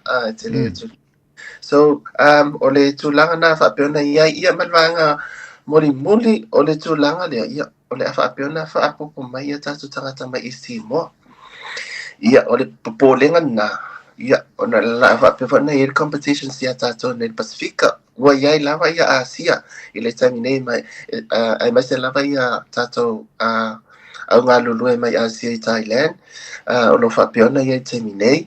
Ia o se tau panga foi mamatou o non matou fai ko ia matou ni sia o se Pacific poso o Pacifica ina ia maua e atu no ta sia va no nei o lo fina foi la sa mo ia pa la val fa tuanga fa popo nei fa na ia nga lu fa lei fa peto te lei ia to tala to ni sa va no company tas ia mo ta to fa na lo fa pe ona ta to disi fa tali ia masu eva no mai mo ngalo fa vai time ia pau ia su inga time nei lau sunga tia fa pe ona fa o ina mai ma fa pe ona ngalo ina sa fa pe ona fa marsia me so luo se tema masina luo tan vai lo fa tai fonga fa tai fo ia ile tolo lo wina ma le fa manino ino nei vaenga ia o le fa fonga tatu wa tinu e tau fo ilia ia o le fa longo o le ia la tu fa nau mani so la tu ai ngole malanga mai Samoa a wala to no fo ilo mala tu langa pe ona ye fo ia unanga matau tu company nei la tu langa lo ia no fanga lo no fo ia tatu fa na wanga mai Samoa o lo seki me uma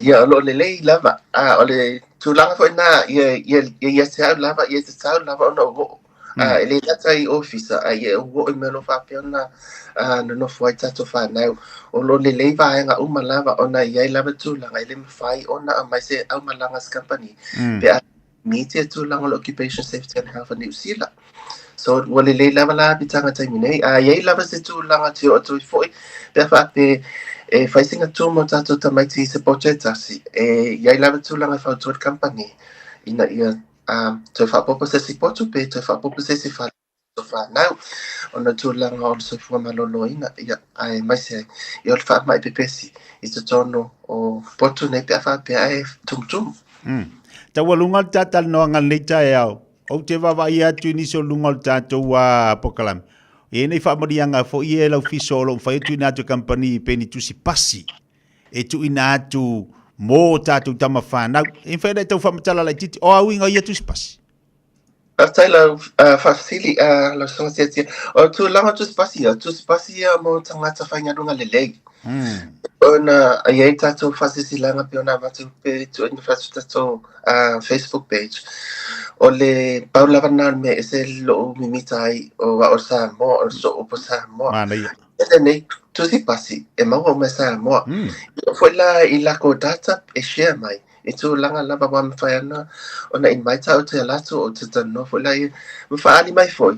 O le productivity o Caesar's taitasi. E numera tasi lava Samoa. E sau lava le lainga langu green. Be to asfuru Samoa e to amose si atu no. Ile le maturity o le tele o mena e se le Samoa o le malua no si o tamaiti. E le taita. E mo ilave whanong te tai si taimi.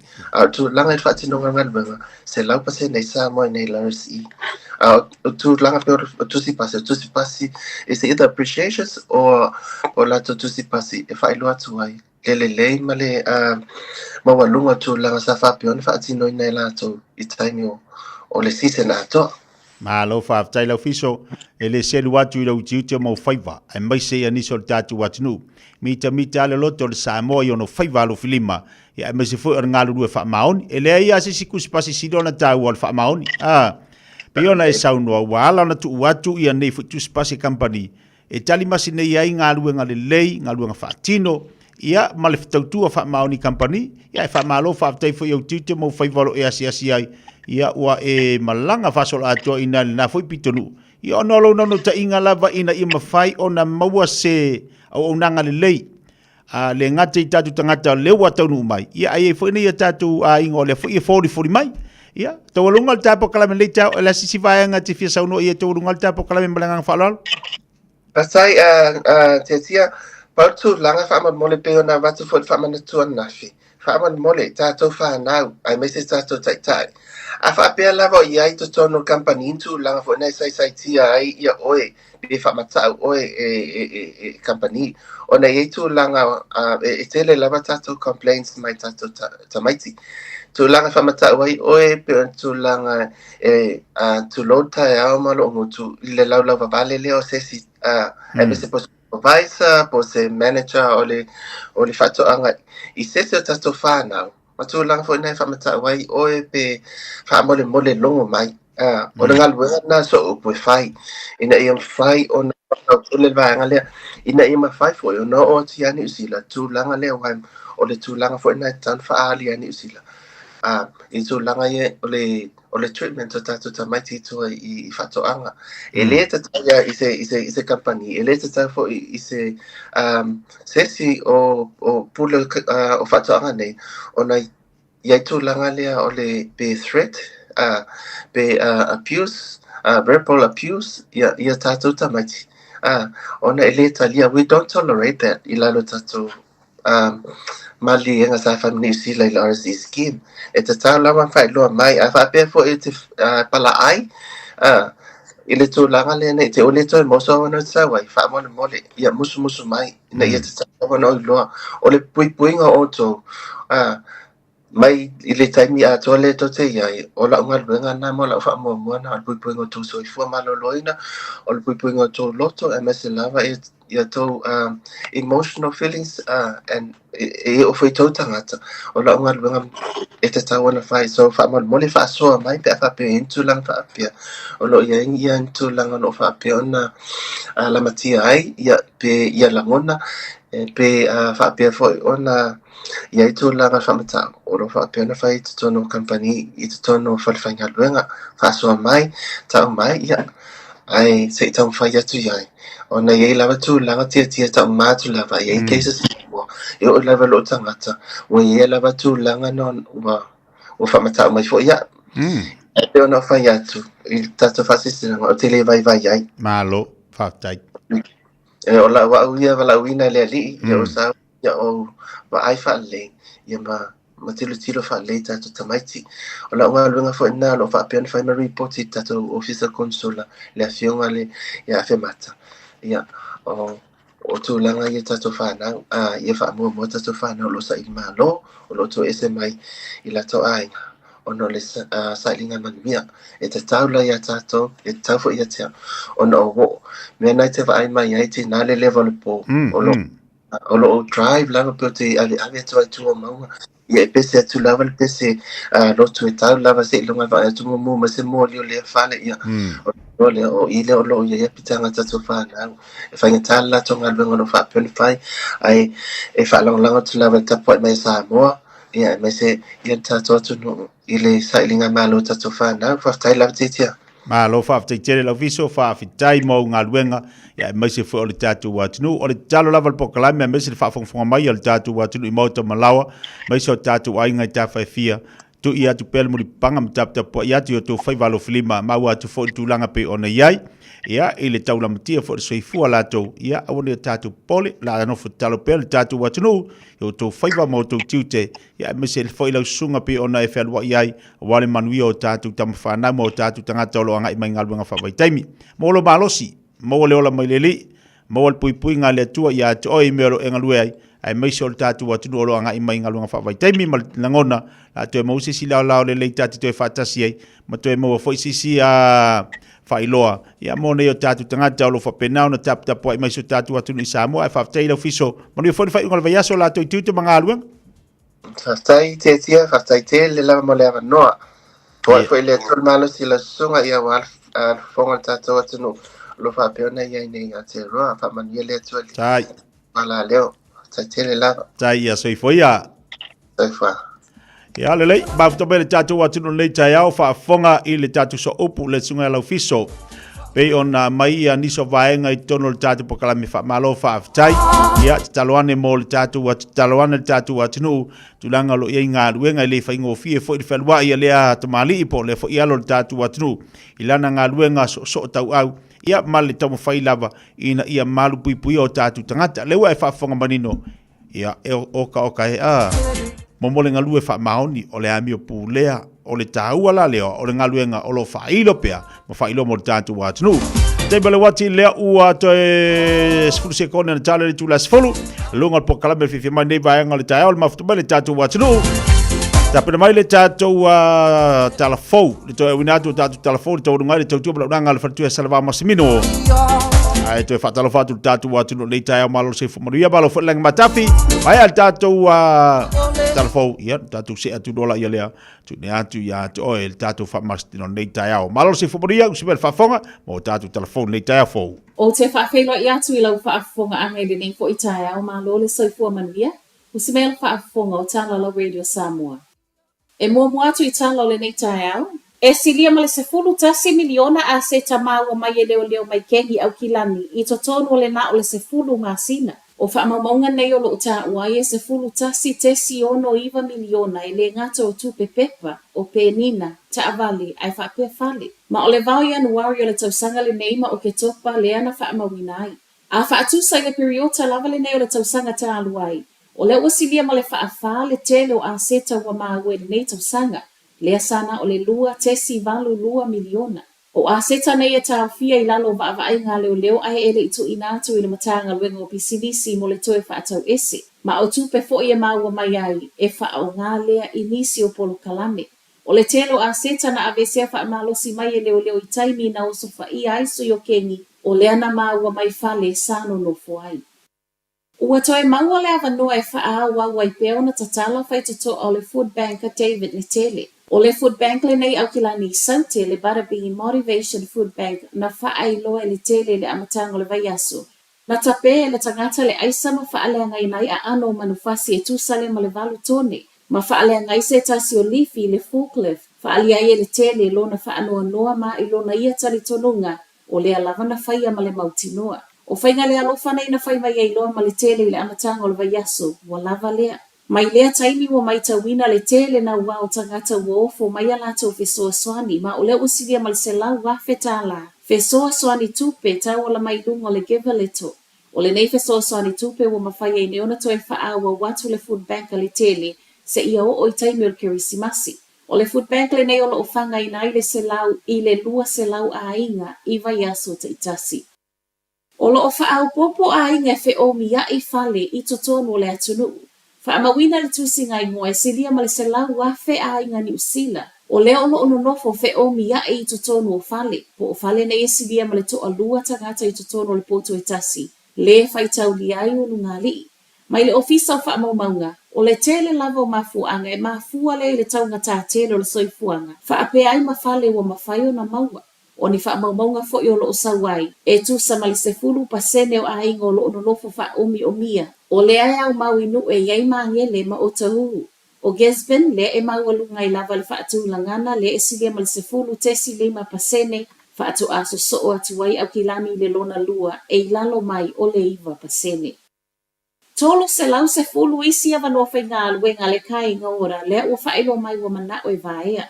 O le tolo se lau se fulu na tā ua mai ananafi o le e ilalo mai o le tolo se lau luas formalitasi na mua e whaelo mai. I le masino se tema ma o lo au fiele fast fulu ono ava no whainga aluenga. E le o ngā lua ina e nisi le taimi nei.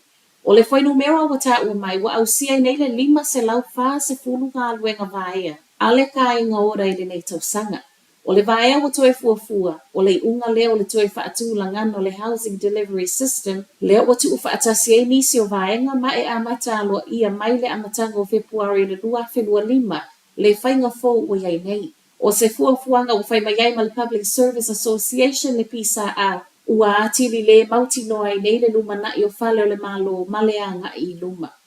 Matala muli o lo tu maule te o le to atele o tangata Rotorua. Ia awana i toe wha au popo le isi tausanga i whai ei kone karate ma le malo. Lea e wha o ngā iona whaletali malo e fitu mo emergency housing. O le watolu a sosa wha ilko mesina tuku to atasi a David Hill le wha alongolongo i fina ngalo wha alia o tangata Rotorua. O le to atele o tangata Rotorua e alo na leai. O na o le tele o lea a fiango i nātou mai tangata na ie avatu e no lofo i whaletali malo na ie wha o ngā ai. Mai le salau fitu sifun ma le ono na whaali fina ngalo e na o le to atasi o lo o ia lango ina le wha au pe o le nei kona karate i Rotorua. Ona o lona manatu wa lofa i tangata o lo o mo o mia le fesoa soani. O tangata na ia maa ua le fesoa soani ta wala atu emergency housing. O le to atene o le ono nofo i paka, maisi nofo anga ona ua le ai ni fale. Wa ta atia nei le wha ai unga i komisina wha moe moe e maa ua maisa na tali le itale kirisimasi. Whai watu ai la Radio Samoa, manuia le nei Taeao. Tasilima i Vatolu Amo. Radio Samoa.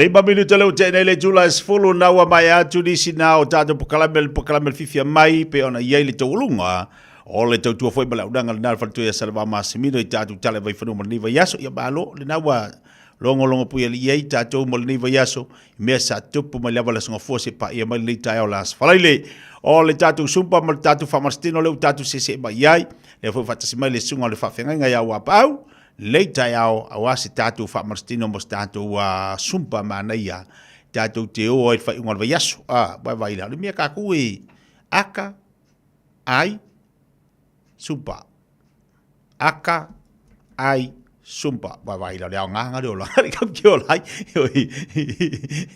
ai le aka fa u ke do me fai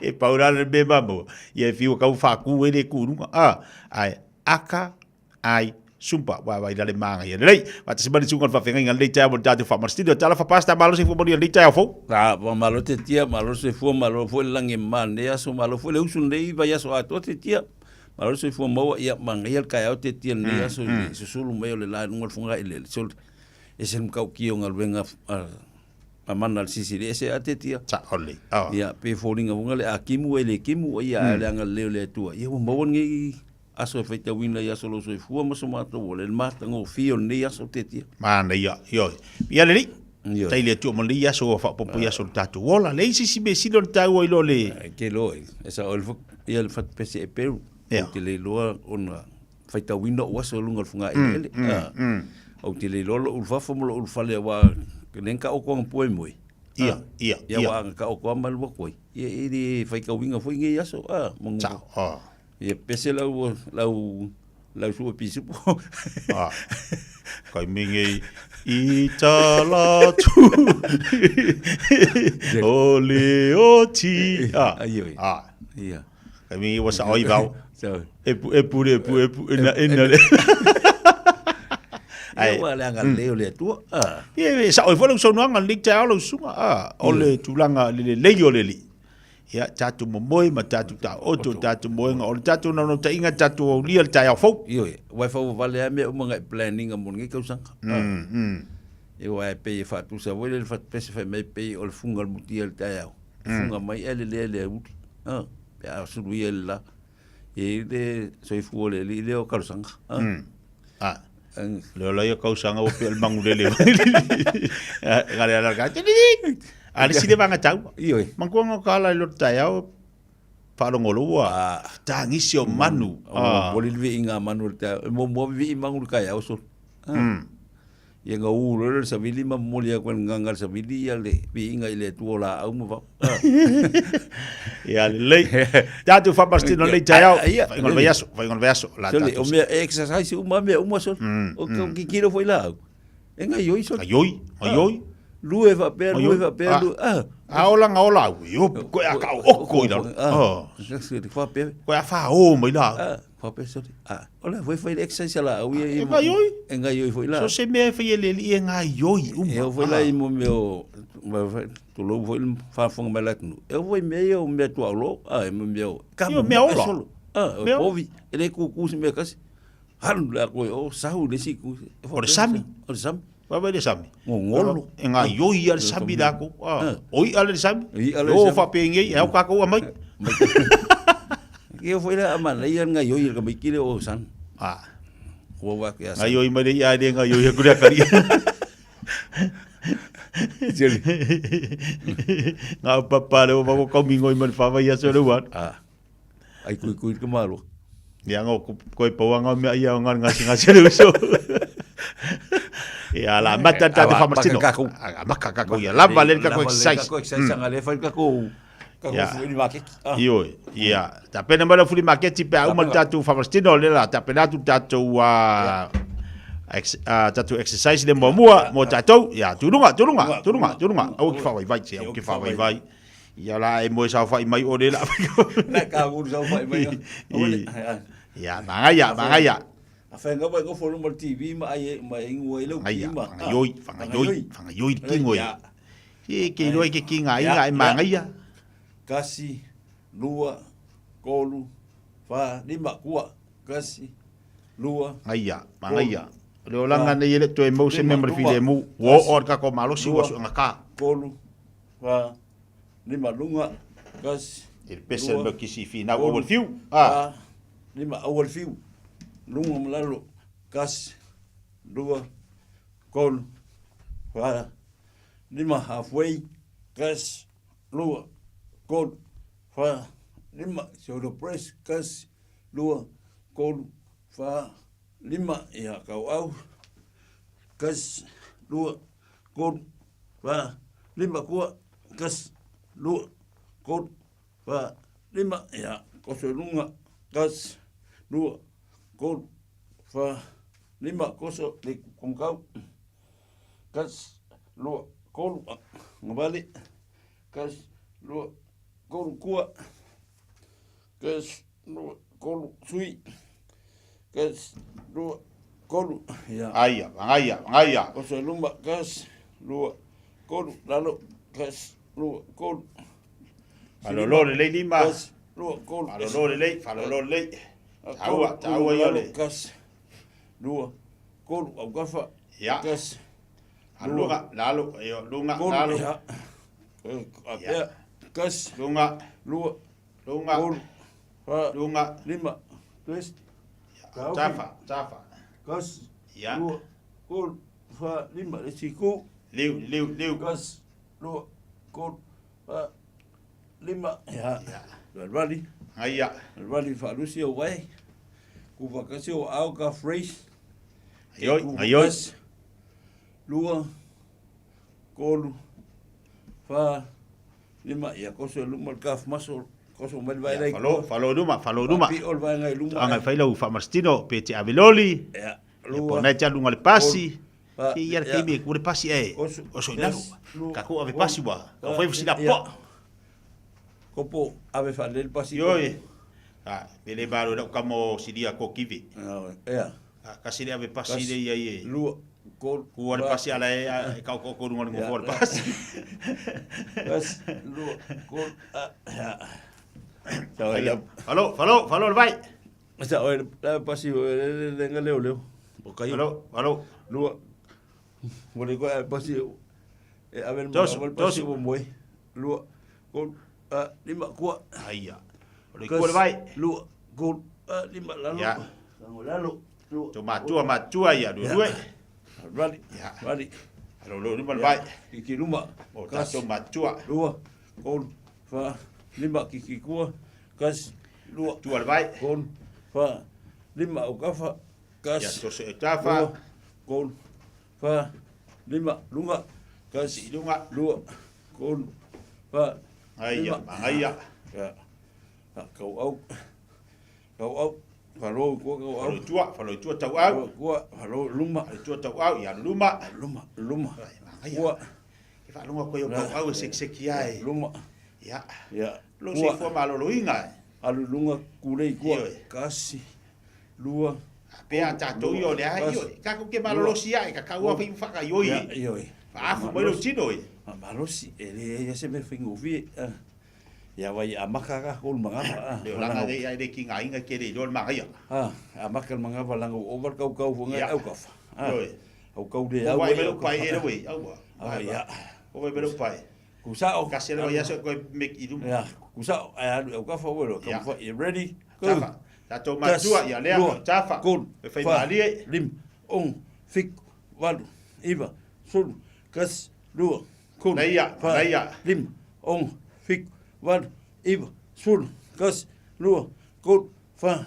lim ong fik walu iwa sul kas lua kun fa ayoi ong fik walu iwa sul maia ya ka le ko so ku fa pe lungo lima ia ho ku nu e ki nga ko au e sui fa pe pa lusi ya ready e ko au e lunga ready adu ko kas lua ko fa lim ong fik van iwa sul kas lua ko fa lim ong fik van iwa sul kas lua ko fa lim ong fik van iwa sul kas lua ko fa lim ong fik van iwa sul ia ka ngala ia fa va u lim fa pe pai akinga nga work fa va pe o fa pi e fa pi la ga pi do fa pe nge ia lo go yo le a le se le le fa va pe sau lunga ready go kas lua kon fai maria ta to matua sui fa pe sul ngai ia lua kon fa lim ong fik van iwa sul kas lua ke ka fa fai ke sa fai lu lo moenga lu lo fo kas ya fa pe nge yo lima fa lim ong fik van iwa sul ia ya o le fa pe ya luma sa o le lunga welo sa o le lo lima sa ready go kas lua kon fa lim ong fik au fa pa ulalo sa fa afa lua kon fa fai mali van iwa sul kas lua kon fa lim ong fik van iwa sul kas lua kon fa fik van iwa sul kas lua kon fa lim ong fik ba tu se ve iwa sul ya mai sa laula mai sa laula ya so alvali ya vai la ya lunga apike alfu le alo fa ni sidia ya angele ka le ku le lunga fonga shoulder press ku le lunga ku le sa welo really go kas lua kon fa lim lunga ong fik van iwa sul kas lua kon fa lim ong fik van iwa sul kas lua kon ngoi lim ong fik van iwa sul kas lua kon fa lim ong fik van iwa sul aia la si ele kai pa usa por ifat langa kai escuri go yes so le o mama ika o mama ike lo kami kia onga so escuri ai fe mari ya ya ka ngoi le cheese press ka mo ngale kulei mai pa oso mo ready ayo lo tino halu le kiki la ya nga ready go kas lua kon fa lim ong fik van iwa sul kas lua kon fa lim ong fik van iwa sul kas lua kon fa lim ong fik van iwa sul kas lua kon fa lim ong fik van iwa sul kas lua kon fa lim ong fik van iwa sul Aya. Alvani. Vaya mas Alvani. Exercise vai. Bueno. Ya. O matou tua le fa te tai mai moa. Wai do. Ai la te vave ya o ya o pau ya pasta. Vai do. Fa sanga lum pe funga le lo ku. Koso mai lunga. Ya ke sa fa lo fo. Ya ka fa pe ma. Koso lunga. Sa o le lo ku ke ukinga. Koso sa o lima lunga ready. Go. Kas lu. Kon. Lunga fa lim ong fik van iwa sul kas lu kon fa lim ong fik van iwa sul kas lu kon ngai yoi sek fik van iwa sul ya aya fai le mu mai ai alu le ina ke vol mai o ngale ke alu ti ba ka fu fa pe alu le lalo va vera ready aya sa o lima ready Go. Kas lua kon fa lim ong fik van lim fun kas lua kon fa lim ong fik. Phải để mu cha cho mà chua kon fa ong mày cha kas lua. Ya vai đâu mà Lucia. Bao iva sun kas lua kon lim ong fik van iva sun. Iya. Ya seki. Alwali. Iya. Wali ya. Ya.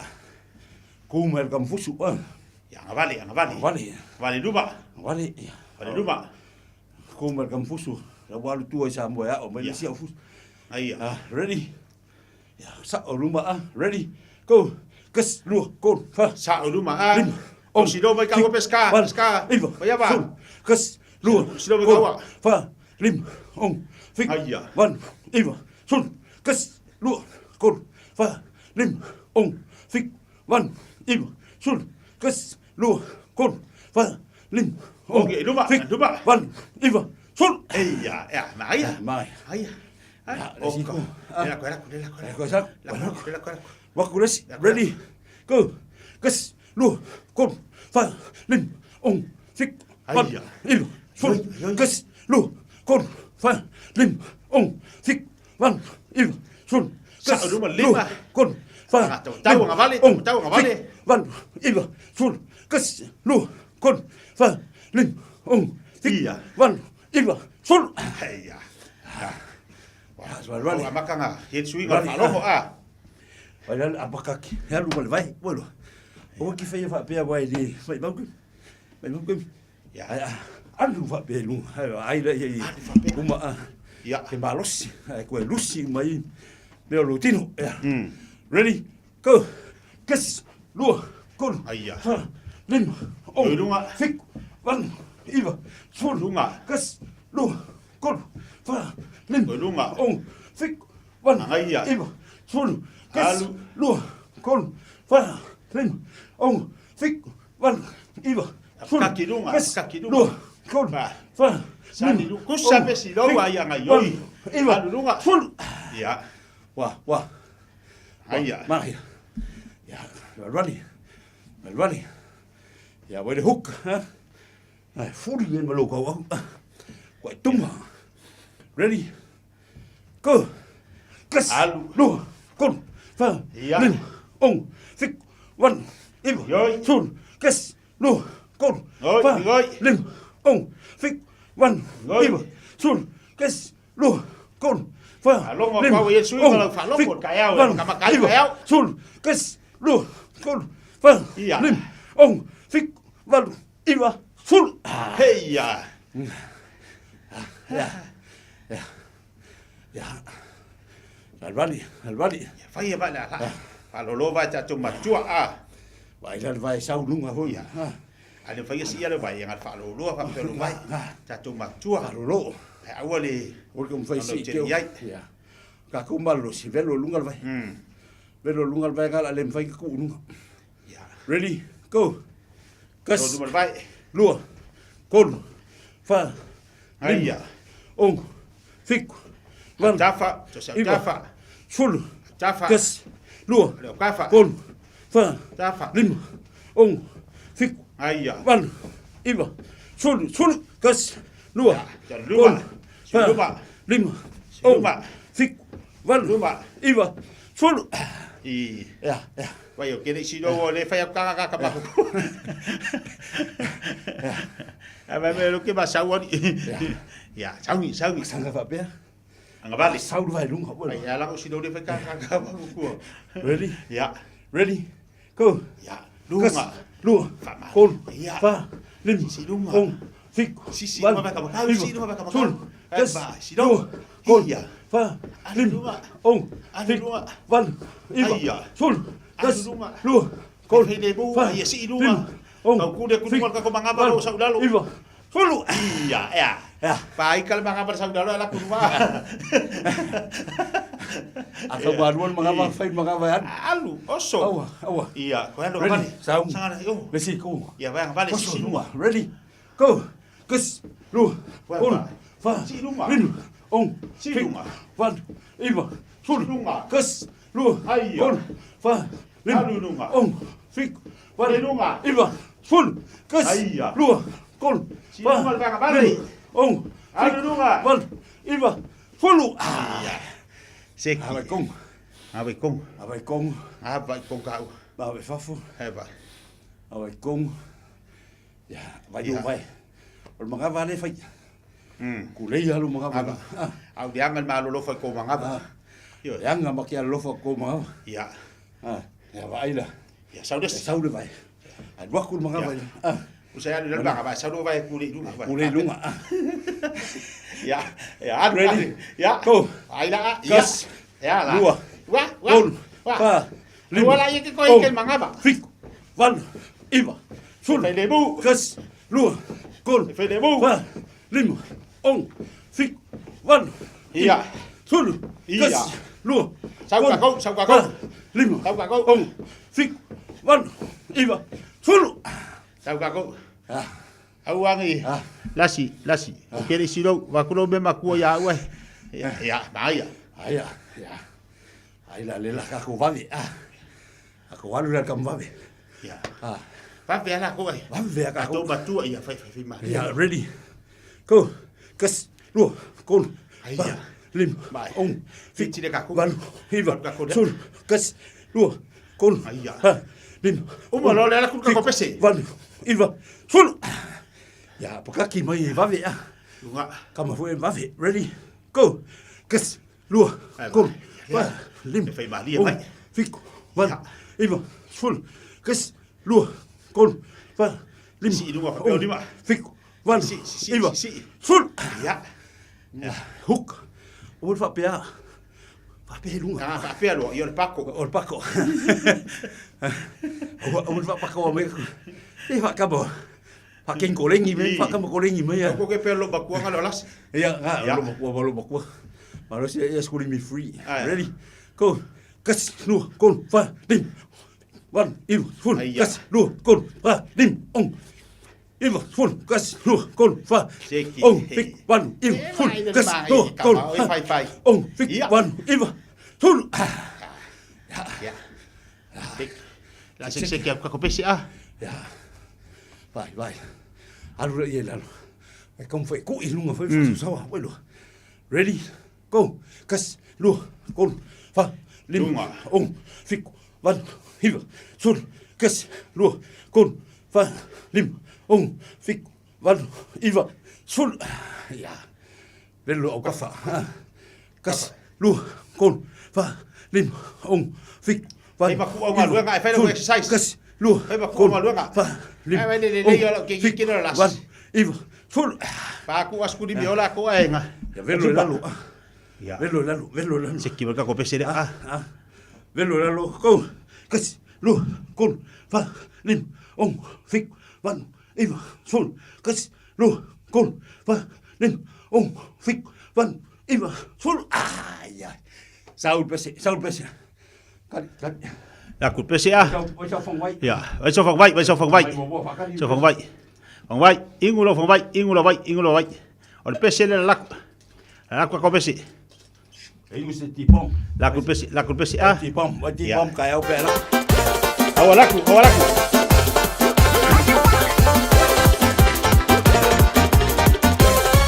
Ayoi, betako. Lunga,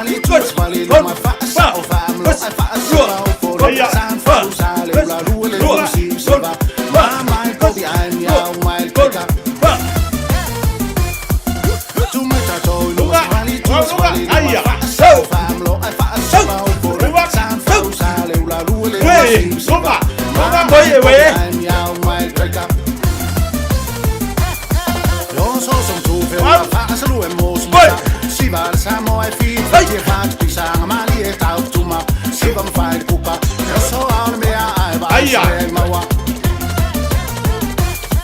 yo so som tu fe e mos si vam Samoa e Fiafia che fanno pisang mali e tau tuma si vam fai kupa so al me ai vai se mawa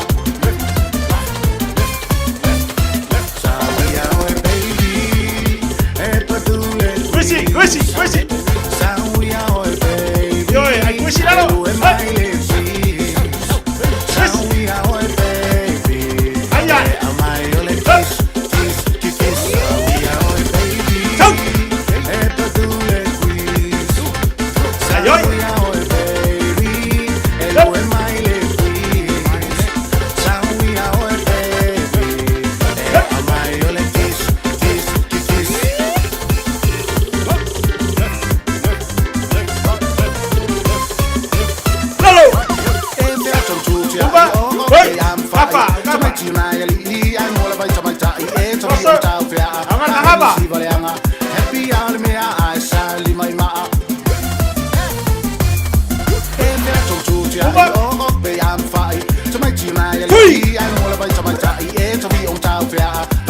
valeanga happy hour mea ai sali mai maa se vai vai passare io le ho molto bella fatta vita mi melo ai te ai di mole fu al tale fu vai scarica fa fanga mei ai pa buon coi se vai passare io le ho molto bella fatta vita mi melo ai te ai di mole fu al tale fu vai scarica fa fanga mei ai pa buon coi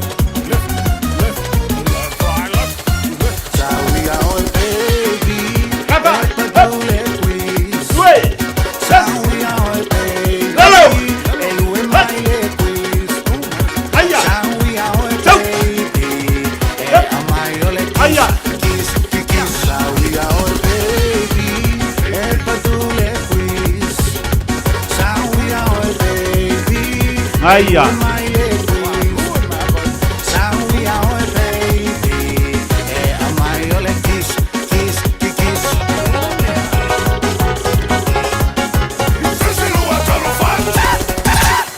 Halo, mangaya. Xong. Lue mai ye, lue vai las falai del mea. Ayoi falai silo. Ahora te popole para esta gata. Lalo, mangaba up. Xong. Kulai.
le mpoi pa ka fa bea.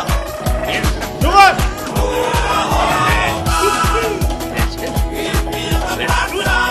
Go. Rafa.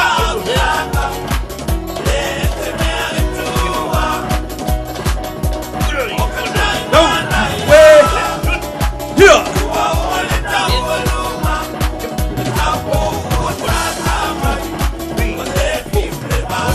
Ai ya. Iya, malo. Iyo ya. Korsela. Ahora kudes.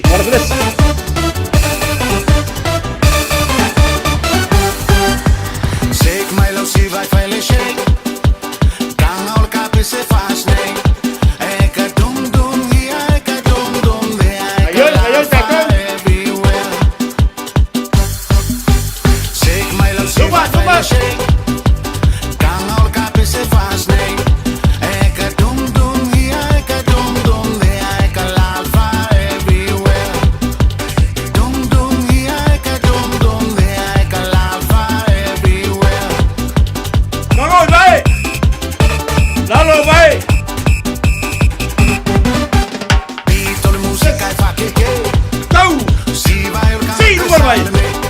Awa e pum pum here, awa e pum pum there. E ka pum fa everywhere. Rumor vai. Pito le musica e fa che Si vai il canto e sale me. Awa e pum pum here, awa e pum pum there. E ka pum fa everywhere. Awa e pum pum here, awa e pum pum there. E ka pum fa everywhere. Alu rumor vai. Ciao Lalo Limba. Low may low sip se ma kwai low. So. Sasa ma ya mu vai awal tu. Eka here, eka there, eka fa everywhere. Paso. Low may low sip se Paso. Paso. Sasa ma ya mu vai awal tu. Paso. Eka here, eka there, eka fa everywhere. Eka here, eka there, eka fa everywhere. Paso Lalo.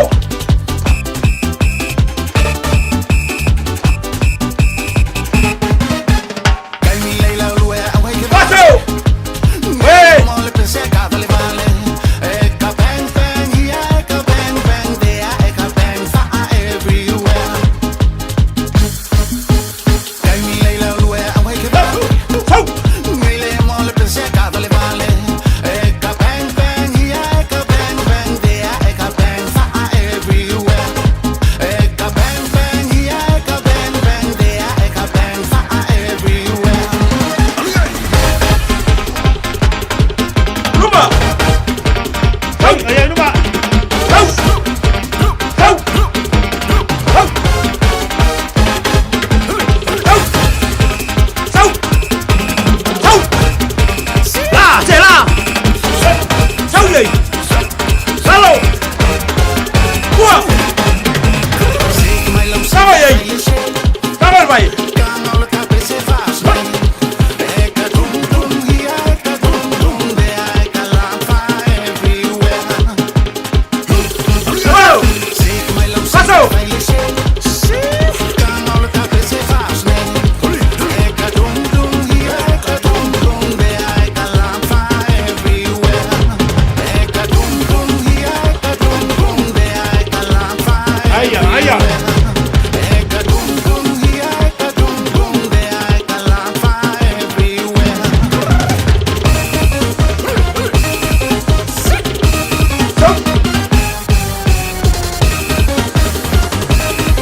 Malo. Wah.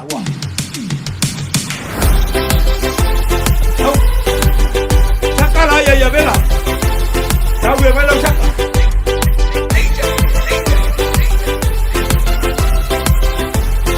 Go. Hello. Yes. Saca ya, vela, se pulia, saca ya, vela, se saca ya, se saca ya.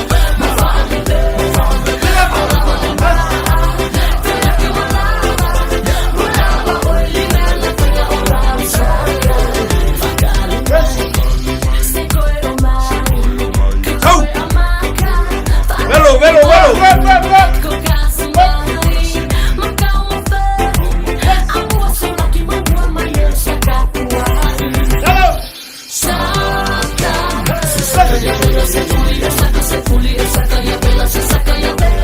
Saka ya bela lei. Awang. Masuk. Hai.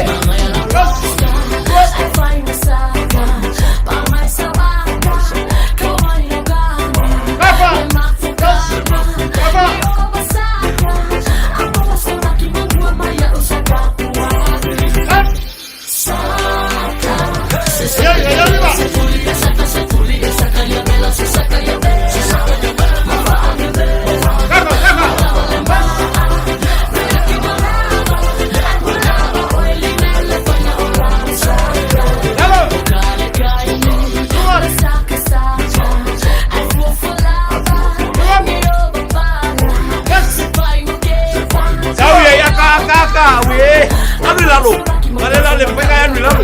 Apa? Sos.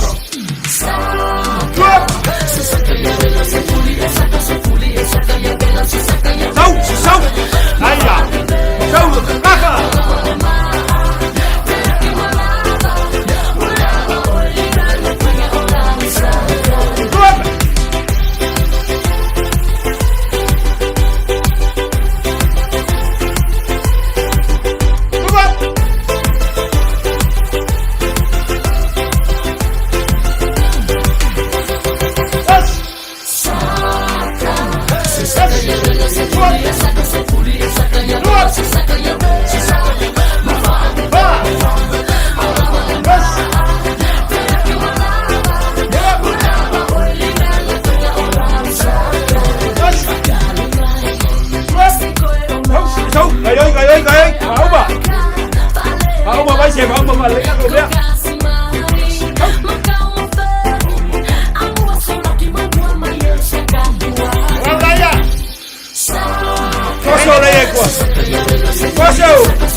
Berbudi dah ah.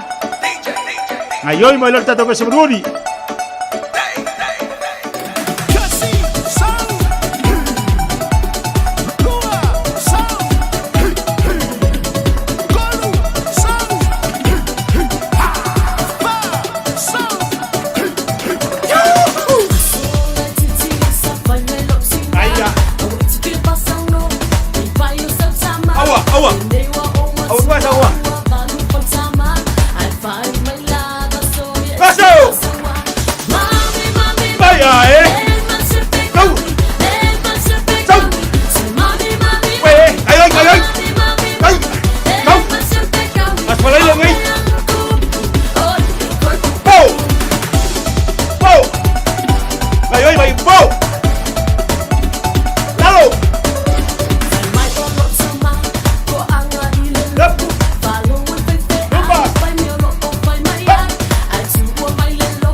Fauba.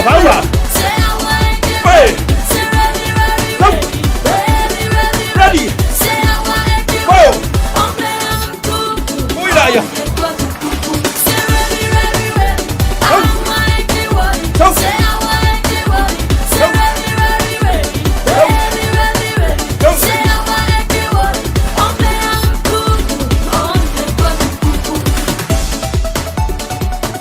Halo, bahaya, ya. Oke, bahaya. Ya, wah. Ya. Ale va beo di malunga. Apea. Fai ngocho le la. Sa kupong. Koya lunga. Lalo lesi. Lunga lesi. Alu apea. Sa apea. Alu lunga. Seli sama-sama yo. Koso lunga. Shoulder, South Congo, go out. If I lay on my body, yeah, ulay lunga shoulder press. Only a loaf. Yeah, alulay lunga malalu. Yeah, koso le vai. Lima. Koso les. Yeah. Lalu, lunga malalu. Agafa. Kuwa kasi away ka brace. Kasi. Lua. Oruka maso ulay pasakal wala kuwa apil wala luma ulay luma ulay kuwa sui le si bai ulay kuwa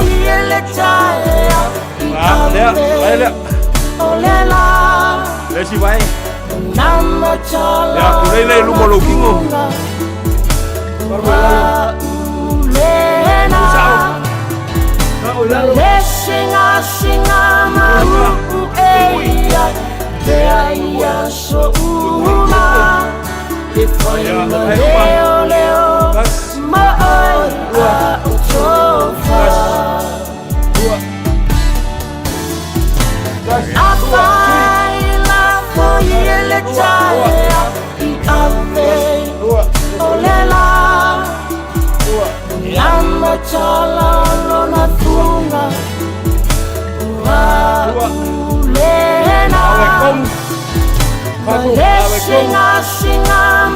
God bless.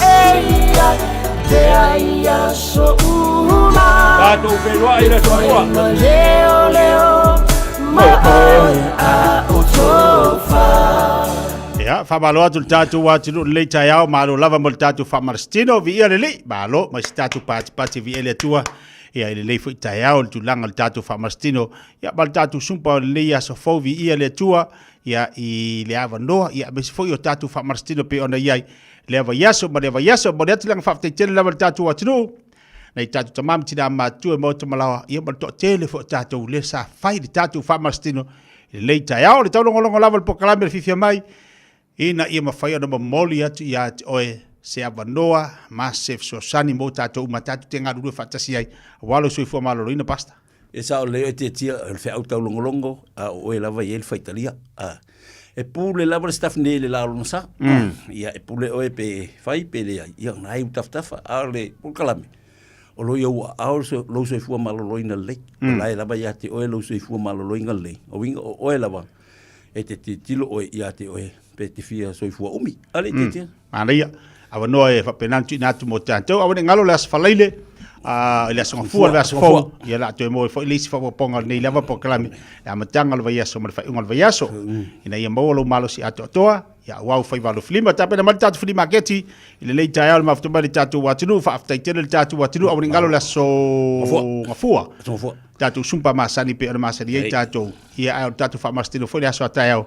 Ya la fayon na tu falu tele atu pe amai ani so tatu proklame a ta pe mal tatu fuli market pe amai el tatu na tatu falinga ya ti natu mo fa fong bal tatu wa tunu Finau mo so manuia le Unitech ole alango malo sile Unitech mo oe wasanga lwenga le leile lumanai fatupla yellow to mai le architecture engineering mal social work Auta wina oe se matata fou, pe o le pisinisi mauna baenga ese dia ma le se lau mata upu e pula lava oe, tu sa lava pe tele I mautonu po le asau mata upu e ave, sila mamao mo sauru mana I manuia, le sitara nei loa I le Unitech, tanga iane I le unitech.ac.nz.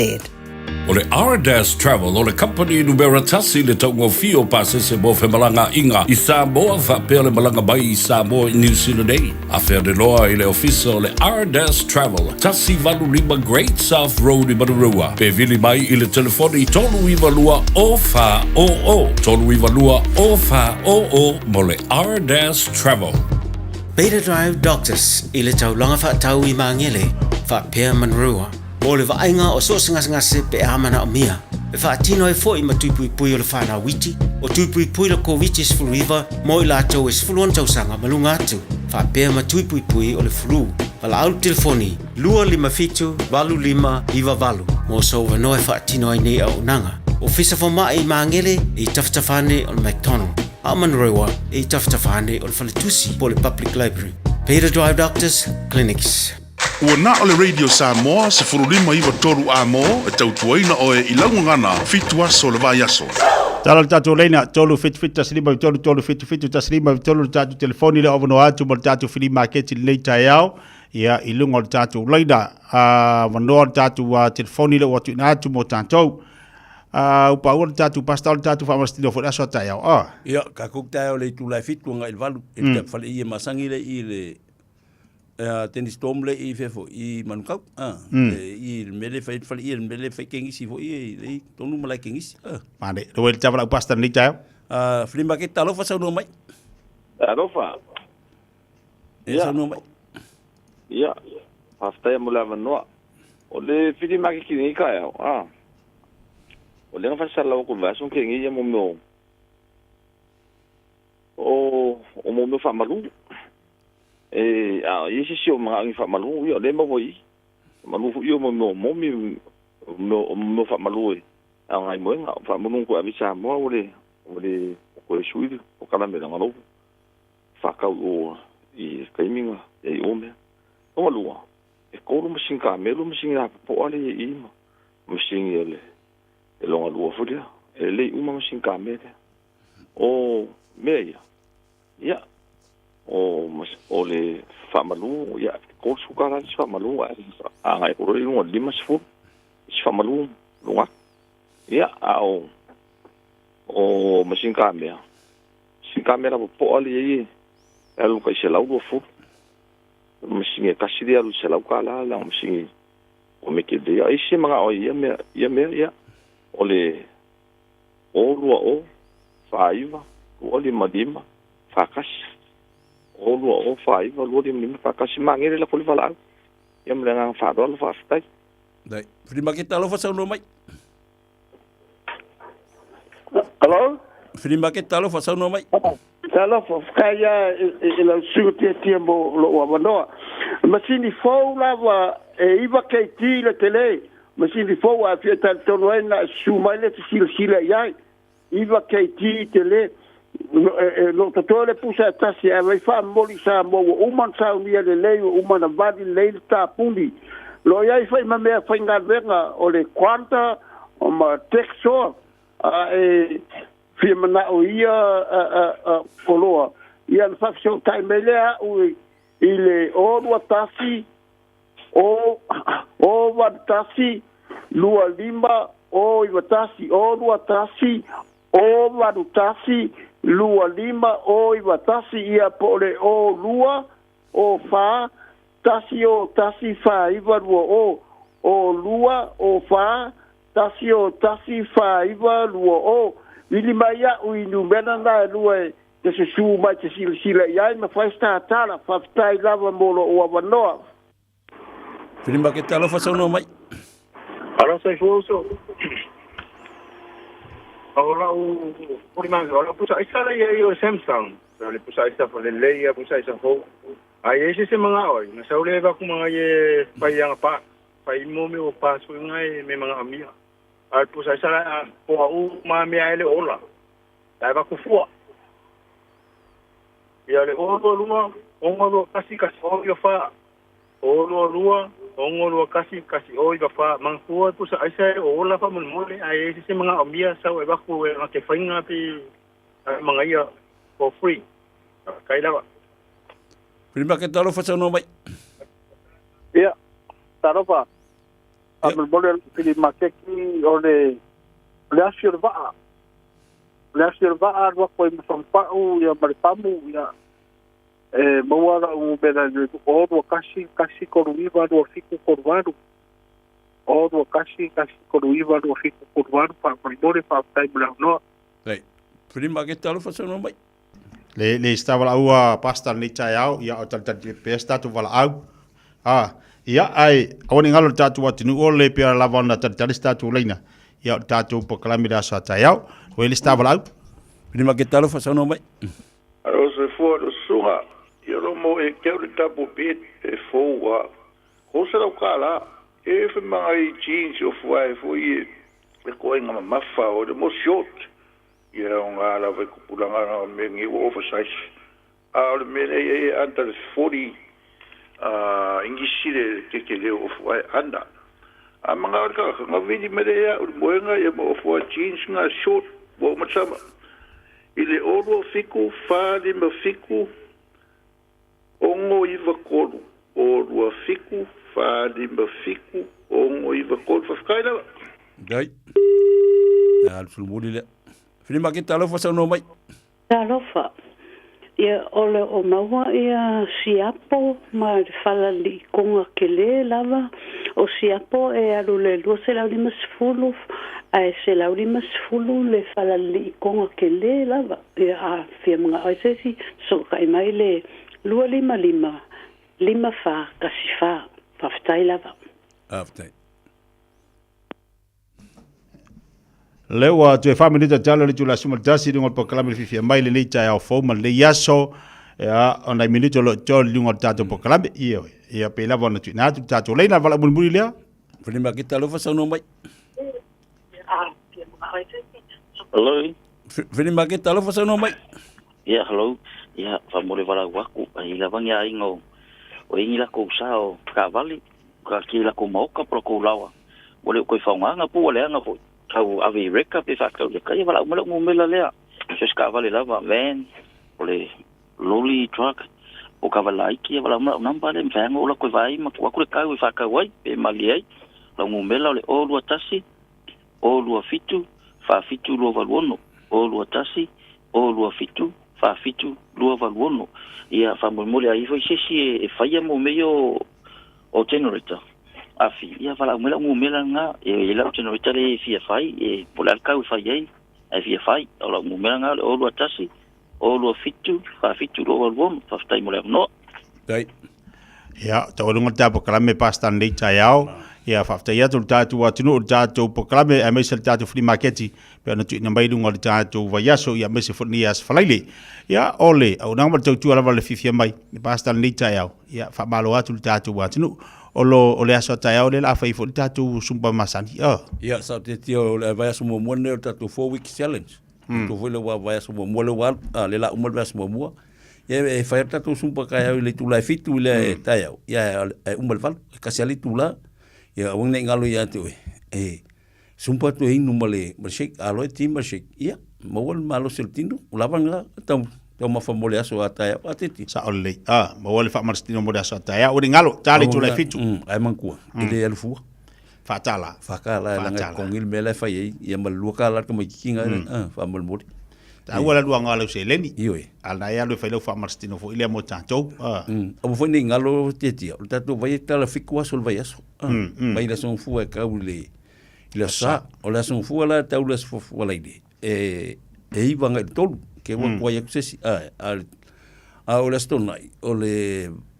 iva ana ilis fulua ia no winga e va vo inte pundi le stonai ala sa o le afalfa anga ile valu le po e no winga termina o makonga mani ma taulo la ia inso team so alo ko burn umai menga ia tu a matalis was fo le anga alo fa mai le tu ali titi mani tele ia o nei proclame na mo tato to lunga i fo le tua ile nei va yaso tato fa marstino ia fa ya tu lo sunga fa fenga fa mars au mo tato watinu e ala tato sumpa nei va yaso le sunga fo man nias fa ile lo sunga fa fenga la tu te pe ono fa ya tu temi o sola o tale ni mele tu ta te ti o tale ngi lo sibo o mele na le no o ya nu ma o sibo e wa pe lo fa ngai le tu tale ni le ele ngata sibo ai whaunga mo siwa vinga le tua. Ia whaunga fo mo taleni a wa foi la fa malostin mo istanga ali te.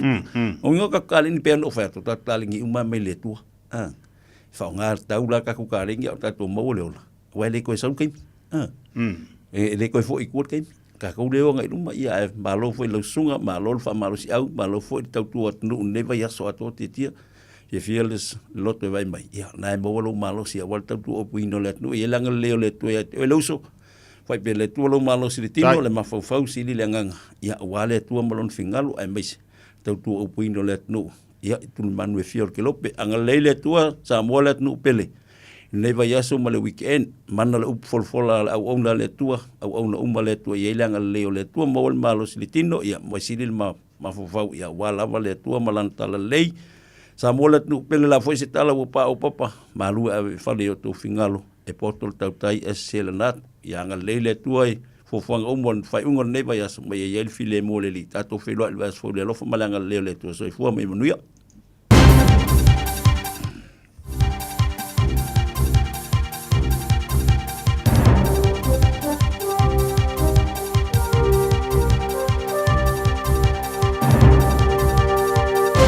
In this update, the man behind the Treaty Principles Bill says his endeavour isn't dead in the water despite a lack of parliamentary support. The bill's been introduced to the House ahead of its first reading next week. If passed, it would set treaty principles into law to be used when interpreting legislation. ACT leader David Seymour says while he may not have the backing of national or opposition parties, the bill will plant the seed for a debate. If I'm completely wrong and it never gets past the first reading, all that happens is that we produce the idea. New Zealand's largest bank, ANZ, is reporting a small rise in net profit. Profit is up 1% to almost $2.3 billion. Expenses are up 6%, driven by inflationary pressures on staff and vendor costs. Chief Executive Officer Antonia Watson says it's a solid result despite a tough year for the economy. She says while stubborn inflation, a restrictive official cash rate and a lack of economic growth are still feeding through, they're starting to see a brighter picture emerge. The BBC reports that 3 people have been charged over the death of Liam Payne, citing Argentinian authorities. The former One Direction star died at a Buenos Aires hotel 3 weeks ago. Joe Biden's urging Democrats not to lose hope after the election of Donald Trump. The US president has addressed the nation for the first time since Trump delivered a crushing election victory over Kamala Harris. He's urging Democrats to accept the result and persevere through the loss. Setbacks are unavoidable, but giving up is unforgivable. We all get knocked down. But the measure of our character, as my dad would say, is how quickly we get back up. Meanwhile, the meat sector's bracing for the impact of Trump's plan for tariffs on imports. Meat Industry Association Chair Nathan Guy says the US is our largest sector for red meat and the plan will hit the sector hard. Ultimately, it's going to hurt the US consumers even harder because they're going to have to pay more for the likes of red meat or burger patties that we produce. That's news. In sport, code convert Joseph Suali'i will make his Wallabies rugby debut against England on Sunday. Coach Joe Schmidt has named the former Sydney Rooster at centre for the test at Twickenham. Halfback Antoine Dupont returns to captain France when they begin their autumn test campaign against Japan at Stade de France in Paris on Sunday. That's the same stadium where he inspired his country to a gold medal in sevens at the Paris Olympics, scoring 2 tries against Fiji in the final. However, it's also the venue where France lost by a point to South Africa in the World Cup quarterfinals a year ago. The pedals are whirring on Stage 6 of cycling's Tour of Southland. The riders have embarked on Stage 6 of 8, a 151-kilometre trek from Invercargill to Gore. Josh Burnett remains the leader with a 1 minute and 41-second lead. That's sport. I'm Malcolm Jordan. Nalova Samoa, waule ne yokas futialu, awal suia lingila waule kio. Eva mai ina se fudu lima iva kolu, amo, Radio Samoa, bevela a. Beta Drive Doctors, ile taulanga fa tau I mangele, fa pia manrua, o le vainga o so ngase pe amana o mia. E fa tino e foi matupui pui o le whana witi, o tupui pui le COVID is full river, mo I lato is full on tausanga malunga atu, fa pia matupui pui o le flu. Pala au telefoni 255-25 mo so vanoe whaatino ai nei au nanga. O fisa whamai i maangele i taftafane o McDonald. A manrewa i taftafane o Whalatusi po le Public Library. Peter Drive Doctors Clinics. Mga umia se maafa mga kosyo kingalay sa Samoa. Sisi, le Lifestone Headstone Life file lako fa piko mo maa lalo may le 5 Afrikau. Mafai fo inga lafo i Samoa. Bili leong se lau kasi valo 5 po le website o le lifestone.co.nz. Fa iloy le Lifestone Headstone o le Radio Samoa na mawai le nei fa asalalaunga o na lafo lea o le maafa amanatu i Samoa au noa masetongi. Lifestone Headstone le au nanga ale Pasifika. Matau te whaia ni fo aroi le aso lava te fio mai ai i le Shine Dental ai ai inga whaapitoa. Matau te salia le Afterpay, Zip, Q-Cards whaapea wins quote i le Shine Dental. E whaia fua whaatalanoanga ma le ACC i le Shine Dental. Le aise tongi mo whanau i le bao le se furulua i le se furuwalu tusanga i le Shine Dental. Talanoa mai le tongi ino le whainga o nifo i whaunga ai le Zip, Smile Now, Pay Later. Le aise tului i le Shine Dental. A fio mai le 555 Great South Road manukau pe bala aule lua fitu ono fafa. Lua fitu ono fafa mo le Shine Dental. Radio Samoa. Taslima Ivatolu. Amo.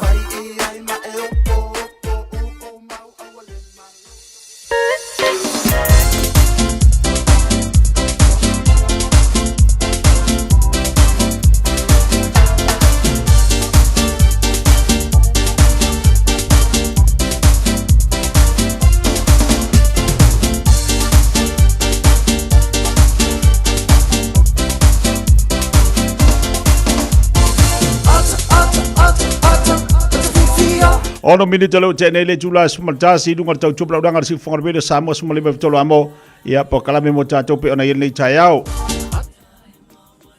Balo le se fo banuia balo fo langa matafi I le tato wa tinu to fa balo ati ati la tolo fenga tiu manga luenga le Taeao malo fa malosi asfalile le tato iai. Ia le fo se ba le tau sala po kalame le Taeao la finga ya le do ali to finga aisa hotu mo tato.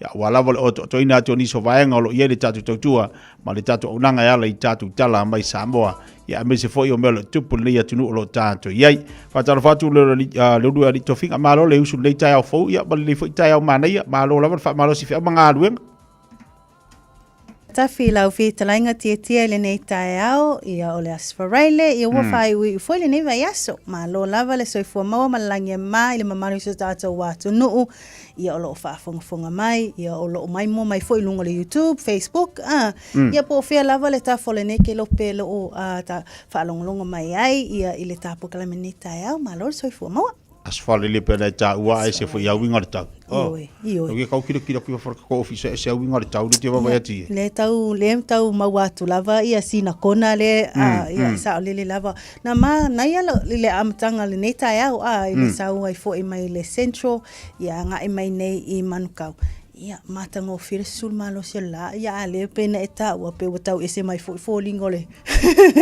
ole Taeao le nei asu sa ole le ia le se ye polar swing ole tau ia le la volo mo va fana ole le ia ti ta to mo ta tu ainga mo se fota po inga ne ta tu ma tu I mo to malawa ma la finga luenga le tua ti la tu ta tu tala mi sa mo festo telefo yo ila to yo la sa I ni famasino fo yo le I le whamasinonga whanuma suafa, limas fulu I la, limas utolua. Ia, sa o leiti tia, o le mta apulea peona e ta ua le ulutala foi o le nei Taeao, ia o nisi ia o I la tau pena e a folasia le limas futolu I la tau tausanga le ua whapena o na whirwhilia. E sa ili ai ia ni whamasino e to ono le tau sa ili e taimine le whamasinonga whanua msuafa. Le ala e whamawina o le toa 53 leo tangata I na talosanga. Ia e mai le awhainga le fitu sumar tolu. Fitu sumar tolu lava tu star sanga ia po tu si apalai. Le na whapena ona tu ina tu ina ua whaasala lau lava no whamsino nei. Mo le whamsino ngā whanua mswafa. Ia ai 53 la to le ua whapena ona atonu wa usia ia vaenga ia criteria ma vaenga o mana I le tausa ili ai o I latou nei ia wa fo ile se e mai le fo ia tofinga ia matulanga ia I tonu o le whamsinonga whanua msofa titia le ala le enta ua ia o le ua e amata o le ua whapena ona whaatino ia iloilonga. Ia o le tasila vaenga la nei o le sa ili ai la to ono nei a te tia o le whamawina e whaatino se suenga. O le whapena ona fuafua e whaatino le suenga ia mo i lato nei 5 sfuto. Ia ama e aloa. Ia ona whaatino le o le isi la asanga o ia le la asanga la lea pe ona sa tau miloa ai o whatatanoanga ia po le interview. Ia o vaenga la na ia o le vaenga muli le whaamawina mai tatou reporti mai a ia tūlanga na ia ona whamautua lola e whaiunga muli e whaia la komisio ngā luenga al whamsinonga. Ia o ina la e loa la whasangolonga ia po ai foi o le a whamanu ina i lea foi tūlanga maulunga titi. Mana ia titi. Mana ia o to tele. Iyo e mana ia lava le to atele wai le mai tawina foi ai nisi le taimina e Samoa. Le teleo le interest ia po o le tirtiro le o tātou tangata e a ngai e tautua le whamsinonga whanua maswafa i tūlanga la le o whamsinonga le avea ma whamsino so ia te au la ilo au tirtilo e iai foi le mita e le mitamitanga ona le tirtilo atu o la ia i lava le langona o le mawaa o le o le tu maui i tu maanga nu. Ia ai mai se lava i tu o whanua mswafa wai tele ia weo ma tato mai tawina lava le whamsinonga i muli nu. E le te tai i titi fopo se toa lima tangata e anga i le aso i lunga lava vaenga nei o whanua mswafa. Ia mai tūlanga lava ia tarsia i le longa lava. Ina ia mauti noa ia le lei ia ma whapena ona sa mauli fo ia i loilonga o i la tau e te taona se ei mai i lea fo i to finga titi. Pana ia. Io e whainga whiwhiringa na la sa ilia ia niso i la tua la so swani.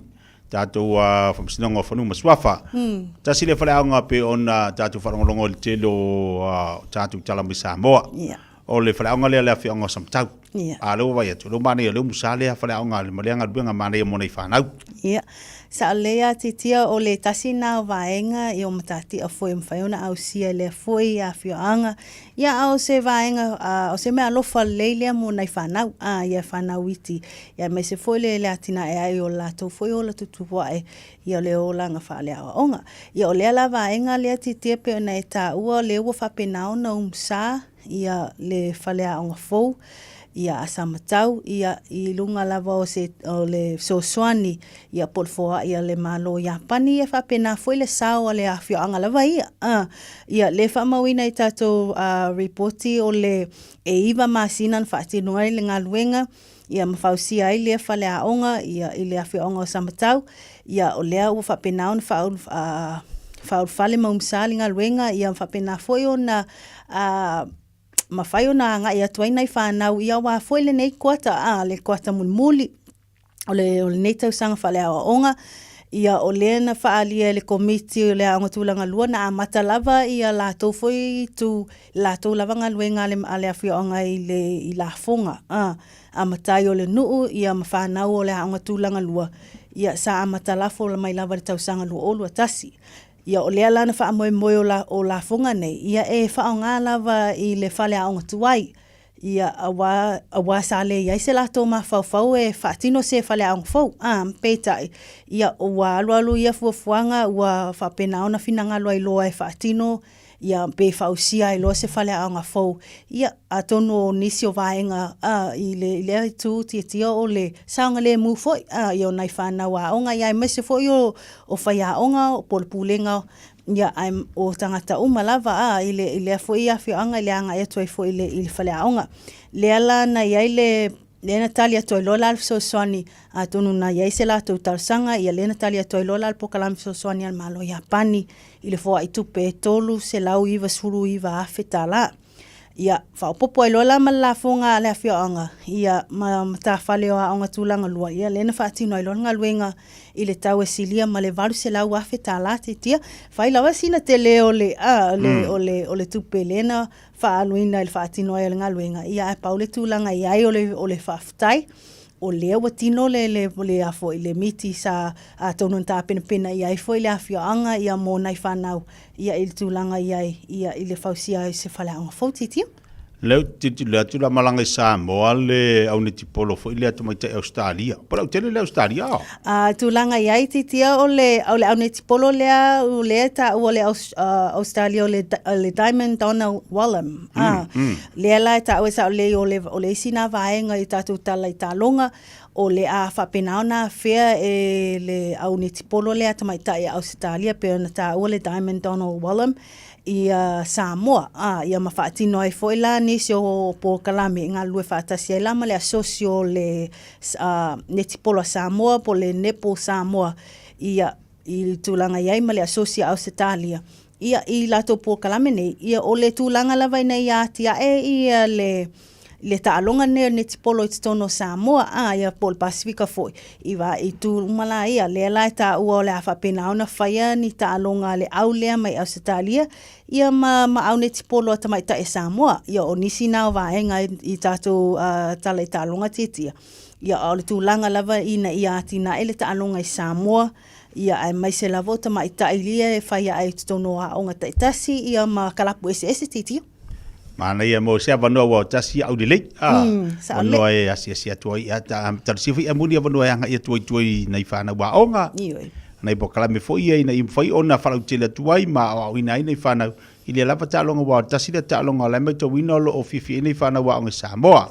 A tonu la musia vanua ia na anga ia tu do lei tu mo nei tamaiti. Ni sida tatu tala mai Samoa pe ona e fa fonga nei Taeao. Ile maftamari tatu watinu ni so tatu tala neni sila sutasi miliona le aseta maua mai leo ya mai Kenya kuila kasi miliona ri ia fultasi miliona ele o se tupela ititia ia o le taua fai nao aseta ia na maua mai ele matanga wenga o leo ia mai Kenya ia kilani le la fa mawina o e na ole se fulu lava masina I tono se fulu masina tia lea tu fatasi ai la le fa inga nei in just 10 months fatu te lele tupele na maua mai ai futasi miliona le fa mawina ta we se futasi tesima miliona ele ngato tupe pepa o nisi o vaenga o aseta ese le na fa mawina mai tato reporti mai le vao January tausanga le amatanga tausanga se ia pa ia o ke topa ia ole umina se fulu masina la na le fa mawina I reporti le maua ai se futasi miliona o aseta matupe ia o lea lai ta ua a whaatu saatu ma le pirota nei tausanga ma le tausanga taluai ia leo silia ma le e whawha le te leo le tupe po o le maua ia pe a whapena on whaatu saatu le tausanga se mai atu nei lea sa na o le lua tesi ma le valu 2 miliona titia so lua tesi ma le valu 2 miliona I le pirota taluai le wasau sfutasi tesi ma le ono iva le pirota le nei sful masina le comparison le watu ina mai reporti fai la wala sina te le ole jump po le oso ilunga o tulanga iai ia ono lava o vaenga nei o geni ia onisi la na o vaenga le ua whapena ona tau fie leo ile terminei ia atonu o lo fatolo pea o la to fo ia ngaluenga ia wa vaenga nei le na maua mai taimi o la to osfainga ia manisi foi o la to ngaluenga fatino ile masina mele masina titia ma lo le tau longo nisi o tatu tala ma le tupu tono ia tunu to e mo le vanua e to e fa o pea ia ona tala ia mo food bank foi ia sunga le tele le tupu mai talo fai sia foi alo le titia o le sile vaenga ia le parapin motivation food bank o se tasile o fala tonga tele la vala na sao tono au kilani ia male ma New Zealand ile tulanga la le tu inato o me ai tangata lau tele ia e petai o le ua ia inisi o vaenga po ni faafita o li foi na fita ia e male food bank le na fai loa ele tele la amtanga le nei vai aso na tape le tangata le aisa ma fa le anga ina ai ia ano manfasi ia o le fa mawina tusa le ma le valu tone ma fa le anga ai nisi o te tasi o lifi po forklift ia o lea la e tā ua mai I reporti, ia o ilona ia taununga ia ale li ifo ia Dave le tele, o se mea na whaatino e se tangata. Ia o lea la, ua whapena ona tele vaenga o whapena ona whaleanga ina, peitai, o lea ua mai tau atu o lea ia inisi o ilato ua ia ifiso soani tupe mwhai ona whaawa wai pea le nei wha tūlanga o le ngaluenga. Ngaluenga whaatino lea o le tufa atu o mea ai, ia po o mea ai tau mawha fo ele toa tele o ainga le ta ua e whawhanga ina ile toa se lau anga ile lua se lau ainga ile vaiaso taitasi titia. Te lea I o le sao fo I o lea te mali, po le fo I alo, o lea tunu, ilona I fo ngaluenga le lei. Sa o lei. A lunga lau tala fo I lea, a o lea whapea le tūlanga le lena ua o iai. Ua whaleanga tangata, ia ta wale upuna o whaleanga ua lau tapele aisa. Ua whaleanga tuai mana me Ia wa tūlanga lava ia ua whapena ua le toi au ngā ila te leo vaenga pēlau na ia ano manfasi ia atono se tasi leo vaenga o miti ia len whapeo le a whasoa mo le whatino a ngā ia tuki Christmas ia pe taila leo whaleanga ina ua whaleanga I foi ma le forklift po le alme al forklift o le e whaati ua le lopo le al sao ia pau le nganga whaaftai o le whaamau popo tātou tangata ai maisio tangata lau tele le community leo mai whaati si so swani ina ia fatu mawina pele ia o lea foi au nanga ina ia o atu se ile Christmas o lo mfai pe ona fatino le fa mawina o le so swani le na no fatu to tele se la wafe tala le se leo o mfai ona so swani ne ia Dave le tele ai mai se na food bank ia e ala le give a little le o mfai ona toi fa au le vainga titia po a me uma e le au to tilo to yang ia tangata sa le lava langa lailo le tangata le sao ma le tau o le susani atu na tu mo na yo tatu ainga ia so ia fa manga ia o ia na fia nanga luenga fa manga lo wai ia te lo te o lo tanga fa manga lo se mea te le atu le manuia tu ta pena tu le tu mo e nei lo mena e mo mua ia fa malo fa te mo ni va ia sul ta proclame ta o fo lo tau ngolongo malau tu alalo tatu watunu tele tatu tale pena ye ni vayaso ye lo fa fonga tatu watunu malo fa malo si le vayaso tapo kala fa lo foi le fa malo si ati la fetalainga ile nei foi vayaso fa tai mo lo avano mai manatua le malo se tatu watunu o mea lava ia po o tonga lo tatu tartan no ai fa so ai ilea somlea so le vayaso ia o lo maua mai lunga o pent fai langi le website le Radio Samoa ai fa pena foi lunga le Facebook page fai tau manino fai tau toa ia wa lava ni so vai ngai tau longo ai foi le malo o le afia ai me se foi le malo se tatu watunu ia ai malo lava fai va tia fa tai mo lo avano so I for mai monvia. Malo fa aftai, tau sala le pokalama le Fiafia mai pe na yele nei Taeao, ma le fa baina fo ona tau tuam na mo tatu nei va yaso. Tala oto, me lo tupu telo tatu watu lo Samoa me se le tu lo tatu yai.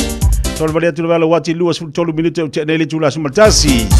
Pabalo to wata malo nga lu ya to ma lava fe lava te fatasi mai yele nei Taeao o le as foile.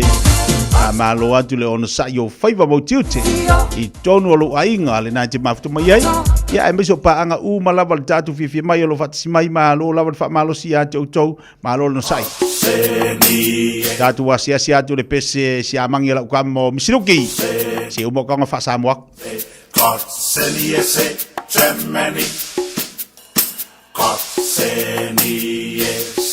Kotseniese Germany Guten Tag, alle miteinander, wie gestern. Danken darfst du, misse su desen, besonderen. Fest ist Länden, aber der Pazifik suet. Iselensu, representeren. Iselensu, representeren.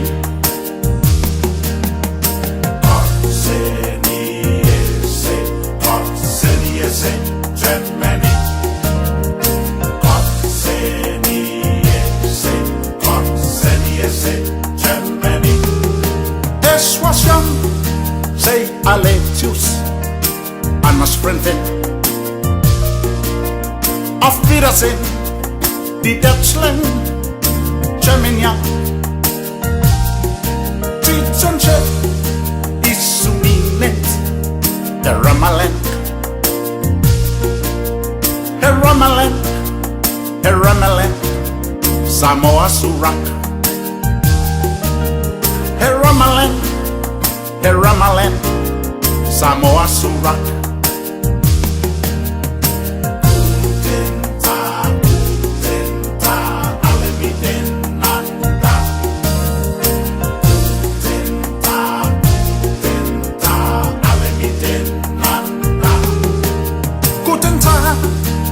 Alle miteinander, wie gestern. Danken darfst du, misse su desen, besonderen. First is a London, aber der Pacific Suet. Iselensu, representeren. Iselensu, representeren.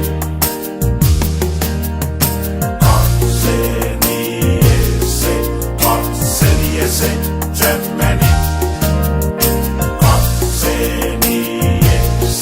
Kotseniese, Germany. Es was young, say Aletius, Annas Freundin. Auf Wiedersehen, die Deutschland. Germania. Titsunche, Isuminet, der Ramaland. Herr Ramaland, Samoa Surak. Herr Ramaland, Samoa Surak.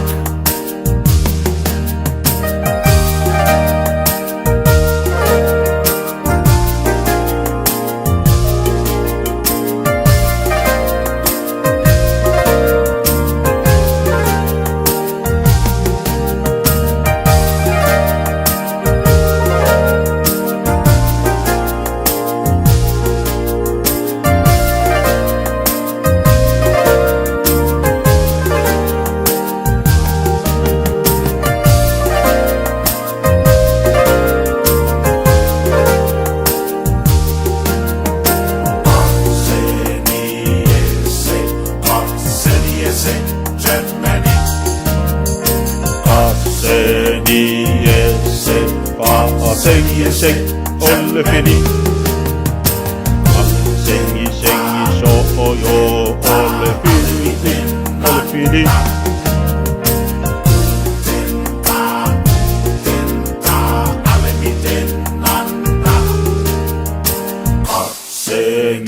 Sengi so yo olle fini. Sengi o olle fini. Ia lega, o fa Fiafia ka mo tatou le nei Taeao. Ai ba ai la ai.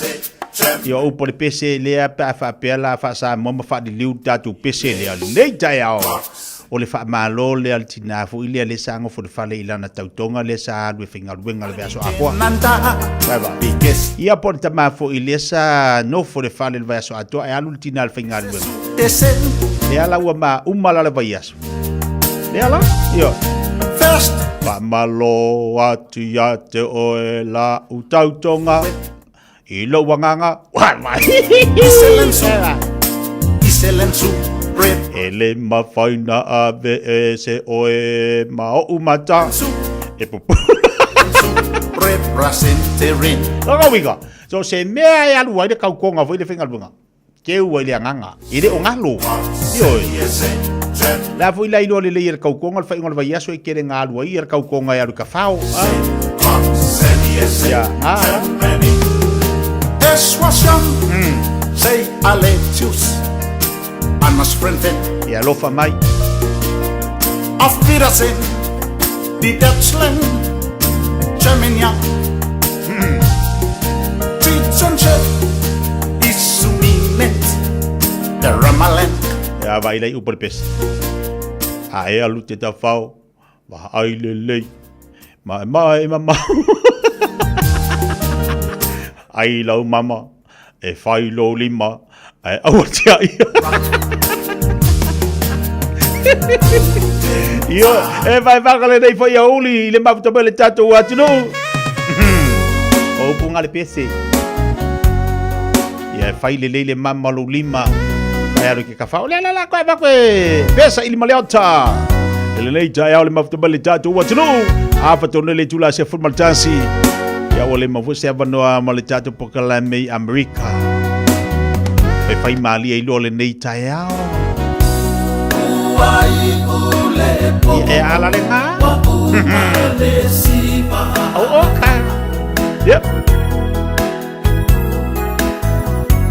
Ile pese muli a ove fusi mauita.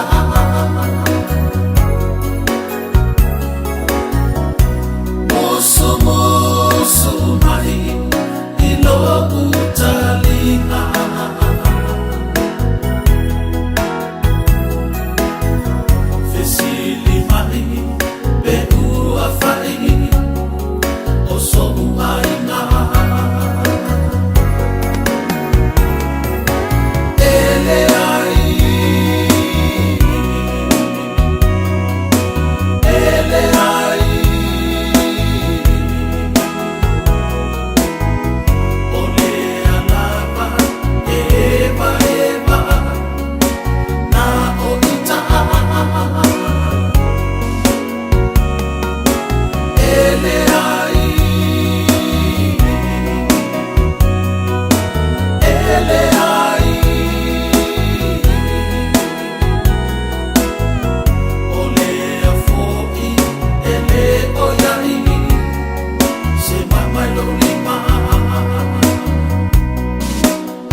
Leo te lua sepuluono minuto na tale o le tula se futbale lua. Fiafia ka mo le tatu wa tunu alo fatele atu lava nei tatu pa angal nei Taeao talo fai.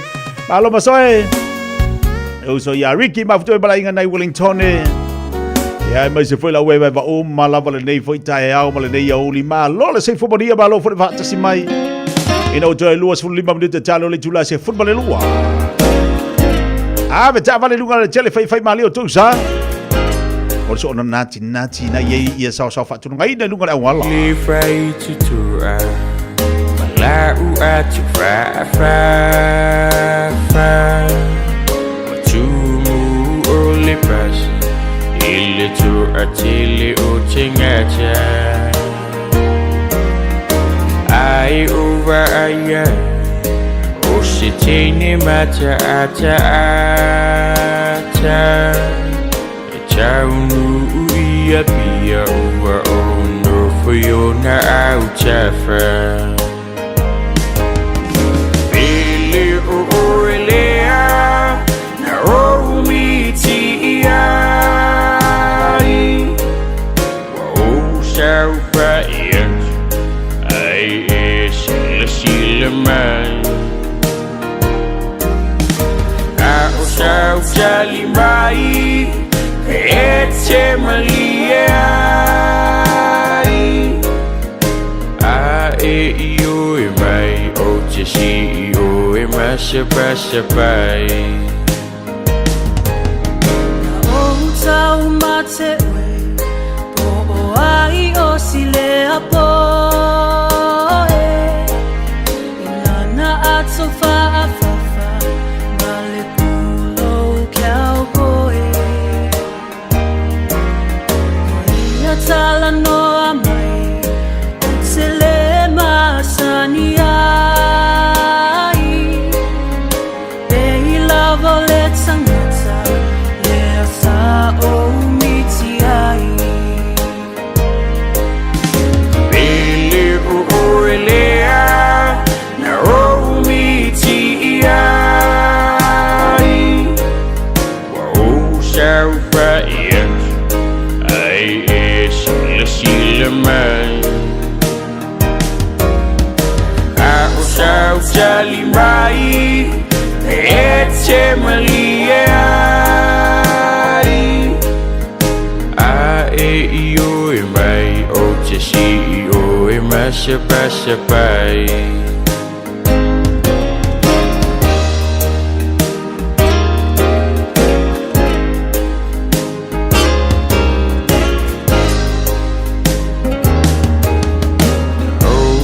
Maungangana Fia pa'alungu sanitala Besa unei miti Beuna o sianganga Lutino amaniti Iona lima mafana Ulana taliwa iwe Ele ifaya fu isonama O ilavalea Na o miti ai Fai mai wa isau Mai jalan dua mai O ilavalea O walo fai You were the one I had a dream about that night Oh, ilavalea Na o miti ai Fai mai wa isau Mai jalan dua mai Oh, ilavalea Oh, walo fai You were the one I had a dream about that night Ya lelei Io e fai sau miti malie Ma vai se miti lelei O se miti te iloa te lua fialofani ai Ia ma se miki fo i ke iloa e E au le fai ungar kausanga. Ai o ke pese biki volare ele a fa kuno vema. Ai a makanga ka mai sime ele. Ya, malo le vai datu atulu. Mai al datu fa vivia le amale colisio vai maunga. Se atu le vatu le upo le leimo. O e mo datu le ni yaso, te walunga i bali pa yaso.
Katinas, and you're listening to Radio Samoa on 1593 AM. Ua mawhai o na awada tula polo kalame le leimo o ia so taitasi o na o le lango malo si le fale maliu a se alo le atunuu o ese tatupu Funeral Directors i Malu City. Polo kalame le leimo o e talo falava. O te manatua, te tala se tasi o Fiafia au i se maliu na sa awa ia tu iai. O le maliu o se ali isa iai le kengia le Black Power. E whape le taimi a o whai to e sau ninga o le tangata sa wāma le angalea.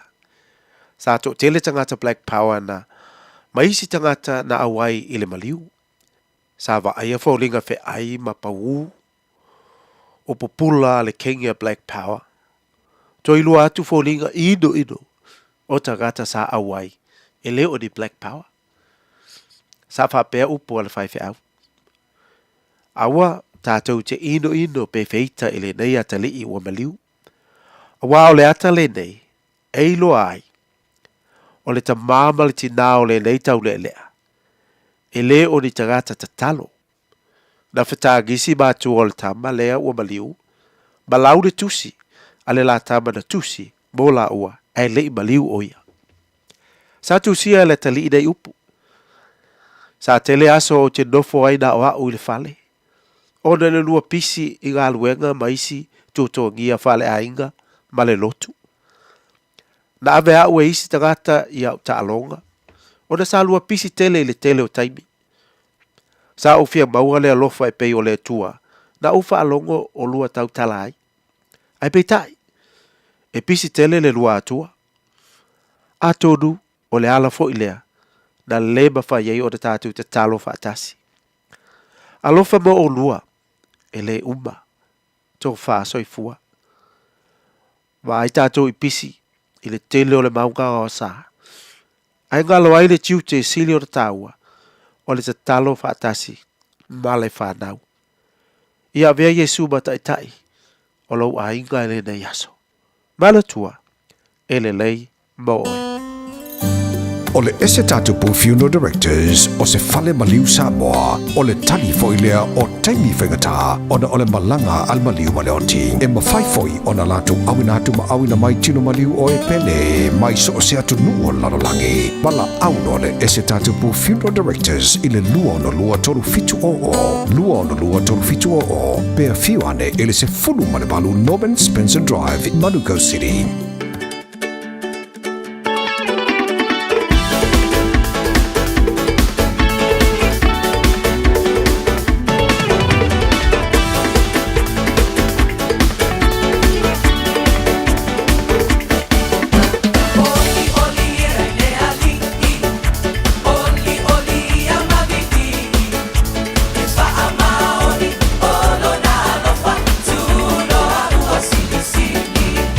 Oh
Fiafia I mea whai mga yo inga I le tau pitonu. Ua mawhai ona au ina atu e le pūlenga anu o au kilani. E ala atu I Auckland Council's local boards. O le Festival of Roses I Pānau. O se wha moe moe mata ngō fie ua tāpena ina mo oe malau a inga. Sila I le au le lei o tonga la au.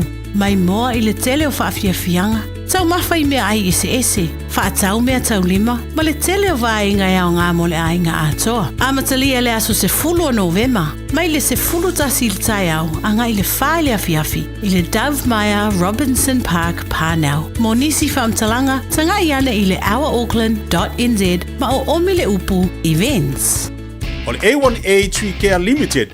Lātou te whaia au onanga nei. Teu, whaamama, whaangata, pe ave sea ni la au mapongati mai lo whanua. E mawhai fo na lātou te wina lau tonga la au matoi tatou. Wasilia mar se fulu tausanga o lana tautua. Wala au lua le A1A Tree Care Limited.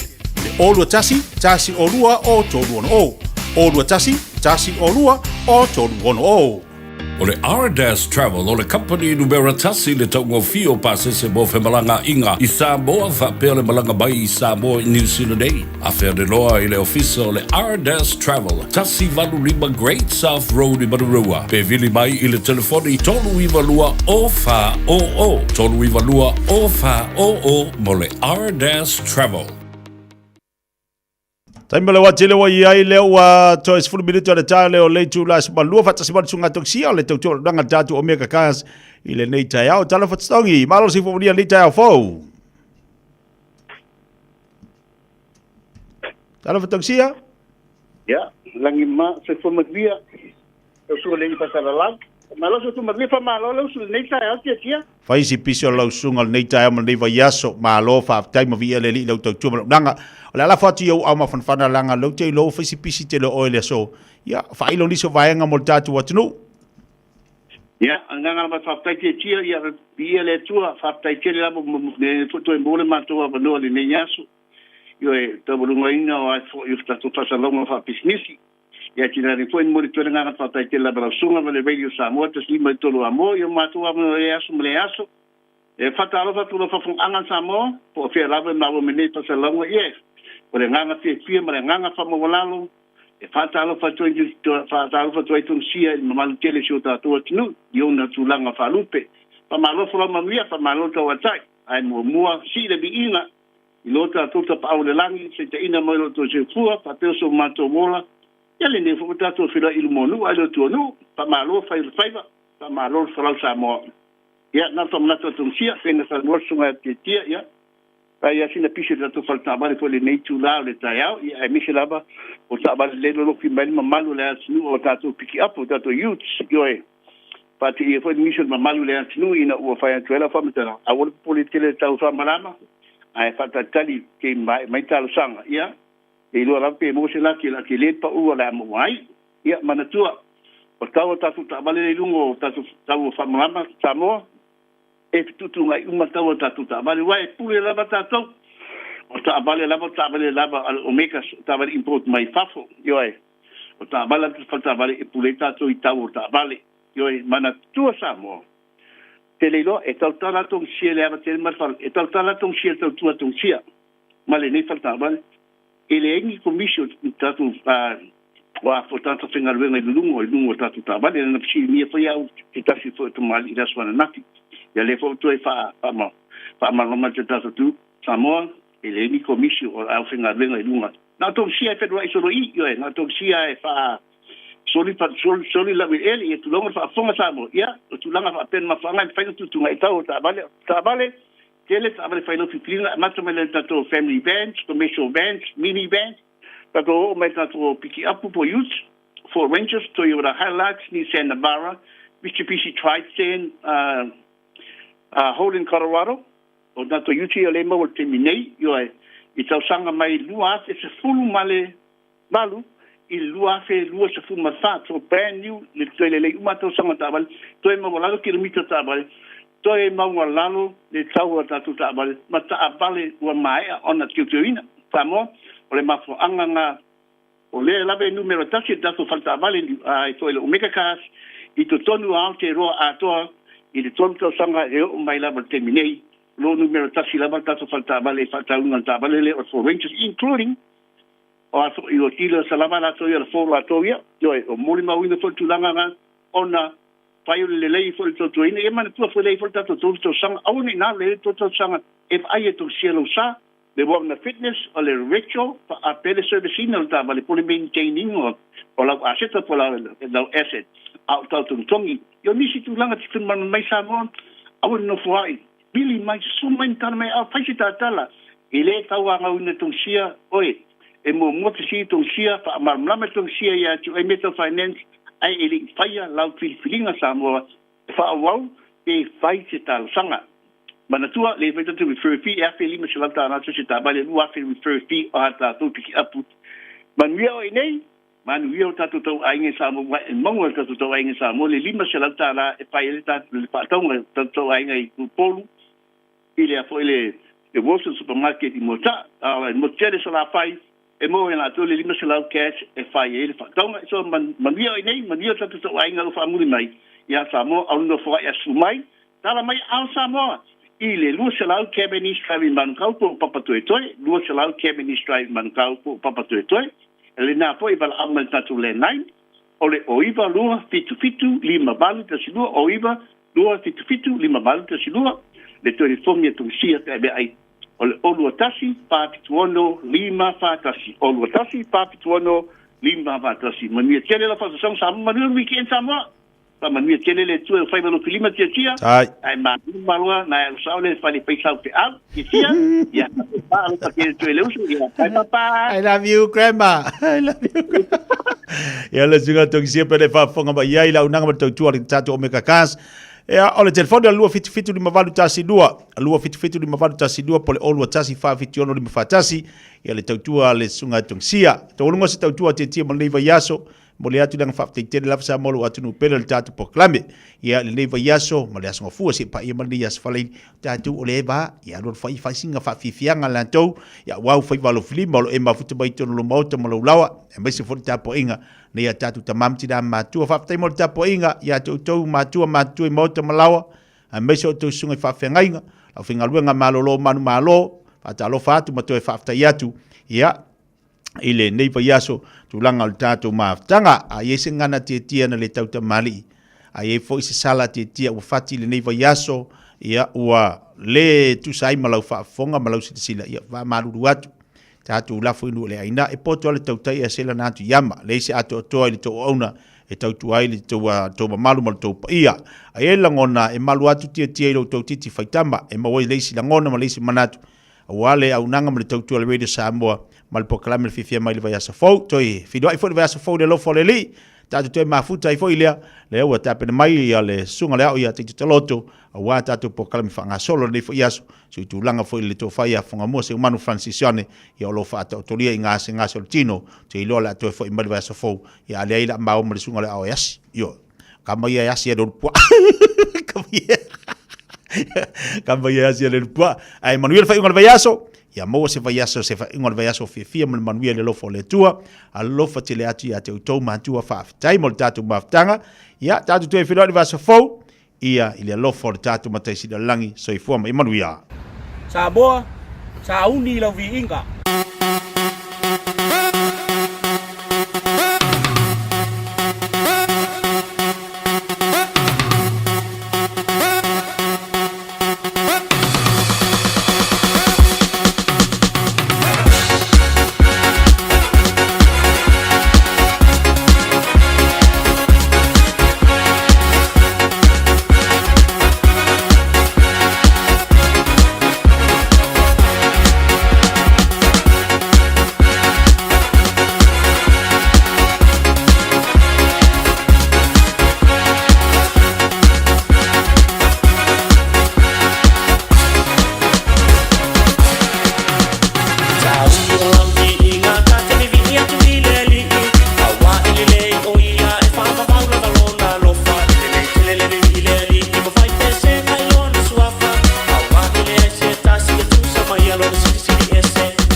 Samoa. Usi mai alau whaafafonga. Telefon mai Samoa ia so taitasi. Ua au mai amo oe ona o le langolango mai a le talofa voucher. O te Fiafia foi e toi whaatalofa i lo tātou o tanu. O le neo tātou mafuta le whae ungo le nei vā yaso. Ia usi mai a le whaafonga. E toa limas fultoru tangata na tālo sanga e fia tautua. I to finga whaamasino o le whaamasino ngā whanua masuafa. O leo wa sauni le suenga e sa idi ai ila tau e tau veina ia tofi whaamasino. O se tasi o whaamasino ngā siri o na tāua le tunu. E peo na sue ai ma tā upu i whanua whaaleanga nuu whaapea suafa matai. O nuu maainga. Wa whaailoa ele ofisa siri o mtanga luenga o whaamasinonga. Ma whaafuaina ma tā upu tau whaamasinonga le sunga papali John Taimelelangi Afele. E fitus fultolu tālu sanga na tu inatu. Ina ua whaasara lau awa noa o whaamasino o lea whaamasinonga.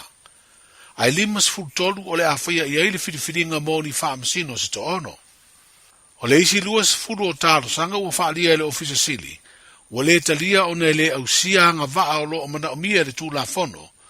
Mō tangata e tatau o na whaia i aile whiriwhiringa o ni whaamasino. O le whaamasinonga o whanua maswafa.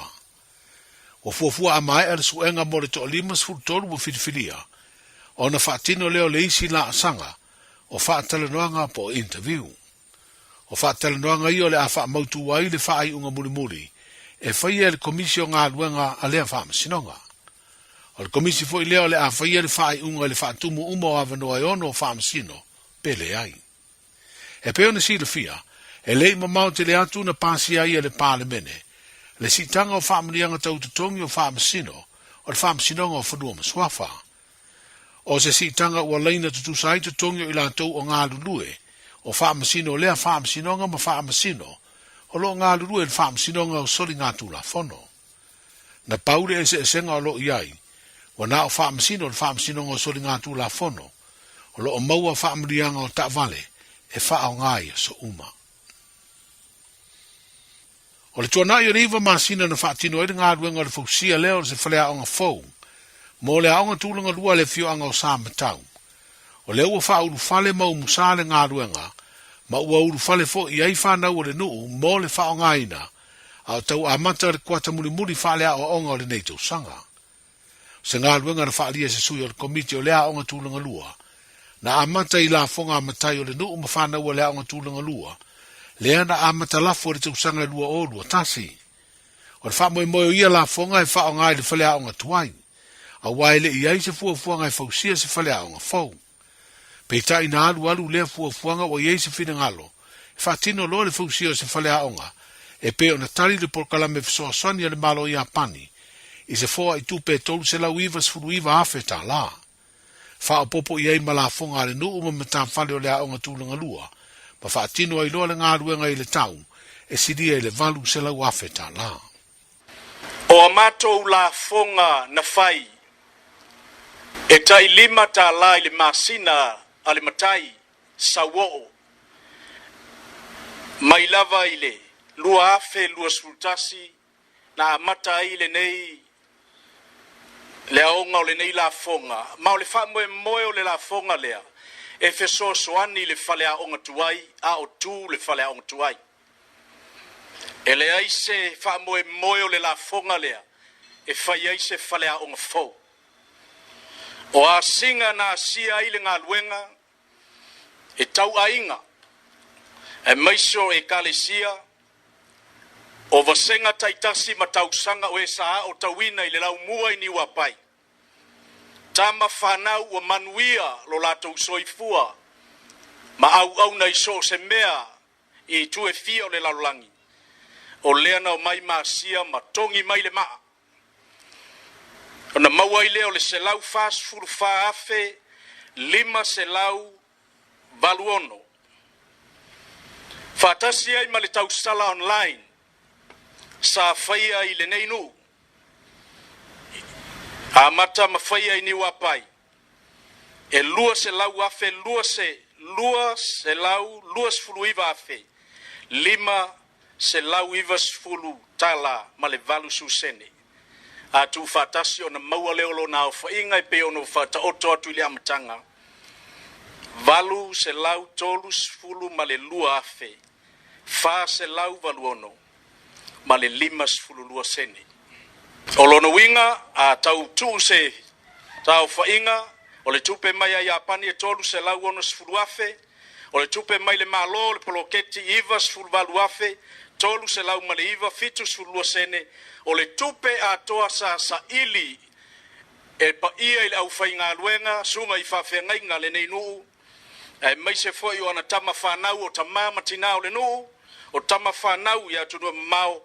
Whatasi ai mai e mātou te le a inga. Au whapenau na alo lofa mai ma whesoso ani mai. E toru se lau fitus fur mal whaafe. Se lau fitus fur male ono ta la. Male valu se furu sene. O le tupe atoa sa whao ngā ina i le ngā luenga le nei. E valu se lau luas fur tolu afe. Iwa se lau sfuru whata la. Male fitus furu valu sene. Ato ese mai la le tupe whao ngā mai le tupe maua. O le tupe lea tutoe o le ngā luenga e valu afe lima se lau fitu tasi. Ma le fitu sufa sene. Ma o lea tupe o loo wha nganga e whesosoani mo le autufunga ai maiso lo lato ngā pātia pātasi ai ma le tau a ao ngā le nuu o lo whai ma au te fola atu e le aise ai tā lafu o le nei ngā luenga.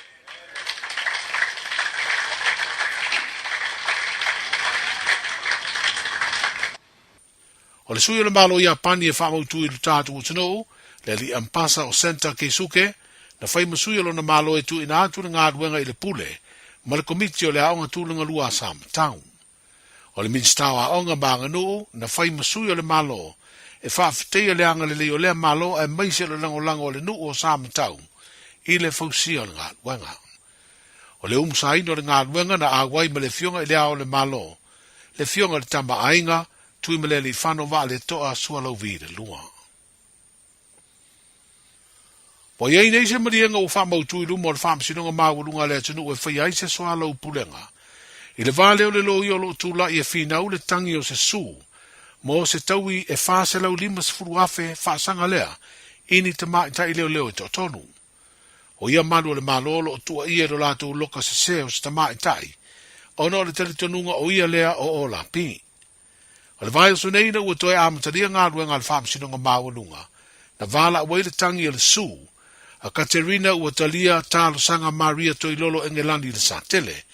Whaasanga i le loia siri le malolo o tua ia. E a vea masui o le minstao leo. Ma leo tama itai to tolu o pere i sopo. Sai sirita tufunga. Ma hana ni a lene. O le vala unga lea na whailo ai lumo le whaamsinonga e lo ia i tu awai. Wa iei se fetu na inga ina ia avere mata upo e soala upule, e sa ili ei se marienga po se settlement.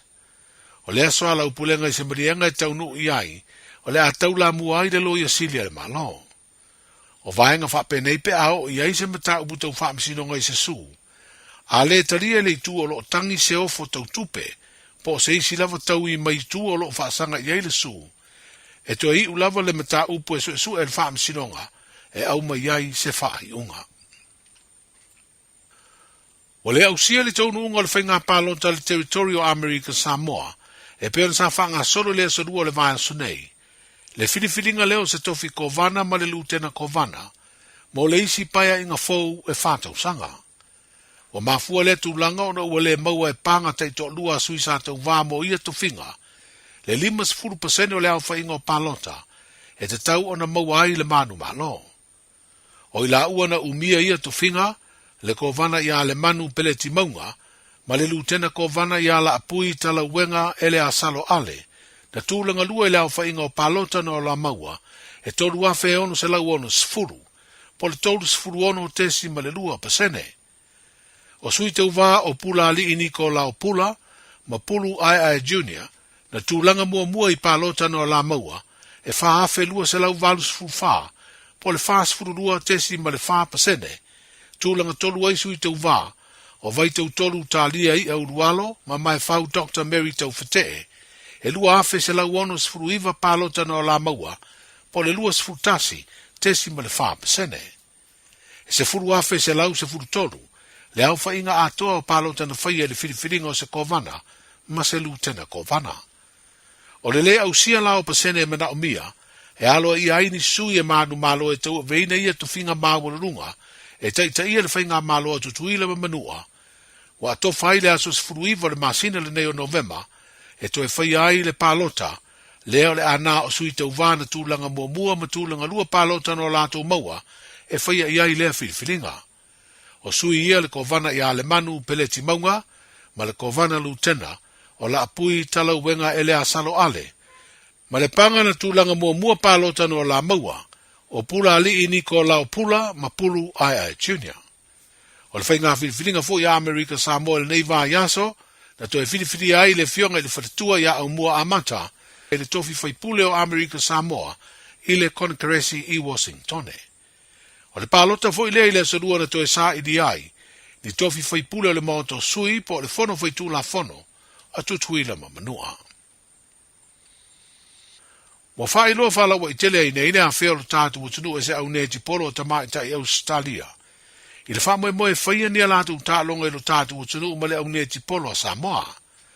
O le au ne tipolo a Australia le Diamond Donnell Wallam, o le atau nu i le sarua le vaya sa fau. Ma wha ngā solo ai ana por kalame o lo ngā lurue whaatasi ai le asosi ne tipolo le tanu, wha pele asosi ne tipolo a Australia. Stasio ia por kalame o le whaia leo ni wha lawi loa, e una i ai alo tama i tai o le tunu e wha o ngā tā alonga, e mawai le malosi male soifua maloloina. E toru aso le ai ai le tunu le au ne tipolo, e pe ona wha ilo ai le Palestine o le asosio le tā alonga i Australia, o se fiafianga tere le au o le Wallam, le sauni malanga mai e mafuta ma fitu whai, ma tama i tai o le tunu o lo tolo toi, i le atina aina o le tā alonga i Samoa. O wha ilo i se wha saralonga, o nofu sauni fo i le Palestine, wha pea le asosi ne tipolo Samoa, e wha wheloa i le au malanga, le au ne tipolo Australia. Manuia le wha ingo le vai aso, E silia ma le se laufale o loa i Samoa e mawhai ona whaanga i le talofa voucher mō whaatanga alu a inga. E le atua lava se 5 miru te lafu antuai mai New Zealand, Australia, Amerika, mai si antunu. Ai tau nuu i telefoni maolo e whaanga le talofa voucher e whai e le whaatau. E mawhai fui ona tungi e tuai le cash power wha pēr le pili o le vai iso o se taimi. Angai loa i le www.pacific40.com e lafu ai se talofa voucher mō lo a inga i Samoa. Mō nisi whaamatulanga walau mai le olu atasi o valu tolu lua